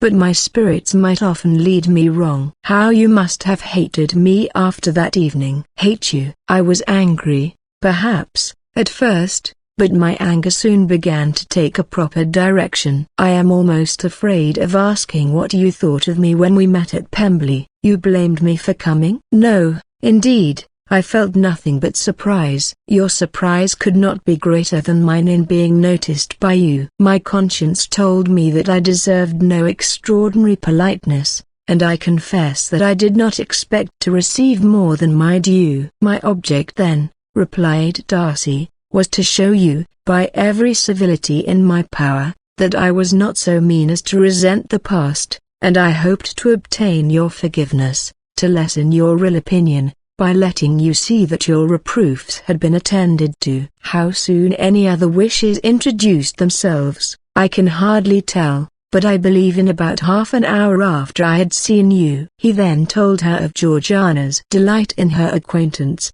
and of her disappointment at its sudden interruption, which naturally leading to the cause of that interruption, she soon learned that his resolution of following her from Derbyshire in quest of her sister had been formed before he quitted the inn, and that his gravity and thoughtfulness there had arisen from no other struggles than what such a purpose must comprehend. She expressed her gratitude again, but it was too painful a subject to each to be dwelt on farther. After walking several miles in a leisurely manner, and too busy to know anything about it, they found at last, on examining their watches, that it was time to be at home. What could have become of Mr. Bingley and Jane was a wonder which introduced the discussion of their affairs. Darcy was delighted with their engagement. His friend had given him the earliest information of it. "I must ask whether you were surprised?" said Elizabeth. "Not at all. When I went away, I felt that it would soon happen. That is to say, you had given your permission. I guessed as much." And though he exclaimed at the term, she found that it had been pretty much the case. "On the evening before my going to London," said he, "I made a confession to him, which I believe I ought to have made long ago. I told him of all that had occurred to make my former interference in his affairs absurd and impertinent. His surprise was great. He had never had the slightest suspicion. I told him, moreover, that I believed myself mistaken in supposing, as I had done, that your sister was indifferent to him, and as I could easily perceive that his attachment to her was unabated, I felt no doubt of their happiness together." Elizabeth could not help smiling at his easy manner of directing his friend. "Did you speak from your own observation," said she, "when you told him that my sister loved him, or merely from my information last spring?" "From the former. I had narrowly observed her, during the 2 visits which I had lately made her here, and I was convinced of her affection, and your assurance of it, I suppose, carried immediate conviction to him." "It did." "Bingley is most unaffectedly modest. His diffidence had prevented his depending on his own judgment in so anxious a case, but his reliance on mine made everything easy. I was obliged to confess one thing, which for a time, and not unjustly, offended him. I could not allow myself to conceal that your sister had been in town 3 months last winter, that I had known it, and purposely kept it from him. He was angry, but his anger, I am persuaded, lasted no longer than he remained in any doubt of your sister's sentiments. He has heartily forgiven me now." Elizabeth longed to observe that Mr. Bingley had been a most delightful friend, so easily guided that his worth was invaluable, but she checked herself. She remembered that he had yet to learn to be laughed at, and it was rather too early to begin. In anticipating the happiness of Bingley, which of course was to be inferior only to his own, he continued the conversation till they reached the house. In the hall they parted. Chapter 59. "My dear Lizzie, where can you have been walking to?" was a question which Elizabeth received from Jane as soon as she entered the room, and from all the others when they sat down to table. She had only to say in reply, that they had wandered about till she was beyond her own knowledge. She colored as she spoke, but neither that, nor anything else, awakened a suspicion of the truth. The evening passed quietly, unmarked by anything extraordinary. The acknowledged lovers talked and laughed, the unacknowledged were silent. Darcy was not of a disposition in which happiness overflows in mirth, and Elizabeth, agitated and confused, rather knew that she was happy than felt herself to be so, for, besides the immediate embarrassment, there were other evils before her. She anticipated what would be felt in the family when her situation became known. She was aware that no one liked him but Jane, and even feared that with the others it was a dislike which not all his fortune and consequence might do away. At night she opened her heart to Jane. Though suspicion was very far from Miss Bennet's general habits, she was absolutely incredulous here. "You are joking, Lizzie. This cannot be." "Engaged to Mr. Darcy?" "No, no, you shall not deceive me. I know it to be impossible." "This is a wretched beginning. Indeed, my sole dependence was on you, and I am sure nobody else will believe me, if you do not." "Yet, indeed, I am in earnest. I speak nothing but the truth. He still loves me, and we are engaged." Jane looked at her doubtingly. "Oh, Lizzie, it cannot be." "I know how much you dislike him." "You know nothing of the matter." "That is all to be forgot. Perhaps I did not always love him so well as I do now, but in such cases as these a good memory is unpardonable. This is the last time I shall ever remember it myself." Miss Bennet still looked all amazement. Elizabeth again, and more seriously, assured her of its truth. "Good heaven! Can it be really so?" "Yet now I must believe you," cried Jane. "My dear, dear Lizzie, I do congratulate you, but are you certain, forgive the question, are you quite certain that you can be happy with him?" "There can be no doubt of that. It is settled between us already that we are to be the happiest couple in the world." "But are you pleased, Jane? Shall you like to have such a brother?" "Very, very much." "Nothing could give either Bingley or myself more delight, but we considered it, we talked of it as impossible." "And do you really love him quite well enough?" "Oh, Lizzie, do anything rather than marry without affection." "Are you quite sure that you feel what you ought to do?" "Oh, yes." "You will only think I feel more than I ought to do when I tell you all." "What do you mean?" "Why, I must confess that I love him better than I do Bingley." "I am afraid you will be angry." "My dearest sister, now be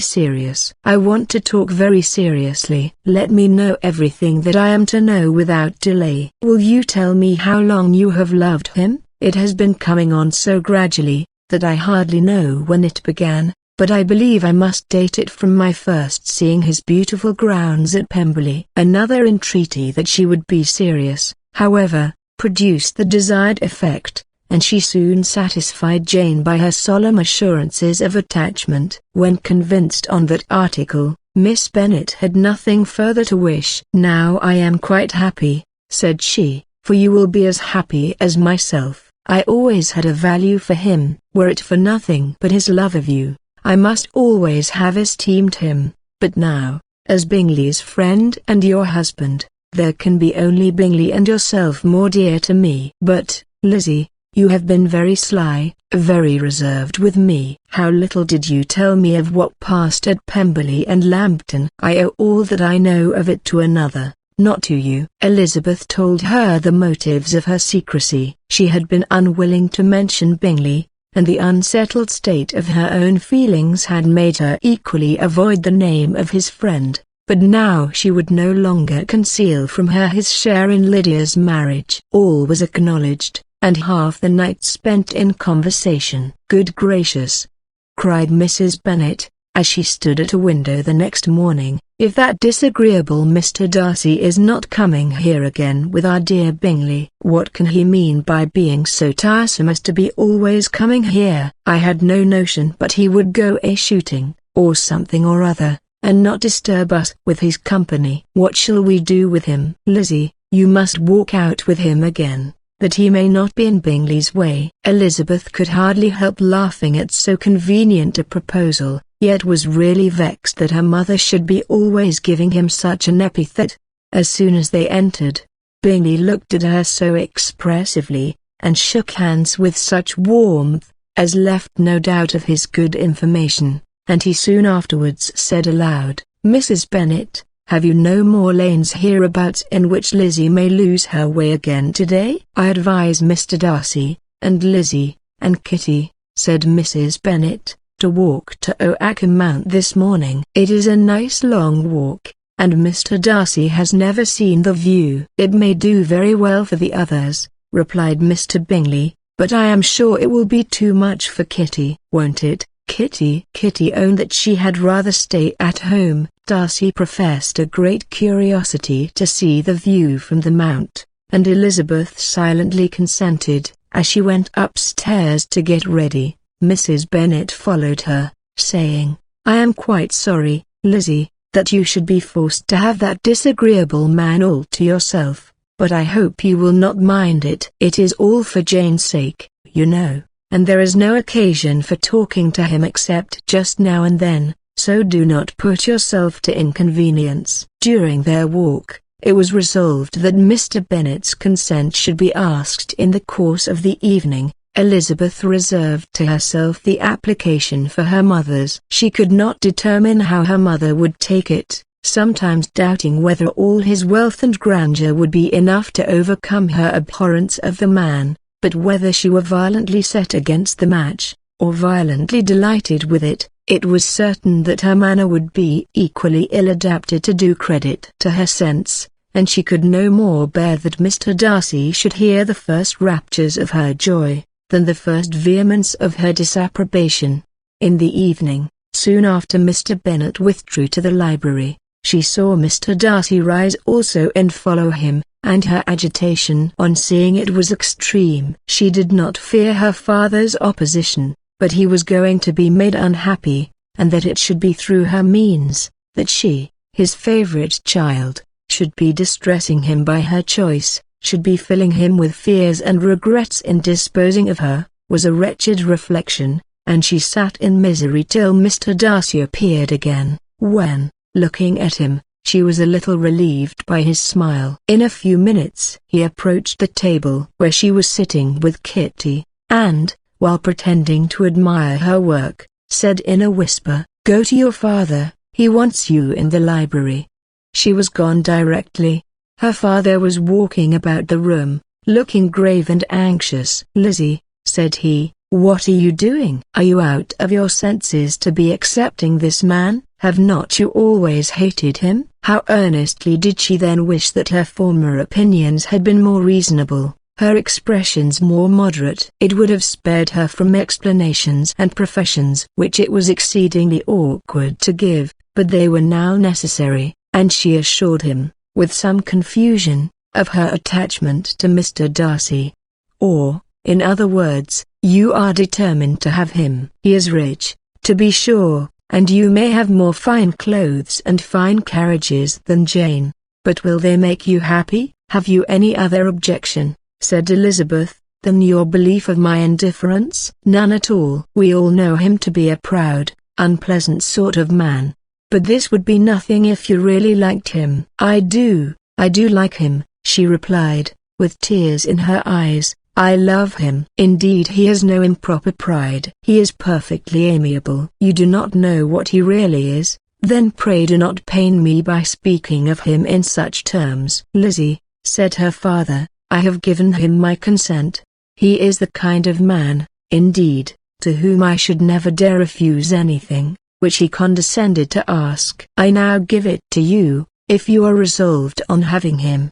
But let me advise you to think better of it. I know your disposition, Lizzie. I know that you could be neither happy nor respectable, unless you truly esteemed your husband, unless you looked up to him as a superior. Your lively talents would place you in the greatest danger in an unequal marriage. You could scarcely escape discredit and misery. My child, let me not have the grief of seeing you unable to respect your partner in life. You know not what you are about." Elizabeth, still more affected, was earnest and solemn in her reply, and, at length, by repeated assurances that Mr. Darcy was really the object of her choice, by explaining the gradual change which her estimation of him had undergone, relating her absolute certainty that his affection was not the work of a day, but had stood the test of many months' suspense, and enumerating with energy all his good qualities, she did conquer her father's incredulity,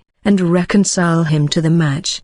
"Well, my dear," said he, when she ceased speaking, "I have no more to say. If this be the case, he deserves you. I could not have parted with you, my Lizzie, to anyone less worthy." To complete the favorable impression, she then told him what Mr. Darcy had voluntarily done for Lydia.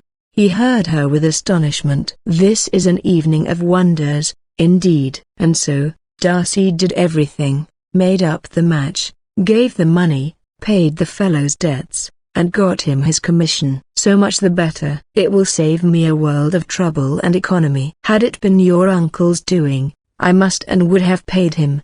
But these violent young lovers carry everything their own way. I shall offer to pay him tomorrow. He will rant and storm about his love for you, and there will be an end of the matter." He then recollected her embarrassment a few days before on his reading Mr. Collins's letter, and after laughing at her some time, allowed her at last to go, saying, as she quitted the room, "If any young men come for Mary or Kitty, send them in, for I am quite at leisure." Elizabeth's mind was now relieved from a very heavy weight, and, after half an hour's quiet reflection in her own room, she was able to join the others with tolerable composure. Everything was too recent for gaiety, but the evening passed tranquilly away. There was no longer anything material to be dreaded, and the comfort of ease and familiarity would come in time. When her mother went up to her dressing-room at night, she followed her, and made the important communication. Its effect was most extraordinary, for, on first hearing it, Mrs. Bennet sat quite still, and unable to utter a syllable. Nor was it under many, many minutes, that she could comprehend what she heard, though not in general backward to credit what was for the advantage of her family, or that came in the shape of a lover to any of them. She began at length to recover, to fidget about in her chair, get up, sit down again, wonder, and bless herself. "Good gracious, Lord bless me! Only think! Dear me, Mr. Darcy, who would have thought it? And is it really true? Oh, my sweetest Lizzie! How rich and how great you will be! What pin money, what jewels, what carriages you will have! Jane's is nothing to it, nothing at all. I am so pleased, so happy. Such a charming man, so handsome, so tall. Oh, my dear Lizzie! Pray apologize for my having disliked him so much before. I hope he will overlook it. Dear, dear Lizzie, a house in town, everything that is charming, 3 daughters married, 10,000 a year. Oh, Lord! What will become of me? I shall go distracted." This was enough to prove that her approbation need not be doubted, and Elizabeth, rejoicing that such an effusion was heard only by herself, soon went away. But before she had been 3 minutes in her own room, her mother followed her. "My dearest child," she cried, "I can think of nothing else. 10,000 a year, and very likely more. 'Tis as good as a lord, and a special license. You must and shall be married by a special license. But, my dearest love, tell me what dish Mr. Darcy is particularly fond of, that I may have it tomorrow." This was a sad omen of what her mother's behavior to the gentleman himself might be, and Elizabeth found that, though in the certain possession of his warmest affection, and secure of her relations' consent, there was still something to be wished for. But the morrow passed off much better than she expected, for Mrs. Bennet luckily stood in such awe of her intended son-in-law, that she ventured not to speak to him, unless it was in her power to offer him any attention, or mark her deference for his opinion. Elizabeth had the satisfaction of seeing her father taking pains to get acquainted with him, and Mr. Bennet soon assured her that he was rising every hour in his esteem.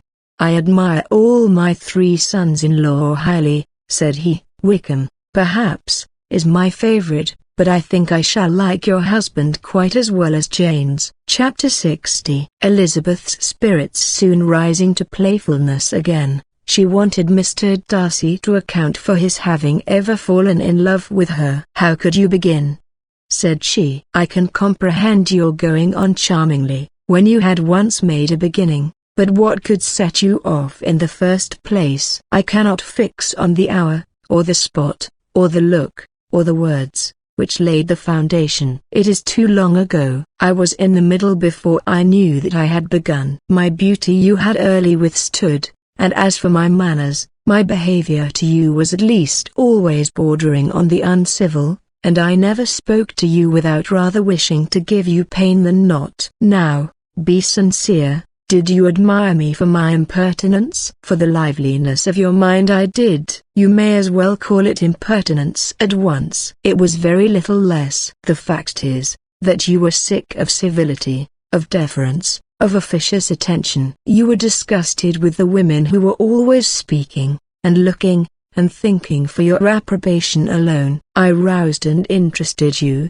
because I was so unlike them. Had you not been really amiable you would have hated me for it, but in spite of the pains you took to disguise yourself, your feelings were always noble and just, and in your heart you thoroughly despised the persons who so assiduously courted you. There, I have saved you the trouble of accounting for it, and really, all things considered, I begin to think it perfectly reasonable. To be sure you know no actual good of me, but nobody thinks of that when they fall in love. Was there no good in your affectionate behavior to Jane, while she was ill at Netherfield? Dearest Jane, who could have done less for her? But make a virtue of it by all means. My good qualities are under your protection, and you are to exaggerate them as much as possible, and, in return, it belongs to me to find occasions for teasing and quarreling with you as often as may be, and I shall begin directly, by asking you what made you so unwilling to come to the point at last? What made you so shy of me, when you first called,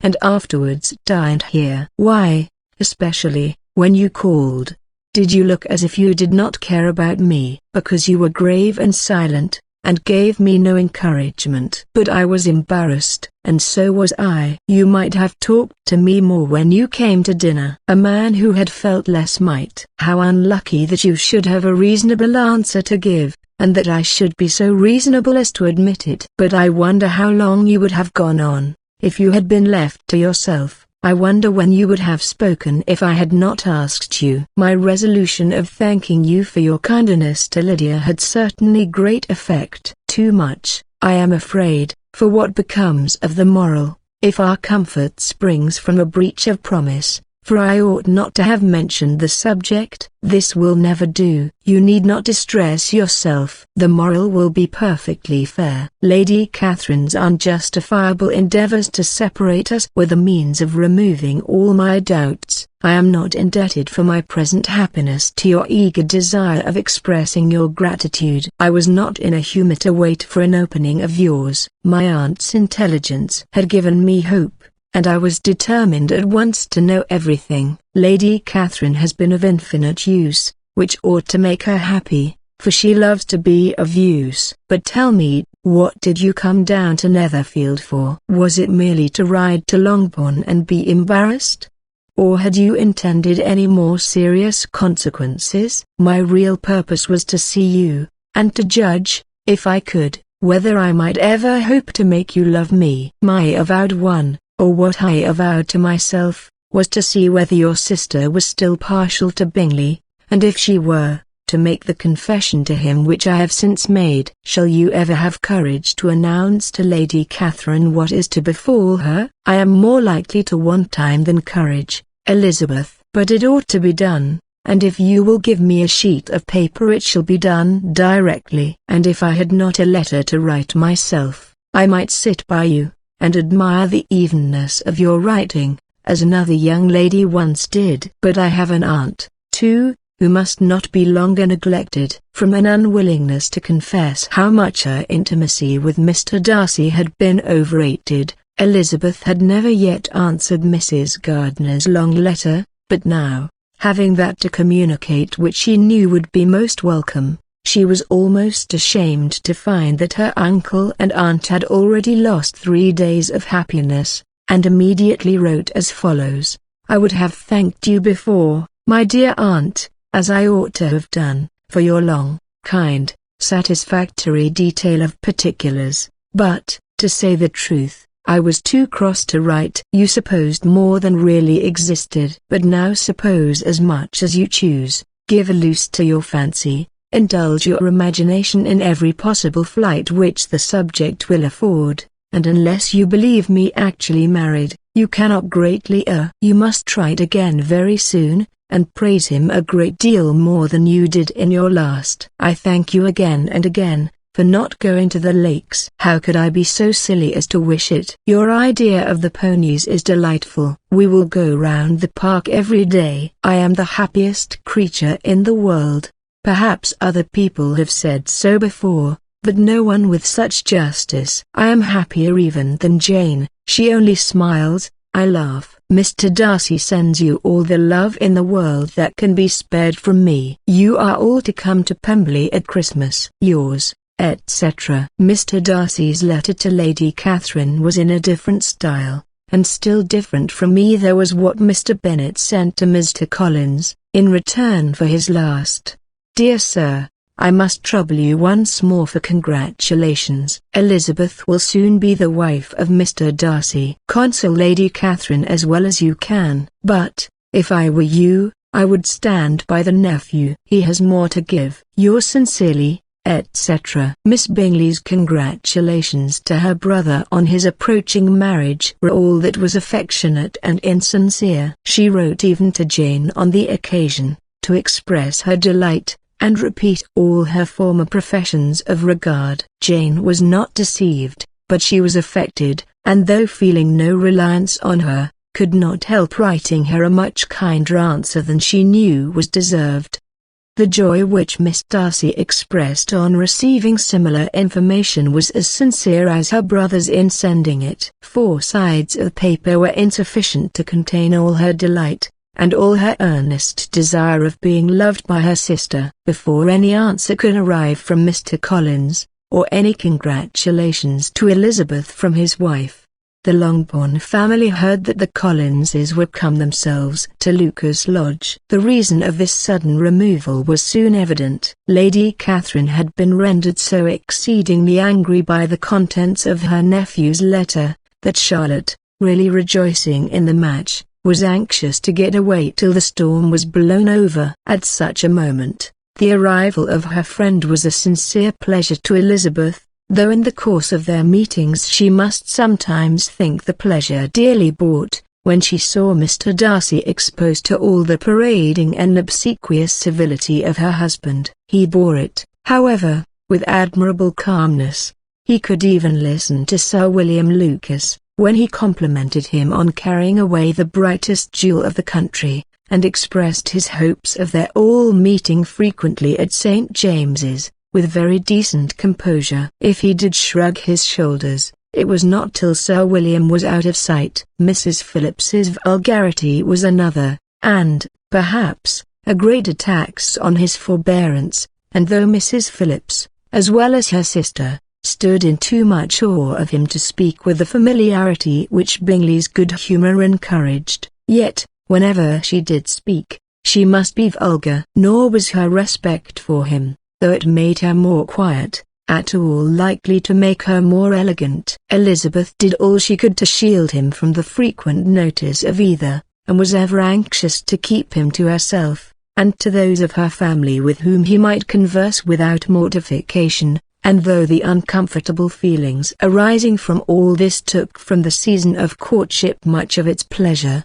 it added to the hope of the future, and she looked forward with delight to the time when they should be removed from society so little pleasing to either, to all the comfort and elegance of their family party at Pemberley. Chapter 61. Happy for all her maternal feelings was the day on which Mrs. Bennet got rid of her 2 most deserving daughters. With what delighted pride she afterwards visited Mrs. Bingley, and talked of Mrs. Darcy, may be guessed. I wish I could say, for the sake of her family, that the accomplishment of her earnest desire and the establishment of so many of her children produced so happy an effect as to make her a sensible, amiable, well-informed woman for the rest of her life, though, perhaps, it was lucky for her husband, who might not have relished domestic felicity in so unusual a form, that she still was occasionally nervous and invariably silly.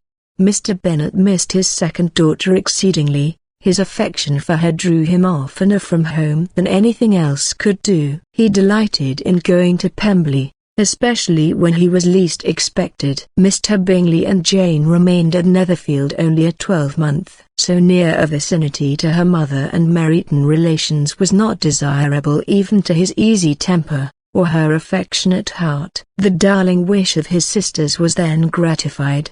He bought an estate in a neighbouring county to Derbyshire, and Jane and Elizabeth, in addition to every other source of happiness, were within 30 miles of each other.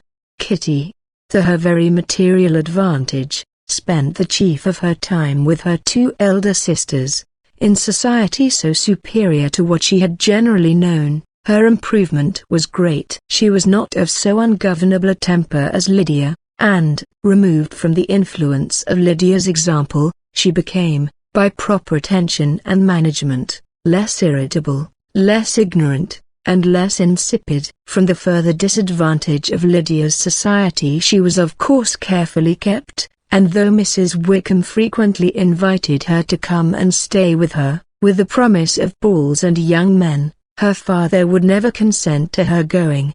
Mary was the only daughter who remained at home, and she was necessarily drawn from the pursuit of accomplishments by Mrs. Bennet's being quite unable to sit alone. Mary was obliged to mix more with the world, but she could still moralize over every morning visit, and as she was no longer mortified by comparisons between her sister's beauty and her own, it was suspected by her father that she submitted to the change without much reluctance.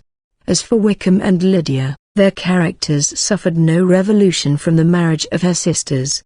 He bore with philosophy the conviction that Elizabeth must now become acquainted with whatever of his ingratitude and falsehood had before been unknown to her, and, in spite of everything, was not wholly without hope that Darcy might yet be prevailed on to make his fortune. The congratulatory letter which Elizabeth received from Lydia on her marriage explained to her that, by his wife at least, if not by himself, such a hope was cherished.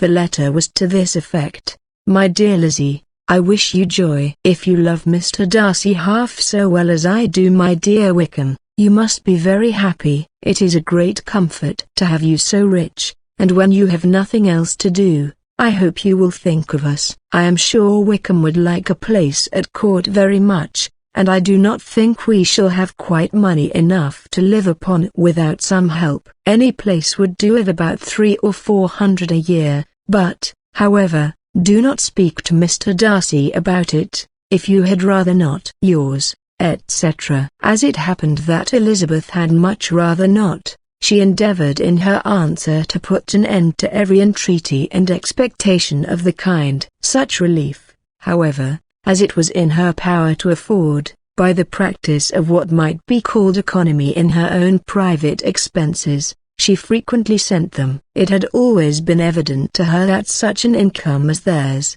under the direction of 2 persons so extravagant in their wants, and heedless of the future, must be very insufficient to their support, and whenever they changed their quarters, either Jane or herself were sure of being applied to for some little assistance towards discharging their bills. Their manner of living, even when the restoration of peace dismissed them to a home, was unsettled in the extreme. They were always moving from place to place in quest of a cheap situation, and always spending more than they ought. His affection for her soon sunk into indifference. Hers lasted a little longer, and, in spite of her youth and her manners, she retained all the claims to reputation which her marriage had given her. Though Darcy could never receive him at Pemberley, yet, for Elizabeth's sake, he assisted him further in his profession. Lydia was occasionally a visitor there, when her husband was gone to enjoy himself in London or Bath, and with the Bingleys they both of them frequently stayed so long, that even Bingley's good humour was overcome, and he proceeded so far as to talk of giving them a hint to be gone. Miss Bingley was very deeply mortified by Darcy's marriage, but as she thought it advisable to retain the right of visiting at Pemberley, she dropped all her resentment, was fonder than ever of Georgiana, almost as attentive to Darcy as heretofore, and paid off every arrear of civility to Elizabeth. Pemberley was now Georgiana's home, and the attachment of the sisters was exactly what Darcy had hoped to see. They were able to love each other, even as well as they intended. Georgiana had the highest opinion in the world of Elizabeth, though at first she often listened with an astonishment bordering on alarm at her lively, sportive manner of talking to her brother. He, who had always inspired in herself a respect which almost overcame her affection, she now saw the object of open pleasantry. Her mind received knowledge which had never before fallen in her way. By Elizabeth's instructions she began to comprehend that a woman may take liberties with her husband, which a brother will not always allow in a sister more than 10 years younger than himself. Lady Catherine was extremely indignant on the marriage of her nephew, and as she gave way to all the genuine frankness of her character, in her reply to the letter which announced its arrangement, she sent him language so very abusive, especially of Elizabeth, that for some time all intercourse was at an end. But at length, by Elizabeth's persuasion, he was prevailed on to overlook the offence, and seek a reconciliation, and, after a little further resistance on the part of his aunt, her resentment gave way, either to her affection for him, or her curiosity to see how his wife conducted herself, and she condescended to wait on them at Pemberley, in spite of that pollution which its woods had received, not merely from the presence of such a mistress, but the visits of her uncle and aunt from the city. With the Gardiners they were always on the most intimate terms. Darcy, as well as Elizabeth, really loved them, and they were both ever sensible of the warmest gratitude towards the persons who, by bringing her into Derbyshire, had been the means of uniting them. The end.